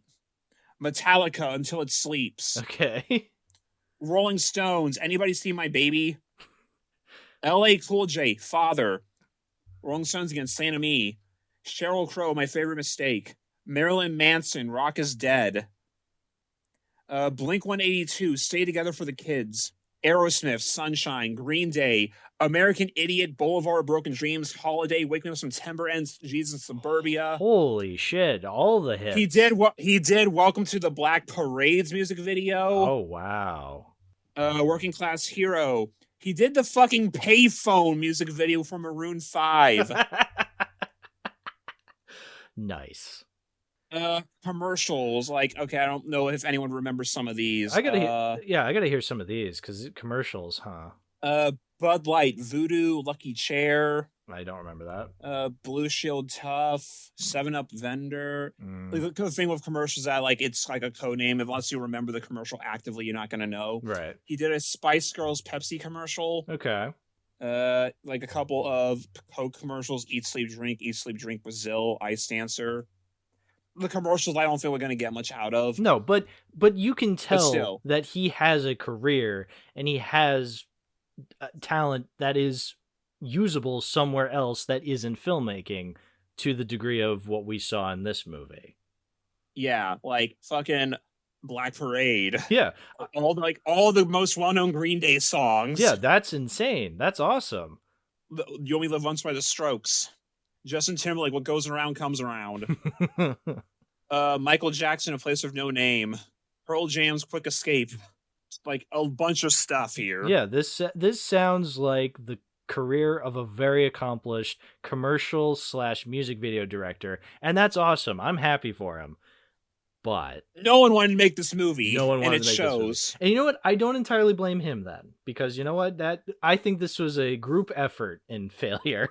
It seems. I blame Warner Brothers and like the executives. Yeah, because like you said, it feels like everybody just was making it because they felt they had to. Because we had other remakes from the 2000s, like the Texas Chainsaw one, the Halloween one, the Friday the 13th one.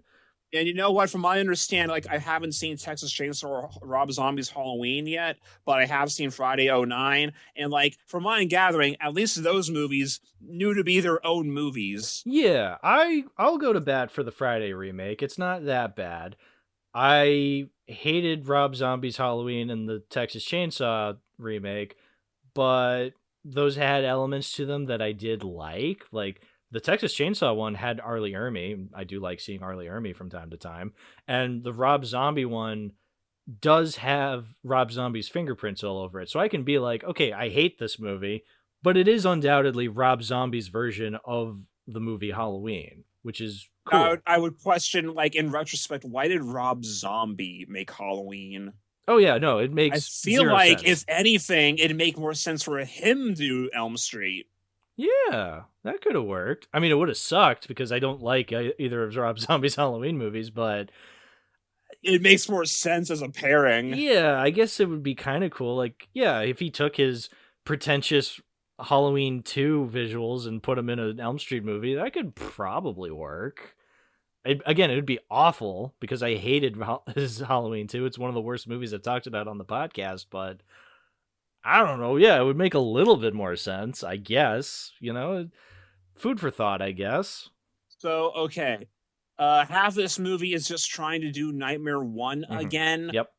And the other half is trying to explain things that didn't need to be explained while also not explaining the things that did need to be explained. Exactly. Yep.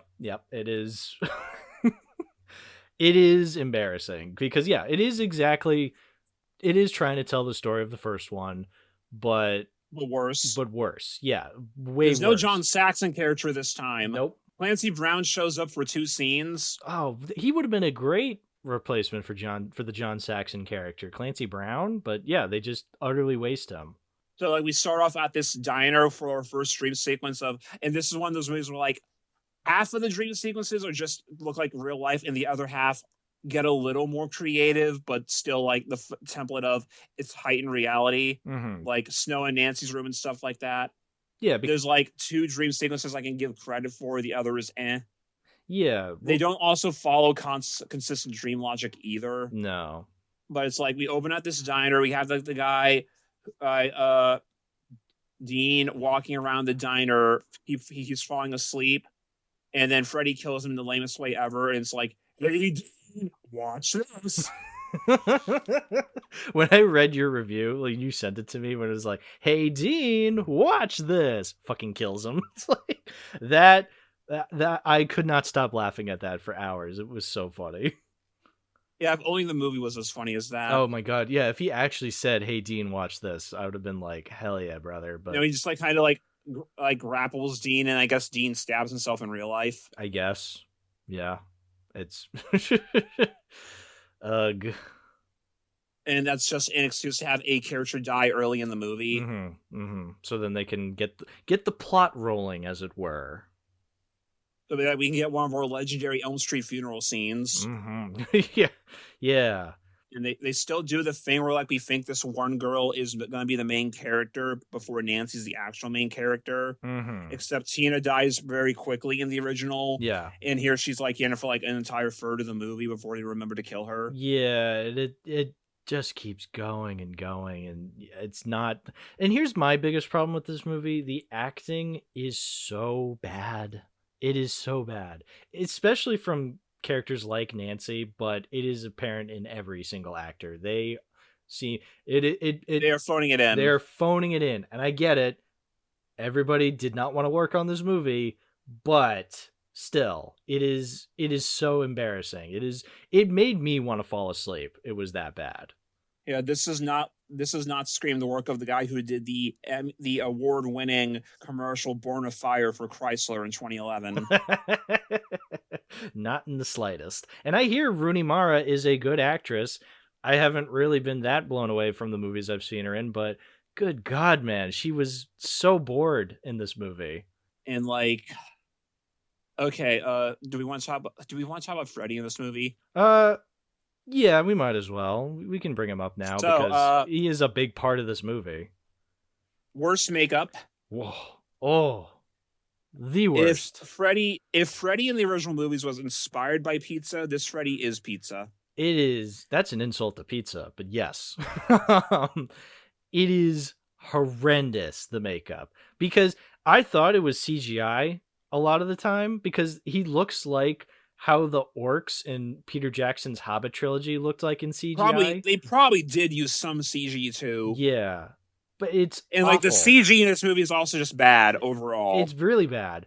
And yeah, but no, And like, the face makeup that they use for Freddy in this is so awful because he doesn't he doesn't change. even look burned. Yeah, no, he doesn't look burned, and he doesn't change facial expressions. He has the exact same face. It's literally like, it's literally comparing Mike Myers' Cat in the Hat to Jim Carrey's Grinch, comparing this Freddy with Robert Englund's Freddy. Like, Freddy in the other movies had makeup on and it looked obvious, but Robert Englund was able He to could still emote. He was still able to emote. You knew exactly what kind of emotion he was feeling, in whatever scene, whether it was anger or complete indifference or or laughing. Like, yeah, there was always a different face. Whereas here, Jackie Earle Haley looks the exact same the entire time. I have no understanding of whether he's happy, whether he's trying to joke around, or whether he's trying to be insanely serious. Yeah. He's good when he doesn't have the makeup on and he's Jackie Earle Haley as early pedophile Freddy, I guess. Which that's the other thing. He is just a pedophile originally. He wasn't even a killer. Yeah. Which the movie they changed his backstory completely. They change it completely. And like, he tries to run away from town, but the parents chase him into a factory and blow him up. Mm-hmm. So they didn't even go through like do justice or anything. That's and, like, right. Fair pedophile, but also it's like, oh, so it's like they didn't even bother getting the police involved. Right. Yo, they literally have a scene where one of the characters is like, shouldn't we get the police? And the other one's like, no. Why? So then they can have our children up on the stand so they can say what he did to them. It's like, yeah, that's how that works. Like, it was absurd. And then, yeah. And my thing too is that they try to make it a twist that he's a pedophile, because they have the scene later on where they go to his hideout and they find the pictures of Rooney Mara as a child.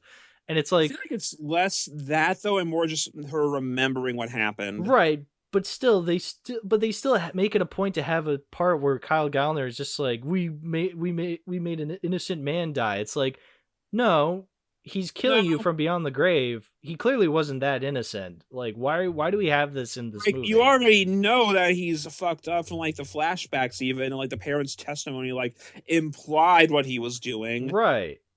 So why is this here? Like, why are we building this up as this thing? But also, him not being a killer originally, also, like, at that point, it calls into question the glove. Yeah, why did he have the glove? Why do you even have the glove then? Like, we see, like, the flashback, like, there's being scratches on the kid's back, so I guess he was fucking with them with that, but, like... Why? It just calls into question of, why even have the glove? He wasn't a murderer. Yeah. Like, the glove in the original makes sense. He was killing kids. It was implied that he was diddling them. Yeah. Like, it even shows, like, him making the glove in the intro of the original. Mm-hmm. Like, the only outright confirmation in the original series, like, in part 5, where, like, we see newspaper articles that, like, Mark brings one day, and, like, one does call him a child molester. Yeah. But it's like, that is, like, a blink and you miss it, and the only actual thing that states that Freddy did in the original is everything else is either subtext or implied. Yeah. Like, if it's there, if you want to read into it, but otherwise, he's mostly just said to be a serial killer, and that's it. Yeah, like, remember in Freddy vs. Jason where they're setting him up, and he's just like, at one point, the main character in that movie has a dream sequence where she meets a little girl, and the little girl's like, he loves children, especially little girls. It's like, yeah, again, implied, never outright said, but implied. Here he's just a pedophile. It's always been about the children. Yeah. And I think they give me my power. That is far more effective, the subtext and just implied, more so than outright. Yeah, because it's scary about the thought of, did he do it, is scarier. Whereas here it's like, no, he's just a pathetic man who touched kids. Yeah. Again, pathetic, but then that just makes him be a killer in his dream state all the more confusing. And it's also, if we're going to the lengths of explaining all this for Freddy, why do we not explain how he gets the dream powers then either? Good point. Yeah, why? Yeah, how is he doing this exactly? Like, sure, the originals don't explain it until the last one either, but also they kept everything vague in those originally, so it doesn't matter. Right. Except the mystery. Here it's like, well, we're trying to have as little mystery as possible, so why does he have the dream powers? because he had him in the originals, of course. It's like, no, expand upon that, you know? Like, Yeah, if you're gonna go that length, then go all the way. right, They don't exactly. the explaining things that don't need to be explained and ignoring the things that should be. Yeah. Speaking of not being able to go all the way, the kills in this one are lame. It's like simultaneously that they're a little more bloody in certain ways, but also just lame overall. Because it's like I think like the most blatant is like in the jail kill. Yes. Whereas the original get the really cool effect of like the rope tying itself around him and like him hanging himself. Whereas here, now he just stabs him. He just stabs him. He just stabs him. Like more blood, sure. There's like a big gush of blood when he does it, but like it's CGI blood too. You know. Yeah, that doesn't look very good. No, I'll give him credit. I like the one moment where he's like, "Did you know that after the heart stops beating, the brain still functions for 7 more minutes? We got 6 minutes of playtime left." So that's what he said. That's a good line. That's what he said. The makeup is so bad, I didn't understand what he said. I went back like 3 times, and I still couldn't understand what he was saying in that scene. It's a cool line. The delivery isn't very good. No, it's not. But like the kills are just kind of lame. Like he just stabs someone. Tina's death, like she gets thrown around like a rag doll. It's so fucking goofy. Whereas in the original, she's getting dragged up slowly against the wall, and blood is being like placed everywhere as she's being dragged. Yep. Like sure, it's and like when she falls down, there's like a big splash. Here, it's like she gets thrown down around like a rag doll, and then just like a single slash, and she's dead. And she's just dead. It's like, okay. And like the CG is just not very good. Like the wall scene where Freddy gushes, like comes out of the wall while Nancy's sleeping. Oh, dude. That looks horrible. I was embarrassed by that. I was like, oh no. It's worse than what the other movie looked like 30 years before this. Because like the original movie, it's Robert Englund pressing himself against a thin sheet with careful lining. Yeah. Whereas here it's like there's a snake in the wall and it looks like it's clipping through the floor or something half the time. There's a snake in my wall. Again, like we had the conversation about when did CG stop being impressive, and like I don't think this was ever impressive, but it's like when you do CG badly, it fucking shows. Where it's like a comparison I heard, like the example I heard for what I'm going to say here is with Godzilla. The original films with the suits and the miniature buildings, those look exactly as good today as they did back in the 50s and 60s. Whereas the 98 film may have been impressive for 98. That CG has aged horribly. Yes, yeah. And the CG here has aged horribly, and I don't think it looked good back then either. No. But like, it does not look nearly as good as the effects in the originals. Yeah, and there can be some. I've noticed there can be some charm Jank to the original too. Well, no, I was gonna say there can be some charm to early CGI or bad CGI in something from like the 2000s or late 90s, but yeah, when you start getting into the 2010s, this is literally when CG became 2010 good enough. Yeah, this is just it aged badly. Yeah, no, this does not have that distinction.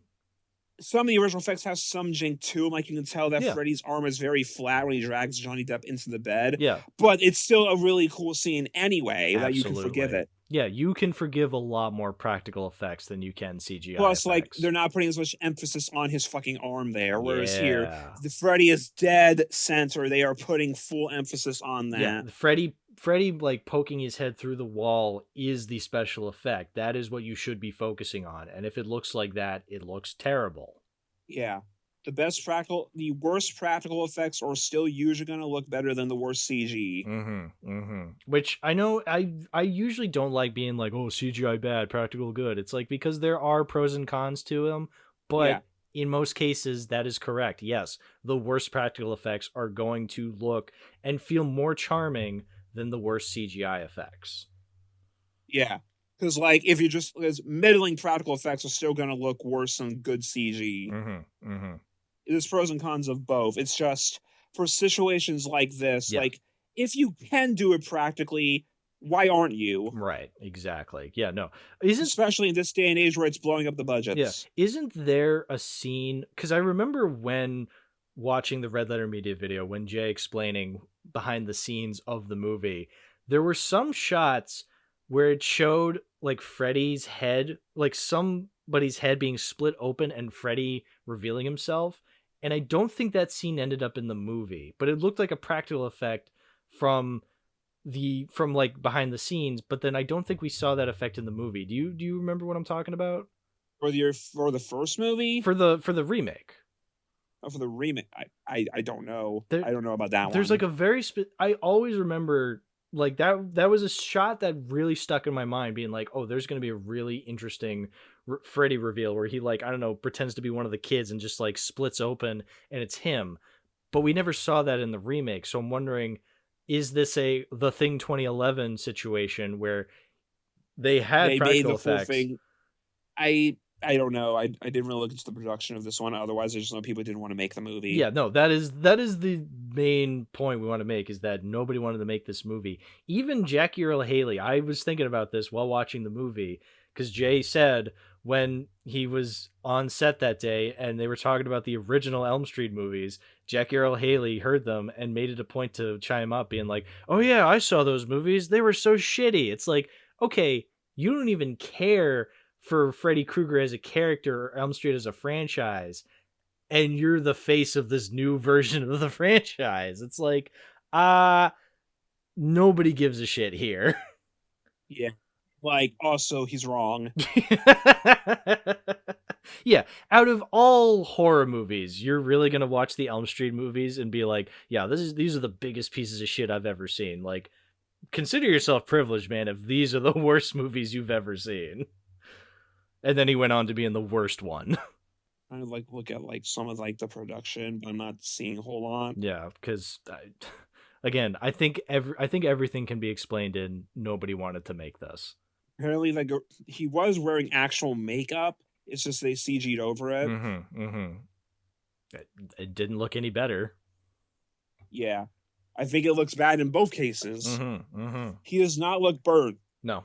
Also, like, the voice he's using for it isn't very great either. No, it's trying to be edgy and cool, which works for when Jackie Earle Haley was Rorschach in Watchmen. I think I liked him more in that, but here, this goes back to me being so pro Silly Freddy, and this isn't Silly Freddy. He's occasionally making a joke, but it falls completely flat every time he tries to make a quip or a joke. So, like, when they try to quote the other movies and it's just embarrassing. Oh. Like, the scene where, like, Nancy's running for the hallway and it turns into, like, the goop. Oh, no. And then and Freddy's just there behind her and goes, how's that for a wet dream? Oh, I cringed so hard. I was like, no. Oh, movie. No, it's so bad.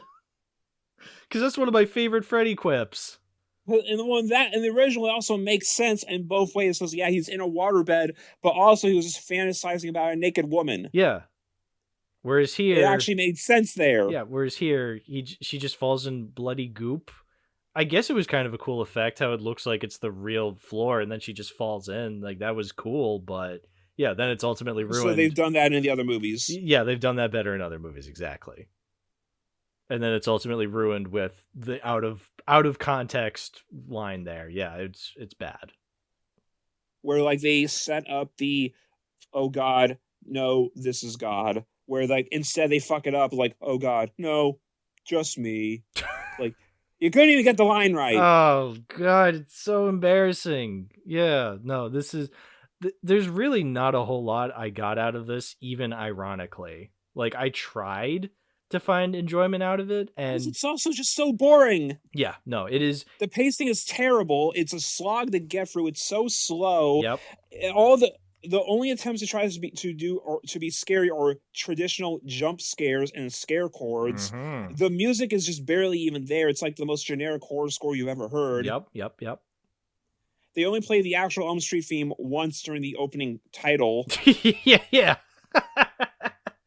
During the opening logo for New Line Cinema, they're just like, they play the Elm Street theme. It's like, well, good job, guys. You did the basic.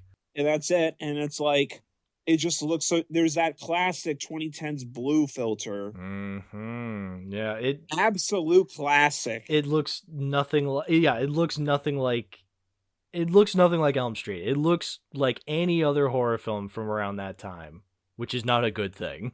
Like, you look at Elm Street, it's shot so differently, looks much more different than like the other competition, like Friday or any other slashers. Yeah. Oh yeah, yeah. You look at Elm Street, it is different than Friday and Halloween, and that's fine. That's what makes it stand out. Yeah. Whereas this is just so super generic.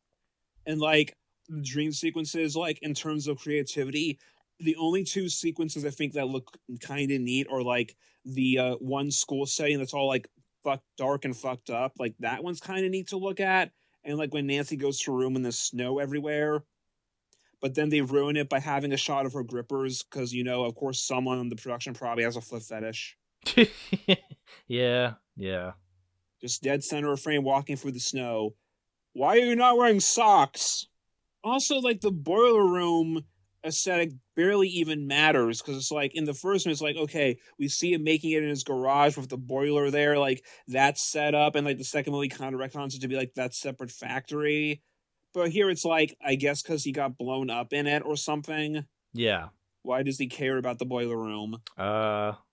It's where he died. I guess. Also, like, there's no logic to the dream sequences because it's like, partway through the movie, her and Kyle Gallner just start having hallucinations of Freddy all the time. And it's like, so you're just falling asleep for 2 seconds and that's it? Yeah, that makes zero While sense. you're standing up? Yeah. I guess maybe because they haven't fallen asleep in a couple days, but again, that's the movie's paced so horribly, it doesn't really make that apparent. So it's literally just them hallucinating Freddy because they can do that now. So it's like, I guess Freddy's just there now because they wanted an excuse to have him in the movie more. Yeah. As if like he's like an imposing threat, but he's not. Again, I don't find this Freddy particularly scary. Hell, when he shows up in the scene in the middle of the road, at that point, floor it. Yeah. Why? Why would you? You know what? Yeah, floor it.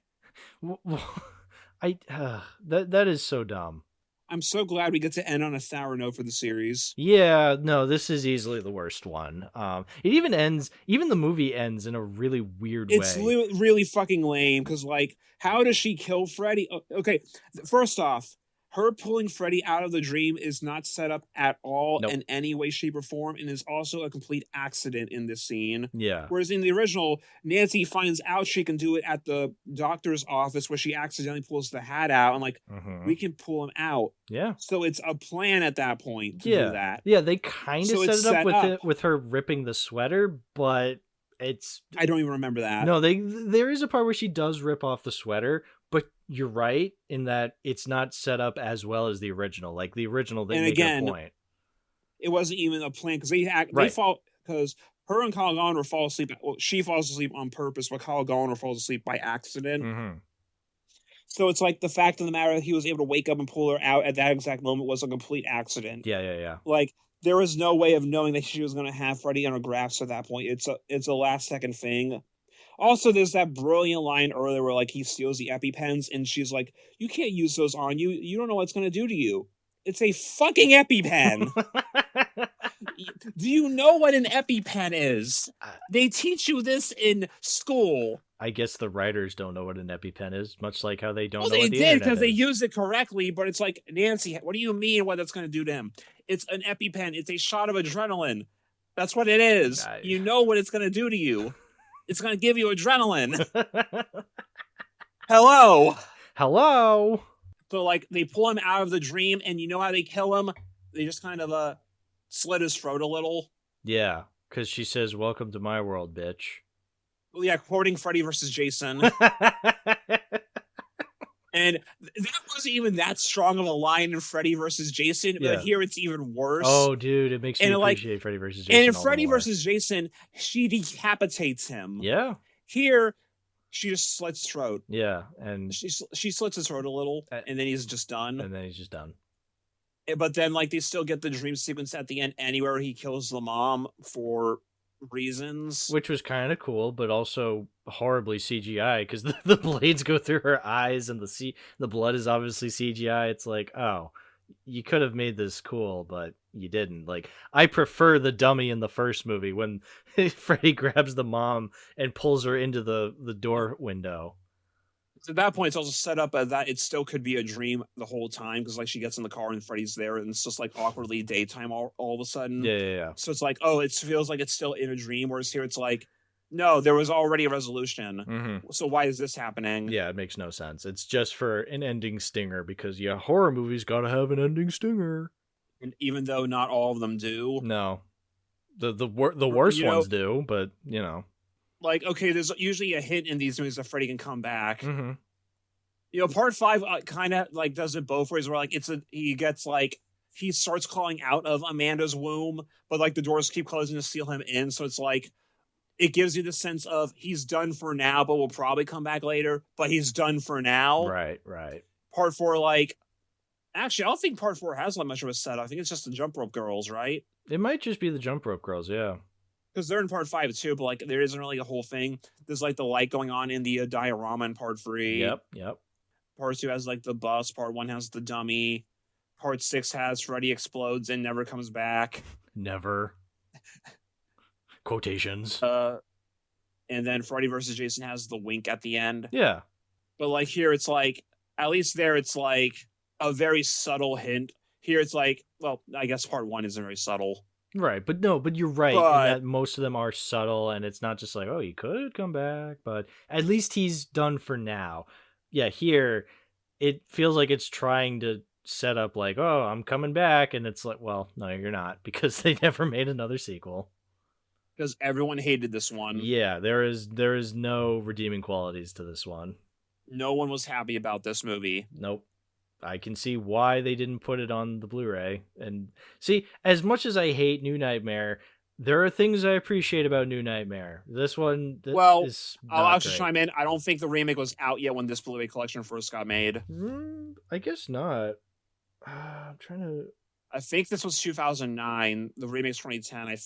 I don't think it existed yet. I see it says 2012 on here. I feel like this... Maybe it's like a re... I don't know. Yeah, I feel like this was 2012. I feel because it advertises itself as being all 7 original Nightmare films, you know? So, I think the remake would have been, well, the remake was obviously made by now.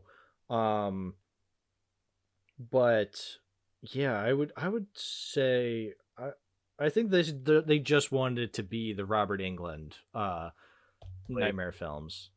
Like you can make like your own custom box set for all of them, but also that'll require owning the remake. Wait, really? Custom? Wait, explain that to me.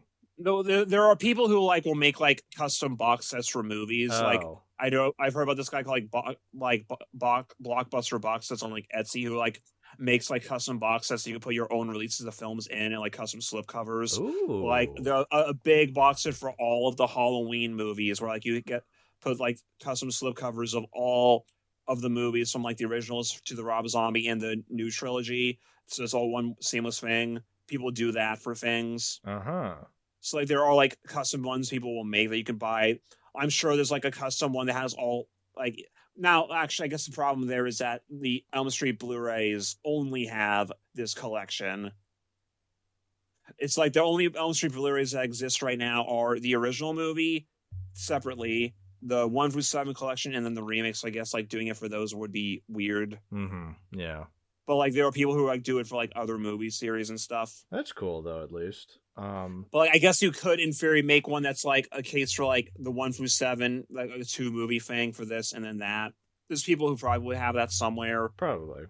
But also it's just like it's such a disconnected thing that who cares? Yeah, exactly. That's why I'm not sad that it's not part of this, you know, because at least with the Friday box set, even though it does include the remake, which is one of the worst ones, I don't hate the remake of Friday. Like, I'm fine with that movie, so I'm glad that I kept it.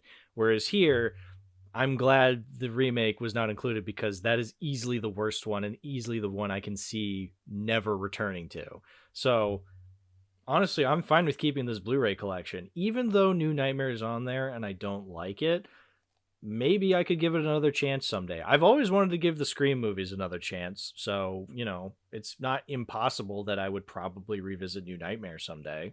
No, so it's like if we're going to like a box set like this anyway, I would still want to have all of the originals in it anyway. Yes. It'd be like even if I don't like All Monsters Attack, Godzilla's Revenge, if I'm buying a Showa box set, I still want it in there. Sure, yeah. I don't want to be missing anything. Yeah, I feel like by having the 7 originals, I feel like the 7 is a good number because it is just Robert Englund Nightmare on Elm Street movies. Yeah. It is weird that because there's 2 main Elm Street collections that you can buy. There's the DVD version and the Blu-ray version. Mm-hmm. The DVD version actually also includes Freddy vs. Jason. I think I remember that. I think I remember finding it in like Bull Moose one day and almost getting it. Because they still make it. You can. Right. I'm guarantee if you walk into Walmart right now, that DVD set is there. Nice. They give it new slipcovers all the time. You can still buy it. Yeah. It is actively available all the time. Yeah. Well, I don't need that one though because I already have. Because it's also Jason. in the Friday box set. Yeah. So I think I'm glad that this Nightmare collection doesn't have Freddy vs. Jason. I mean, I wouldn't care either way if it did or not. Well, because I have it in that. But like, if it also had like, that's fine, whatever. Yeah, it doesn't matter. But I'm fine with this Blu-ray collection. I really enjoyed it, using it for these episodes because I like the concept that it has both movies on each disc, and you can choose between the two. And I like that on one of the extra discs they have the episodes of the Freddy's Nightmare TV series we were talking about last episode. There's a healthy amount of bonus features throughout the whole thing too, and plus any other kind of bonus features. I do want to mention I did watch the first episode on there of Freddy's Nightmares. It was, I think it's called like It's a Miserable Life or something like that, and yeah, it is funny. It was longer than I expected. I honestly thought it was a half-hour show. Turns out it's a full 45-minute show. But it was interesting to see Freddy Krueger shenanigans, but on a TV budget, but also not Freddy Krueger shenanigans because he just kind of shows up every once in a while. He's the Crypt Keeper. Yeah. There's this really funny moment I keep thinking about where I think it's like one of the characters is in surgery and the lights are going off and on and like the electricity is going all whack, and it cuts to Freddy in like the basement screwing around with the wires, just like shredding at them with his glove, and he looks at the camera and he goes, "An apple a day won't keep me away." Yeah, I need to watch like the actual pilot of the series at some point because that's the one that's like Freddy's actual origin. Yeah, that would be cool to see and compared with Freddy's Dead. Well, it's like the origin as in like the parents actually like burning him to death. Okay, yeah. It's like the Springwood slasher background. Okay, yeah. Still, it would be interesting to see. Yeah. What wasn't interesting was the remake. No, it sucks. So I'm not adding it to the collection, but I am keeping this 7 original Nightmare Films Blu-ray set.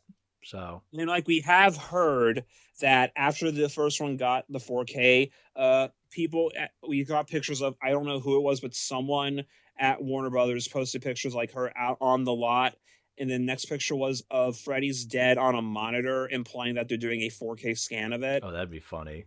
If they're doing a 4K scan of Freddy's Dead, they're probably doing 4K scans of all of them. Yeah.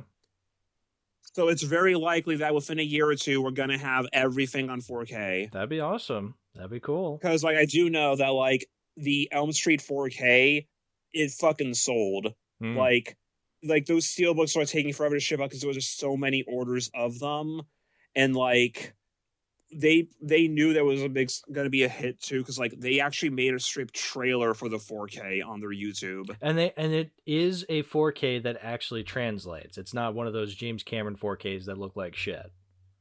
No, like they went to the original camera negative and like did scans. People got like the test ones in it, and like from what I'm hearing, like on 4K TV, like it actually just looks incredible. That's awesome. So like they actually went the full mile for this. The only new content you're getting on the 4K that was on the Blu-ray is that uncut version because like all the bonus features are the same. Oh yeah, the 9 seconds. Yes, but like at that point, like still for you're getting also the upgraded picture quality still too. Yeah. Because like there is like a big time jump because like that is a 2012 2014 Blu-ray collection, and like the first one was also released on Blu-ray separately before that. So like that's like a 10-year-old transfer for those. So like, yeah, 10 years later, a new scan is needed. Absolutely. And like again, if we're getting like all of them, like I don't know if they're gonna do individual releases or a big box set or both, but like it's good that we're finally getting them on 4K. Because Friday is starting to get them now. Yeah. Because like we had the first movie for a while, part 2's finally getting it. Arrow is basically confirmed to be doing both Jason Goes to Hell and Jason X. They did the 2009 one on 4K earlier this year. Yes, Friday 2009 already has a 4K. Whereas Nightmare on Elm Street 2010 doesn't. Never will. Never will. That would be great. That would be hilarious if it never does. And we just all collectively forget this movie ever happened. It'd be so funny if Jaws 4 has a 4K and Elm Street 2010 doesn't. Ooh, yeah, the Roaring Shark movie. I'd be down for that. Well, it already has a 4K. But that's what I'm saying, is that is that Nightmare never does. Yeah. Jaws 4 is a better movie than Elm Street 2010, confirmed. Probably is.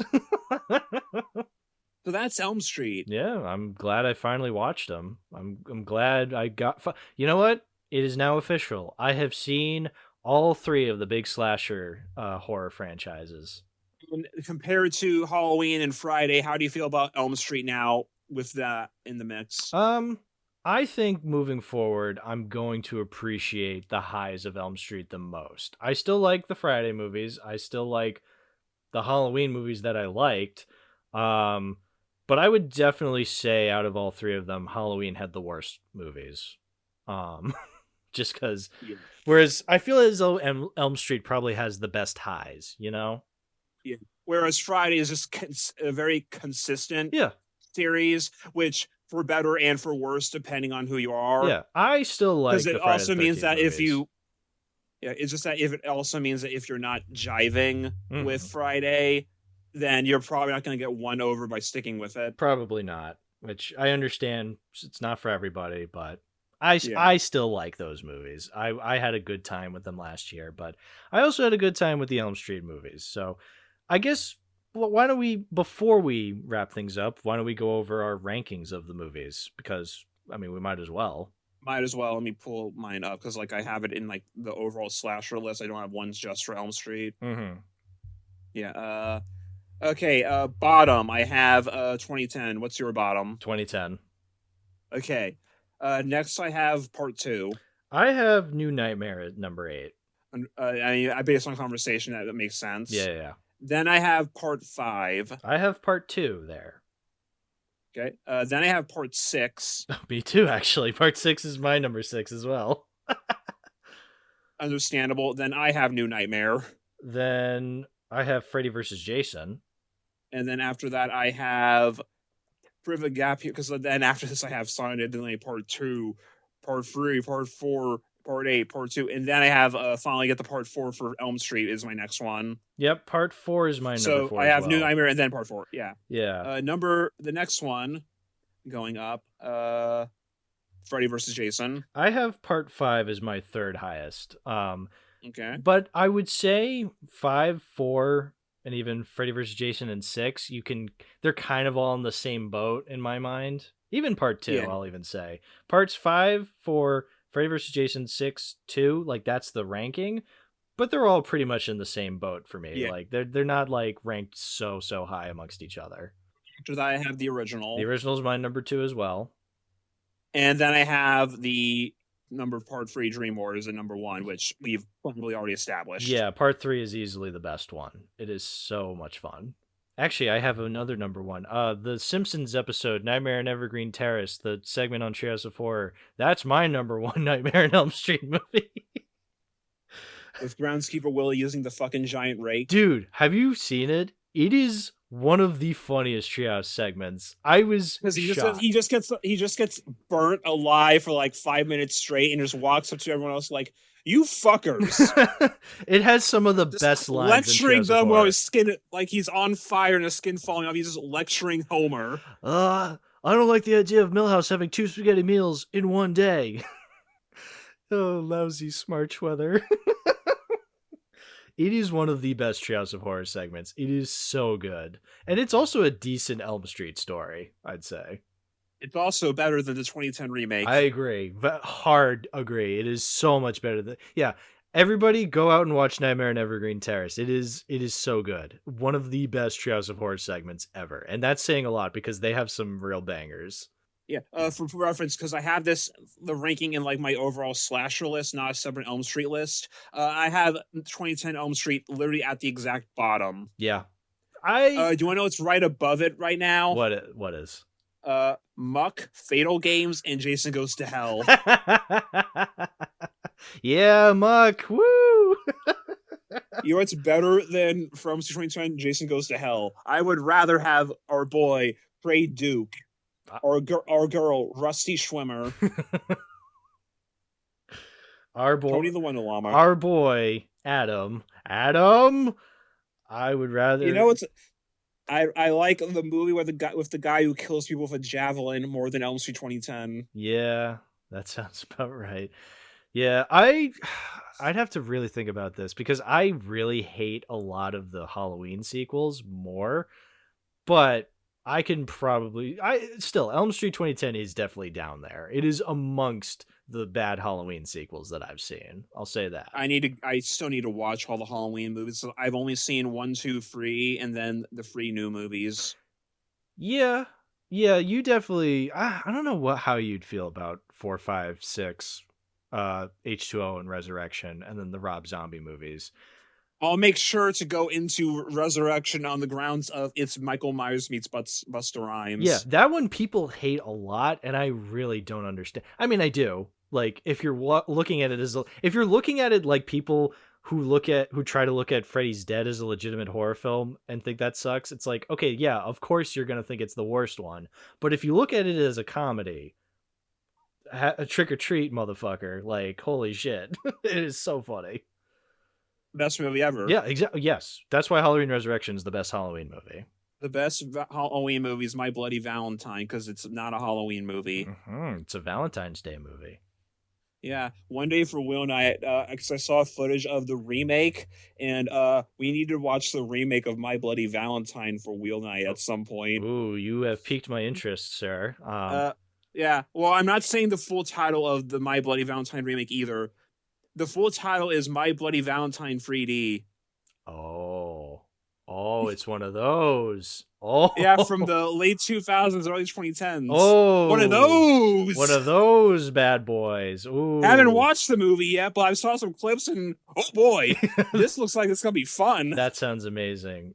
Oh man, I gotta see that. But you know what? Let's call it here then. William, shout out your stuff, dude. Where can people find you?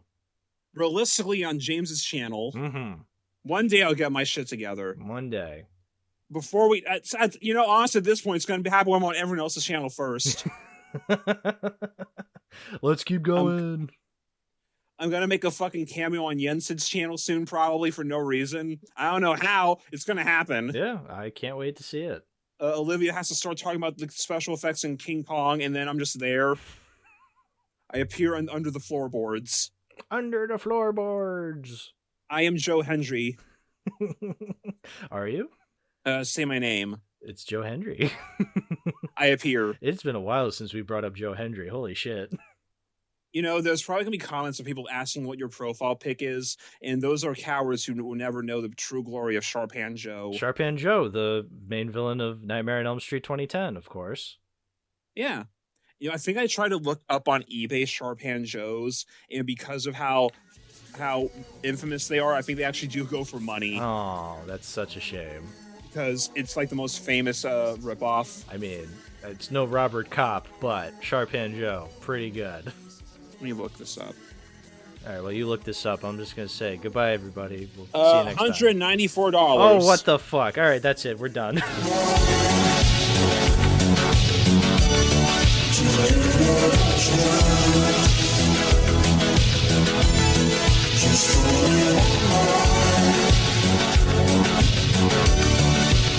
Just